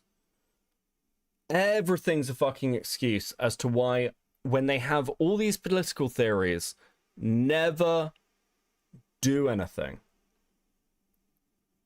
It's like Leadhead said earlier in this video, I wondered whether I should do like a food drive or start like a tool share. Why not just do that? I said really early on, like, if you go back to the beginning of this fucking stream, I said, like, it's about the little things you do. Like, it's not about, like, being part of a political movement necessarily. It's like going on a litter pick, or like planting a tree, or like fucking doing a food drive. People are capable of these things. There is so much you can do that doesn't have to be this grand, big thing. And if you like, and for people who refuse to do anything, they're just like, I can't do that. It's too difficult. That's what I mean. And that's infuriating. And like, again, you get people who will actively use that as an excuse and a reason why other people shouldn't be asked to do anything. It's like the whole women agency thing as well. Oh my God, I can't believe, like, dude, wouldn't that put women at risk? Women are fine, okay? Women have been fine for tens and hundreds of thousands of years. They can deal with things. They're not fucking fragile flowers. Metal Man would too. Be the change you want to see. Yeah, that's all I'm saying. I really hate shit like this when people do this activism shit. And then the first thing they start with is, oh, because of my disability, I don't think I can do anything. You can. You can. Stanley Kubrick movie. I mean, I don't even get into arguments on the internet with people, so what benefit could reading all this stuff possibly have on such an isolated life made so small in its scope by my disability? Well, some parts of that benefit I've already discussed a bit, but let's go a little bit more in depth before we wrap this thing up. My wife is a very emotive person. If she's in a bad mood, she's absolutely horrible at hiding it. That's a great quality, to be honest. I mean, lying about how you feel is something that any honest person should struggle with. The thing is, it's always been incredibly difficult for me to assume that it wasn't because of something that I did. Maybe I lost her lighter, or left a dish dirty when I thought I was honest. I mean, lying about how you feel is absolutely horrible at hiding it. In depth.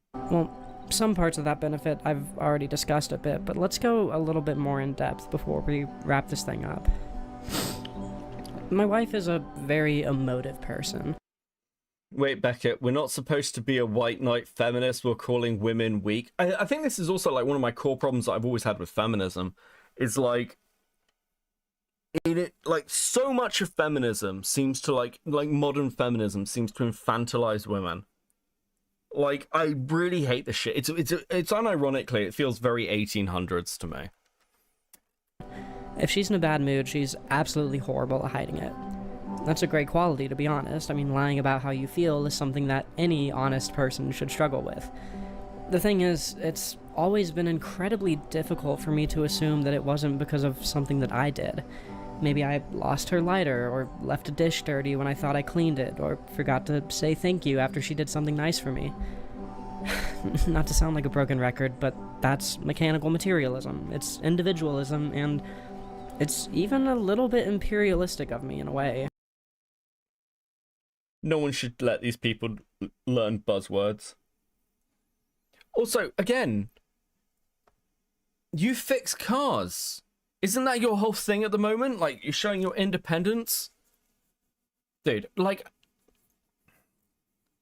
I think my problem with like, I say this all the time, is people who talk about things, and like, unironically, it's a praxis thing. Like, what are you doing? Because I hate this, that it has to be this, like, big thing. It's like, okay, rather than making this shit video, you could have gone to one of those, like houses that was on down, just be like, hey, cool, can I help? Can I just pick something up? Can I make... Because, like, Leadhead can clearly do that. She's fixing cars, apparently. She can do that. And all those little things are what make life better. Unironically, they're just the improvements. Be the change you want to see. Great fucking super chat.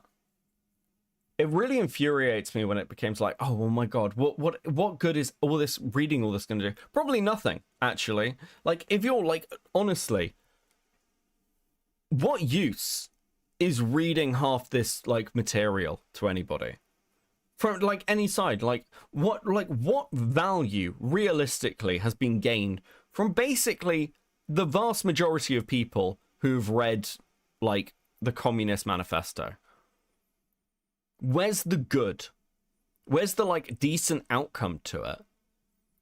If those people believe in making the world a better place, there are probably better ways to do it on a day-to-day basis. Maybe I cheated on her and her strong armed her into an open relationship. Dude. Unreal. I think Leadhead may be one of the worst people on the fucking internet. Yeah. So focused on myself, I would always assume that her mood was dictated by my actions. I was denying her complexities and downplaying the intricacies of her personhood by assuming that my actions were the sole motivating factor for any sort of change within her. I was too self-centered to see that a lot of the time, her mood is an expression of the contradictions that exist within her, just as my mood is an expression of my own contradictions. Of course, I've always done everything I could to be fair and equitable, but I could never really see a way to resolve that little nagging issue that would come up between us before I read On Contradiction. Now, when she's in a bad mood, I make sure she's comfortable, quickly ask, hey, was it something I did? Sorry, just very quickly, because I saw Rocky's earlier chat. To be clear, I want to make this really clear, because I don't want to shit on people who are like, have like issues and can't do something. That wasn't my intention here at all. And I want to be clear. What I particularly hate is the people who are constantly trying to tell everyone else that they're this good person and the world needs to change and they know how to fix things. Ultimately, actions tend to be the things that change stuff. And if you want to be this kind of person who's really involved in this stuff and you feel like you're pushing other people to do that, which is like the major thing I see from particularly like leftists, and the right as well. It's like, you need to be this, you need to do this, while doing none of it yourself. That's why I fucking hate Vosh, and I hate Destiny for this shit. Because like, if you can't live your principles, you will not be able to really seriously persuade anybody else that they are worth it. Again, like, I'd say this about capitalism.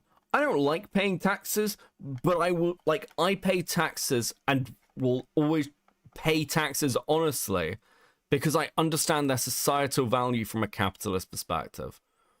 I think that's really important. Like, generally, with my principles, I think money can have a bit of a corrupting influence on content. So I've been really careful about like separating myself from the financial incentives of YouTube.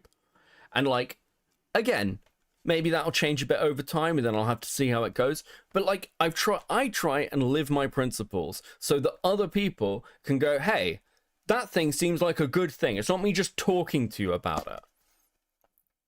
And I think that's much more powerful. Ultimately, if you're doing what Leadhead's doing, this aesthetic, this moral fucking luck of like a good aesthetic, like, appearance to your politics and worldview, I don't think you have much value. You're actually I think people like that are a bit of a drag, because like, again, you're like, we all the way through watching this, we've been saying, is this a psyop? Is this a psyop? Is this a psyop? Because I could take like sections of Leadhead's video and be like, oh my god, look how crazy this fucking leftist is. Isn't Israel actually based? Because look at what she's saying Israel's doing. This is either a lie or like, actually, don't they have the right to do this? Because Leadhead is so misinformed, she's actually unhelpful to her own side. And this is the kind of shit that I'm like talking about. It's just so frustrating to watch. I feel like I've seen it for years. I give back by giving useless ginger streamers free Discord help. Hashtag blessed, hashtag give back. True Hoz, dude. Andrew Tate is right-wing version. He pretended to be a traditionalist man by trafficking women. Yeah, and Jack Murphy. Dude, oh fucking dude. Charlie Kirk. Oh my god, guys, we need to have more traditionalist values. Meanwhile, screaming at his pregnant wife to go to the store. Fucking losers, all of them. None of these people believe anything. I'll defend this to the core. Because if you actually believe this stuff, it's not like, I hate this pushback. Actually, like, a lot of people can't live their principles back out because that's really hard to do on a day-to-day basis. No, if you believe something, you'll do it more naturally. How is it difficult? How is it difficult to do the thing you believe? If I said to you, hey, I think lying's bad. I think lying is the worst thing you can do. But then lied all the fucking time. Then clearly I don't actually think that, do I? Like, I'm just preaching to you to have some sort of moral high ground. Dude, I hate these people. Hate them. Who says that? Or a dude. I get that all the time, Layla. All the time. I think Hassan is a grifter. Genuinely, I think Hassan is a fucking grifter. Because if Hassan believed half the shit he said, he would not live the way he does. Destiny is a grifter. Destiny does not believe any of the things he said about the fucking red pill. He doesn't believe it. Vosh has admitted it on stream. Vosh has said, I don't need to live these principles. I just need to tell you about them. I'm doing the good by spreading it. Bro, if you can't even live these principles, what's the fucking point of telling anyone else about them? If you, the person spreading this ideology, cannot live it, what's the point of telling it? Clearly you don't think it can be applied. Otherwise you'd be doing it, bro. Absolutely fucking infuriating. Oh fuck, it's insane. There's like no logical link to any of this. So many people have fought me on this and it's always retarded. I don't know how you come to that conclusion. Infamous, how are we doing on a scale of 1 to 10? How bad is this video? Fucking -20 is a good answer. 0 commies out of 10. Sad harmonicas. Dude.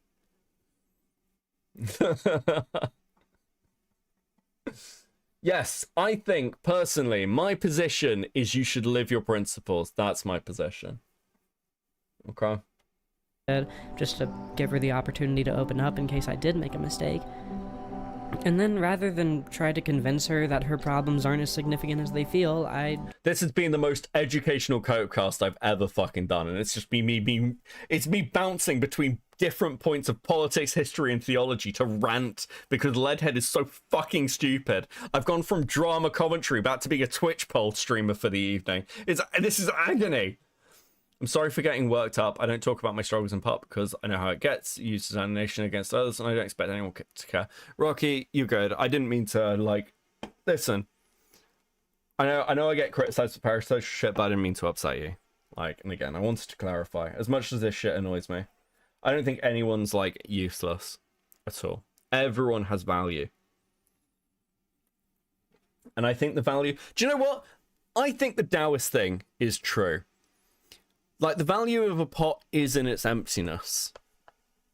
And that's actually okay. It is okay to just be you and be what you are.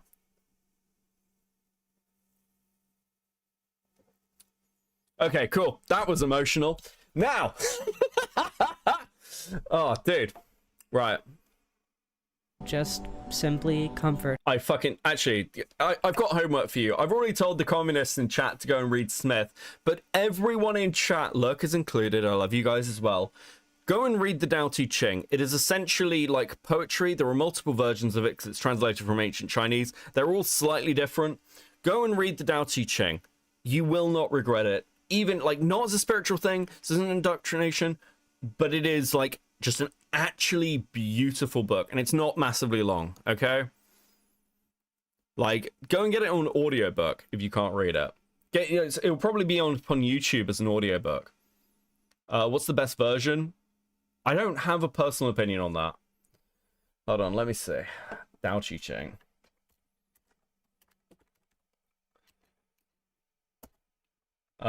Give me a second. Right. I'm going to put it in chat.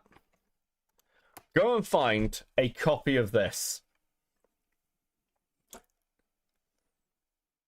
That is your homework, chat, okay?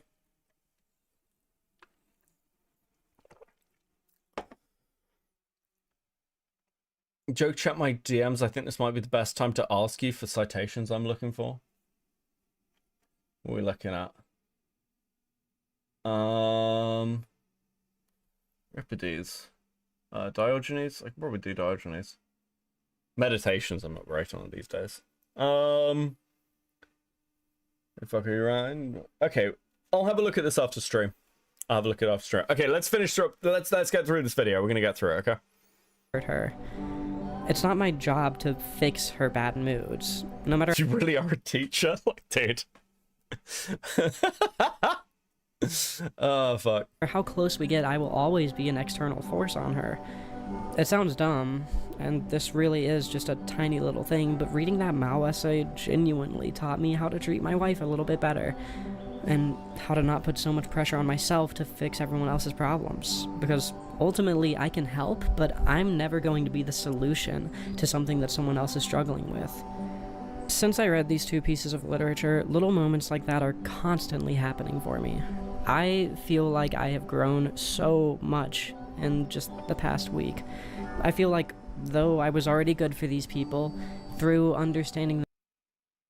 Though I was already good for these people. Leadhead has systematically ruined the lives of everyone around her. Unironically. Everything Leadhead touches turns to fucking dust. There is something like, obviously, actually, do you know what? Perfect. I always say this. You get the audience you deserve, right? You get the audience you deserve. Leadhead has like the people who surround her like get fucking corrupted by her. Like, this is obviously going to turn into a cult. I can't fucking believe it. The mechanics of the real time good that I do, I can now be even better for them. And actually, I'm not sure that was perfect. I don't know if that fucking you get the audience you deserve thing lines up. I mean, I suppose in this way, because Leadhead has lost all her audience and she doesn't fucking deserve one. I've never seen someone less deserving of hearing their voice heard than fucking Leadhead. I think I can't believe I am saying this. I would rather listen to Mr. Girl, who is a complete fucking, like, and I said this on Just Thought stream the other night. I've said this multiple times. Mr. Girl is the sort of person that would rather you think that he is a pedophile than what's actually wrong with him. I fucking detest Mr. Girl, and I would rather listen to Mr. Girl than Leadhead. If you gave me a choice of being in a room alone with Mr. Girl or Leadhead, I'd be like, yeah, sure, like, fuck it, I'll talk to Mr. Girl for 20 minutes. Like, there's something actually vile about it. Like, dude.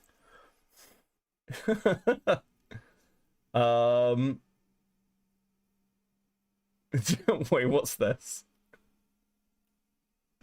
Don't compromise. Learn classical Chinese, memorize the book, and strive to understand what cannot be fully understood. He who knows what he does not know is a student. Become the student. Source: I'm Chinese. Dude. Where's the ring? I now have a theory that she is not married. She is married. I can confirm she got married. It really is an amazing feeling. I'm getting better. I'm improving and growing in ways that might have taken me years longer had I not started reading communist theory. I'm not a world leader. I'm not a revolutionary, but that right there, that growth, that evolution is what makes this communism stuff more than just a fandom to me. I'm going to say this for like the 4th time now. You are a trans woman who is saying that Che Guevara is your personal political hero. Does anything like else encapsulate how perfectly fucking retarded this is? Like, being like, I'm not LARPing, guys. I'm wearing a Che Guevara shirt. Insane.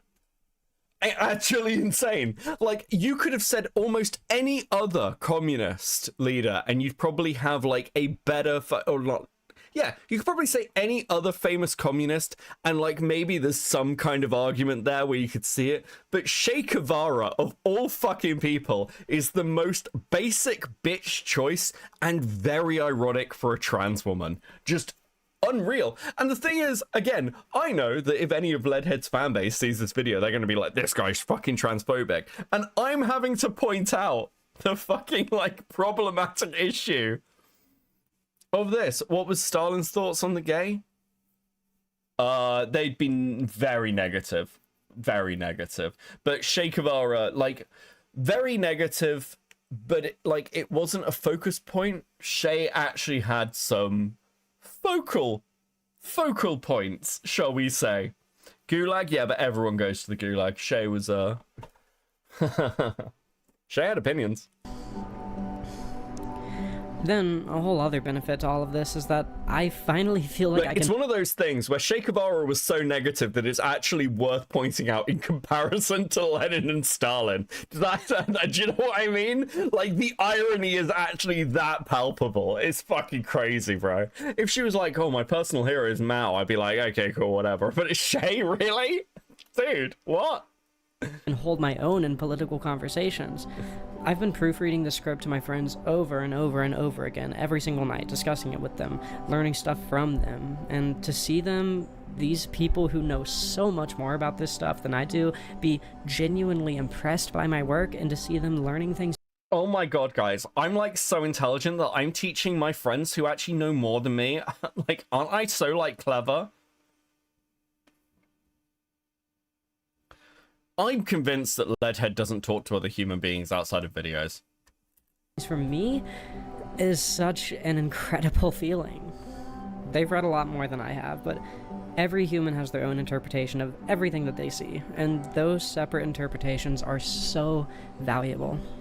To finally... No, they're actually not. Here's a fun fact. They're actually not. Your opinion is fucking irrelevant. It is so divorced from reality or the thing you're talking about. It has literally the only value your opinion has is to make content out of. That's it. Your value is content for me. That's it. That's all you are, Leadhead. That's what you've been reduced to. I am literally the Leadhead A-logger. Dude. She wants it to be that way, so she's willing into existence. Dude, I keep coming back to the irony. If Leadhead was just like, look, I'm an anarchist, I'd be like, everything Leadhead has said is not like perfect one-to-one, but it lines up far closer with anarchism, where you've got like generally small community groups, depending on like, again, it differs internally. He says as an anarcho-monarchist, because anarcho-monarchism is fucking awesome. Finally be able to interpret things about society in a way that really is my own and not just parroting some boy video feels amazing. Like, I've gone from having vague vibes-based concepts in my head like, something about categorization feels like inherently fascist, but I can't really explain why, to, oh, it's mechanical materialism, using external subjective I'm sorry, what? Like, something about categorization feels like inherently fascist, but I can't really explain why. I can't really explain why it would feel inherently fascist. I don't know, Leadhead. It might be because communism and socialism share a lot of points in their theories, and fascism, while it is a right-wing theory, and don't let anyone ever tell you different, is like based off of socialist principles. It's just socialism turned up to like 30 with way more nationalistic principles poured into it, and a far more like militaristic, generally speaking, militaristic bent.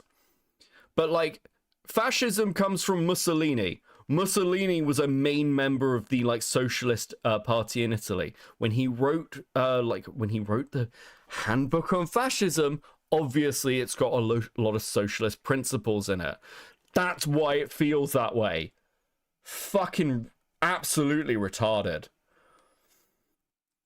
Dude, okay. So here's another thing to consider. Can we have a beacon system like Gondor? Yes, we can, Metalman. In fact, that would actually be required, because the whole point of like anarcho-monarchism is you only come together to face an external threat, and that's usually under the king. Anyway, right, so let's talk about another thing. I didn't know spreadsheets are fascist. True. Actually, I was about to, like, that's a perfect super chat, Hornet, because one of the interesting things about fascism, there's a test you can take online to see if you're a fascist. It's like not like a random like BuzzFeed test. There's actually a test from like an academic to see if you're fascist. And one thing that's really interesting is most people in multiple political beliefs will have fascist tendencies for like in particular directions, because fascism is such a fucking grab bag of theories and like practices. Like, again, you can have left-wing reasons to nationalize or privatize things, but you'll find like intersections into other political theories which will also want that from the other side. Anyway, Beckett took it, he's a fascist. I actually have like, I think I had like pretty, like, I can't remember what I fucking had. I wasn't that high. But anyway. Anyway, please enjoy these stickers, guys. Guys, you have been smashing it tonight. Thank you so much for supporting communism during this stream. It's really appreciated. Let me set the goal. We'll set a short one for the end of the night, okay? We'll go 5. We'll go okay. Dude, this has been crazy. What did someone say about Psy? Why is Psy saying the gamer is bad, but Lyle doesn't have any problems with diaper tones, or Chris or even Becca all saying the gamer word? I don't know. It's not as bad as corny grooming kids. Wait, what? Are we saying the gamer word? Which is the gamer word? Do you mean the N word? I don't say the N word on stream, and I don't say it publicly. I actually don't think you should. Not for any like moral reasons or anything, just because it's an incredibly fucking stupid thing to have a clip of you out there saying. It's like it's purely pragmatic, but there is no clip anywhere of me saying the N word. I don't know what Sai is saying. I've literally paid no fucking attention to it.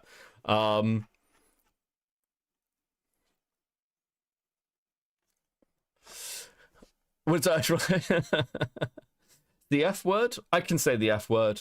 I'm part of the LGBT. I said that I use that word to refer to myself all through my teenage years. I get to say that word. No one's taking that away from me. The R word, I think retard's back in vogue, actually. Yes. Does that answer the question? I don't know what Sai's talking about. I haven't paid attention to Sai in ages, but I caught the name in chat. I was like, ooh, what's going on there?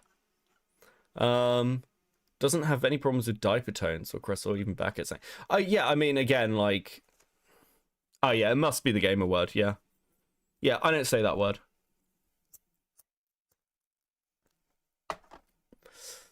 I don't say that word. I'm a good boy. No, I don't say that word on stream anyway. Anyway, continuing onwards. It's mechanical materialism. Using external subjective observations to gauge the nature of a subject is inherently flawed, naive, idealistic, and dogmatic, and it lends itself so thoroughly to prejudice, ignorance, and judging books by their covers. Plus, it ties into the world of corporate. I mean, Sai's been going at Chuli. A lot of people are going at Chuli at the moment. Like, Chuli's getting a lot of attention. I'm largely staying out of it, if I'm honest. I think okay, so I'll say this, because obviously, like, I've got my own opinions of I for the first time ever, I actually engaged in fucking cat's lair because some people were like, you need to call out Mally more. At Beckett, why isn't Beckett being harsh with Mally? Why is Beckett like not like, I was, dude, like, what the fuck? I give everyone grace. I fucking insane shit. But like, I've said this all the way through the SEC shit. I do worry that some of this stuff in the ACC is turning into a bit of a fucking witch hunt.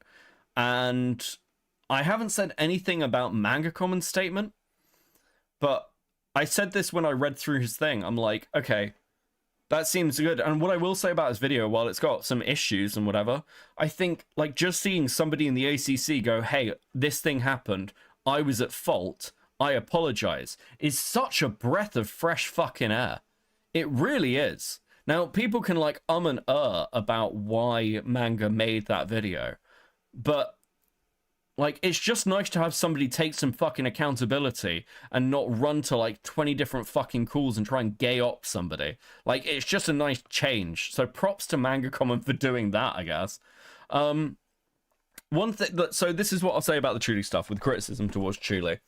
Without getting too far into it, because, like, I want to see how this stuff plays out. I want to see Ponder's response and then kind of go from there.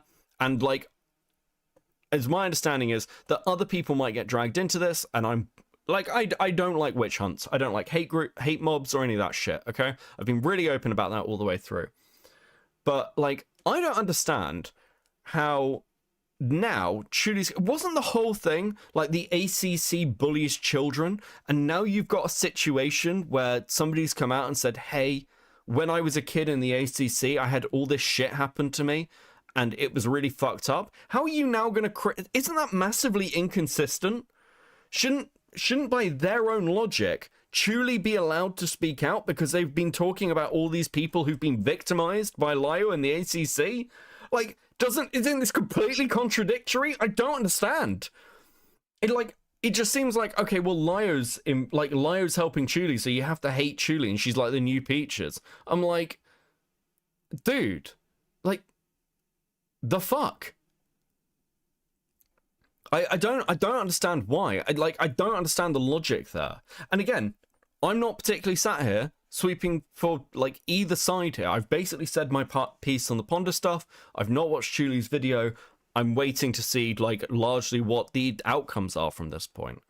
But, like, yeah, the Chuli hate I've seen is kind of fucking wild. I've even seen Akumu getting it. Akumu's getting this shit. And it's like, bro, like, it's getting a little fucking weird on both sides. On both sides of the ACC stuff. Like, the fucking anti-ACC crowd and the ACC crowd. Like, people need to chill, in my fucking opinion. That's what I think. People can disagree with me, but my basic position is maybe just, like, take a fucking breath for 20 minutes. Do you know what I mean? Corporate marketing, where we're all manipulated into believing that one brand of American cheese is inherently better than another because one has flashier packaging, which feeds into people mentally separating themselves from folks who have to spend a little bit more time in the grocery store thinking that little bit more economically Chuli's taking a step back and actually taking a break, which she needs anybody involved in stuff like this, because you get wrapped up in it, and none of this should dominate your life. Chuli definitely, like, Chuli's smart enough that she's taken a step back, which is the correct thing to do. The further Becky spoke, the more my question was answered. No, you're fine. Consciously. Y'all already know that I love being able to explain what's going on in my mind, and now that I'm able to explain... And to be clear, this, wasn't a call out directed at any one person or one group. This is both sides. Chill the fuck out. This is my take at the moment. Stuff like categorization feeling fashy to me and more nuanced than, oh, it's just a vibe I get. I feel like there is nothing in the world right now that I can't discuss or at least learn about, and I look forward to seeing what I do with it. Okay, we're gonna go back because I've been ranting about like 3 other things. But Leadhead, I can't say this enough. I can't stress this enough. Please make videos on more things. This has been fucking banging. have to spend a little bit more time in the grocery store, thinking that little bit more economically consciously. Y'all already know that I love being able to explain what's going on in my mind, and now that I'm able to explain stuff like categorization feeling vashy to me, and more nuanced than, oh, it's just a vibe I get, I feel like there is nothing in the world right now that I can't discuss or at least learn about, and I look forward to seeing what I do with it. It's a good feeling.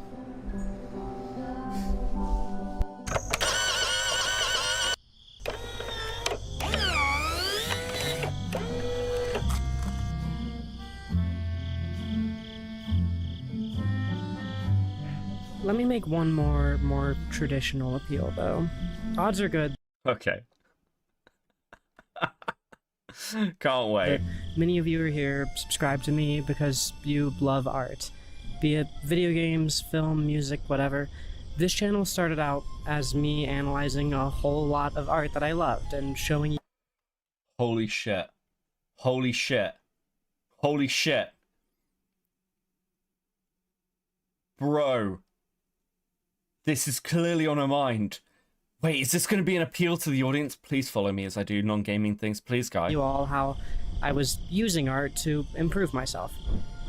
And God, I really can't overstate this. Reading a bit of communist theory has made the art that I've always loved hit just so much harder. I mean, I cried my eyes out the other day watching Full Metal Jacket, even though I've seen it plenty of times. You know, just because now I have a better understanding of what the people of Vietnam were defending themselves against.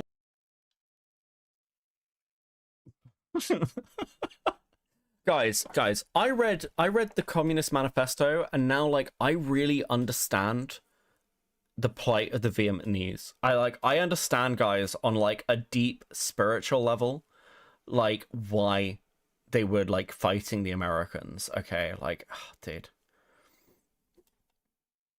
I fucking... Again, kind of fucking racist. And watching how the U.S. government robbed Private Joker of his empathy and broke his mind just as he was on the cusp of developing a pro-social philosophy for himself, just...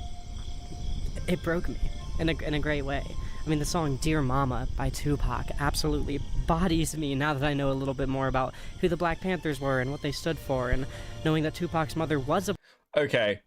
I'm instituting a new rule. You're actually not allowed to call yourself a leftist unless you have at least a basic understanding of some of the history of what you believe. Like, I'm actually, like, hard rule, you're not allowed. You're banned. Banned. Fucking banned. The Black Panther. We're going back. Next time somebody says that, like, they're a leftist, ask them who their favorite fucking thought leader is. Okay? At least make sure that they've read a quote from Malcolm X. Who nearly lost her... Preferably the quote from Malcolm X where he said that the only white person who should be allowed to join the movement is John Brown. Okay? That's it. You're allowed to read that quote, and if you come away from the quote by Malcolm X saying that the only white person who is an actual ally to the black movement was John Brown, and you still, like, unironically, are like, oh, okay, but Malcolm X would like me, like, that's a good litmus test for everyone to know that you're retarded, okay? So anytime you meet a leftist now, just make sure they've read that quote before you go on any... Just see their reaction. Actually, I'm fascinated to hear what they say. Tell me in the comments. To the crack epidemic, and knowing a little bit more of the intricacies of how the crack epidemic started and the failures of the system that enabled it. I mean, Dear Mama has become one of the most soul-wrenching songs in the world for me. Or God, Half-Life 2. Now that I've spent a bit of time learning about how and why imperialism happens, the Combine are even more interesting to me as villains, and the humans are even more aspirational. The Big Lebowski... Does Leadhead think Full Metal Jacket is some political Vietnam criticism a la Starship Troopers? God only knows what Leadhead thinks. Quite honestly, I don't think Leadhead knows what she thinks. Is way funnier to me. Arrested Development has a whole new level of insanity. Name. Been lurking, but gotta say she doesn't need to speak anymore. Yes, that would be nice. Be attached to it now with all the Iraq stuff. Fargo's satirization of world philosophies is even more amusing and poignant. Bus Driver's albums are way more digestible. Even when I disagree with an artist's politics, I'm able to engage with their work in a whole new way. Y'all already know that I like to dive deep on the art that I love. I felt like I could never feel anything about Half-Life 2 or Metal Gear or Bioshock or Disco Elysium or The Beginner's Guide or Tyler the Creator that I hadn't already felt before, but it's just like a whole new layer of appreciation that I can tack on to all this stuff. My relationship with the art that I love has grown in such a beautiful way. Chat, I've been counting my Beckett trigger counter and I'm up to 8 trigger moments. It's really bad. That's really bad. This stream is such a shit show. It's just constant rants on random fucking academic stuff. I'm so sorry, guys. I actually apologize. This stream must have been fucking terrible to watch.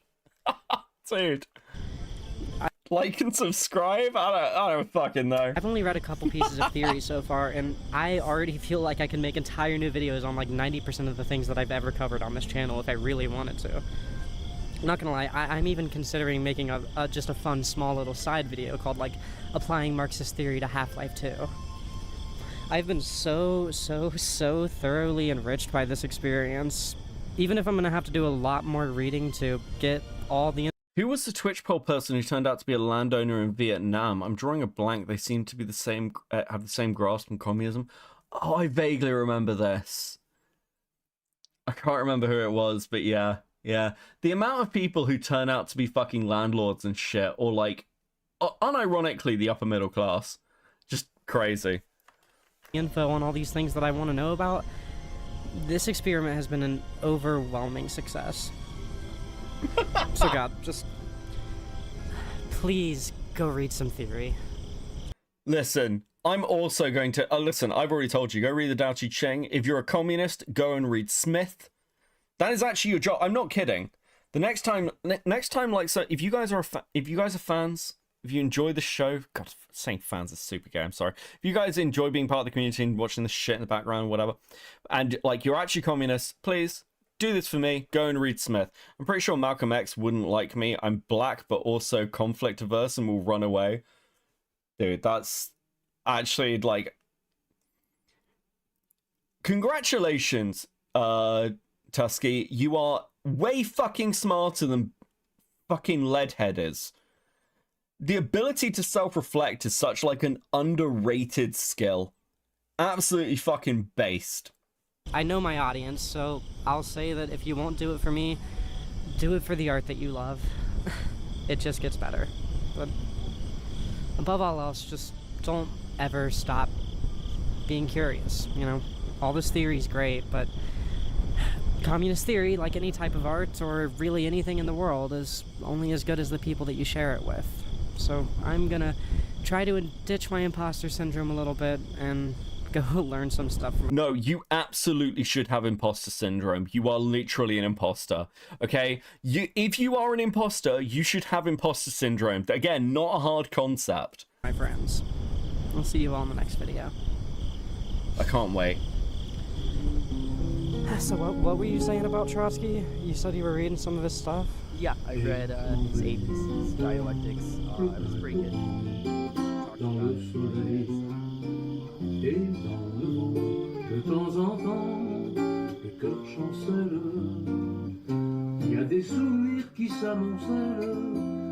The worst thing is that this is fake. Like, the ending to this is such a weird... Oh, you said you read some Trotsky? We won't be watching. I will. And you'll all be coming with me on another journey into Leadhead whenever the next release something. This is not optional, okay? This is your life now. La vie s'enfuit à tire d'aile, et ça fait mal au cœur d'enfant qui s'en va seul. Clopin, clopin.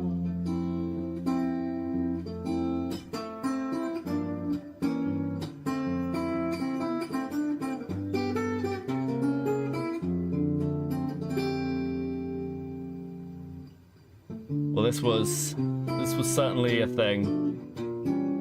Oh my god, how long is this? Shut the fuck up. I just played the game, like, non-stop. Quickly, considering what all it is, and then I had to, like, read multiple books for it and stuff. I was planning on making a video on Death Stranding too. When the first game came out, I took a week off work because I wasn't full-time back then. And I just played the game, like, non-stop, and wrote my video about it and all that, and edited. And I tried to be, like, the first person to get a really good video out about Death Stranding 2, or about Death Stranding 1. I was going to do that with this game too, only I'm kind of enjoying taking my time with it, and I don't care. Can we go back and check in on Danburst maybe at some point, dude? Okay. I physically do not care. I am unable to give a shit.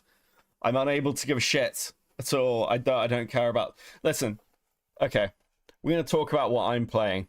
Okay, that's far more interesting to me. So, you'll remember on the last members stream. God, I do not want to hear that take. Yeah, I'm good. Don't worry, Shogun. I'm not gonna subject you. I finished Hell Is Us. I finished Hell Is Us. I highly recommend it. It's really good. It's quite fun. It's well worth your time. It's a really good exploration game. Lots of puzzles. It's pretty fun. I have now finished it, and I've moved on to Demon X Machina. So if I am not around as much, it is because I'm playing Demon X Machina and working on the Food Shops video. Check your general chat. Just a robot made a funny short video. Hold on a sec. I said we watched the Hegel thing as well, didn't we? We need to do that. Dude, what is... Dude. Where is this in my general chat?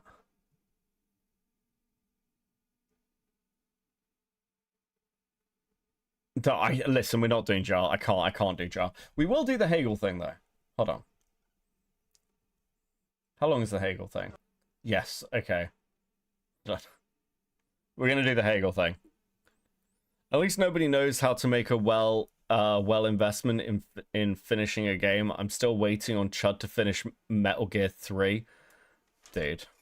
At least someone knows how to make a well investment. Yeah, listen, I've waited a really long time for Demon X Machina too, and it's really fun.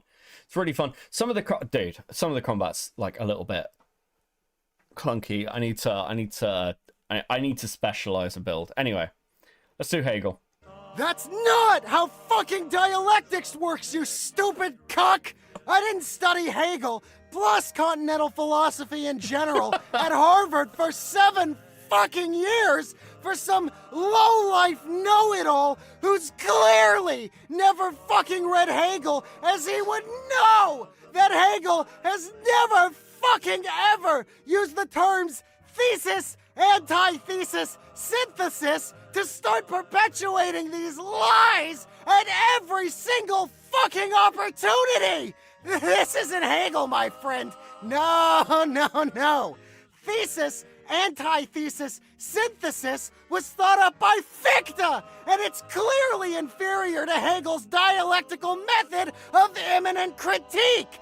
Yes, it's called immanent critique. And dialectics is only one part of Hegel's full method, which again is called immanent critique, which you would know if you had actually bothered to read Hegel. No one reads Hegel.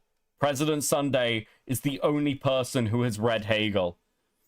Also, this is, to my knowledge, kind of true, but it also doesn't fucking matter because the overall theory is basically fucking same.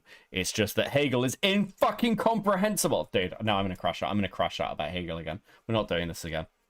It's literally in the science of logic, you dumb fucking piece of shit! I honestly cannot believe the fucking arrogance to come onto this post spouting that anti-Hegel garbage! Where did you get your fucking info on dialectics? Fucking Jason Unruh?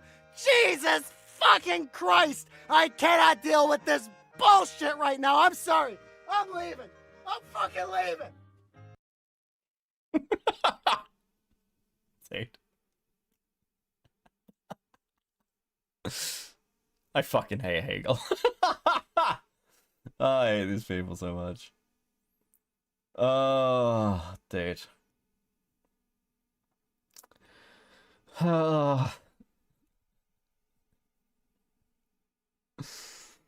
Okay, listen. This has been fun. I'm probably going to send you guys over to Art Block. I might do something this weekend if something cool comes out. If not, I'm just going to work on the video and play video games. Okay, that's going to be my plan. But before we leave, does anyone have any final thoughts after Beckett's fucking theology and history lesson?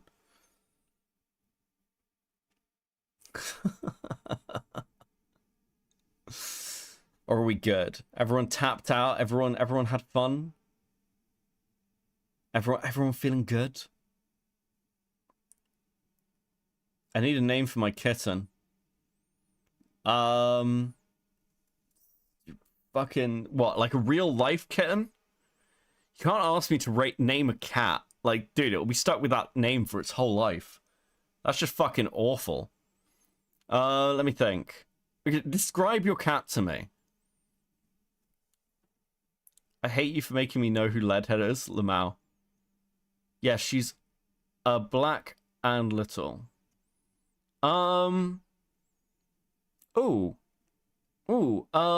Okay.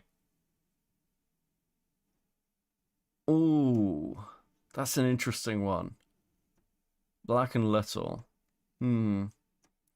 Shadows is too obvious. Shadows is too obvious. Cat names. Umbra? Umbra's a good name. Umbra's a good name. It's unique, it's interesting. You get to shout Umbra at night when you want the cat to come in. Are we just naming fucking like warframes?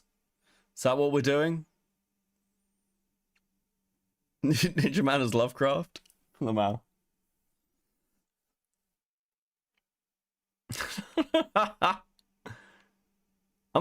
Umbra's probably a good name for a cat.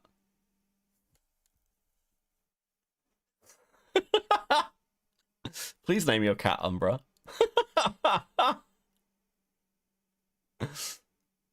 You're officially the reason my kid knows the word cuck.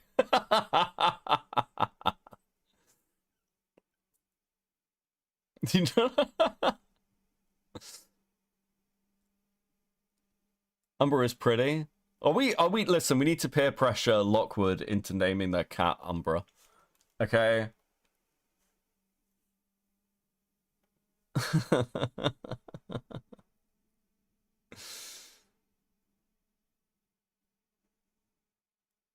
Okay. Okay, listen. Think on Umbra. Think on Umbra. Right, I'm gonna raid you out to what block? My vote is for Umbra. This has been fun. I'm gonna go and grab something to eat, and then I am going to play some more Demon X Machina. And I will catch you guys in the next one. Have a fantastic weekend if I'm not streaming again. Peace, guys.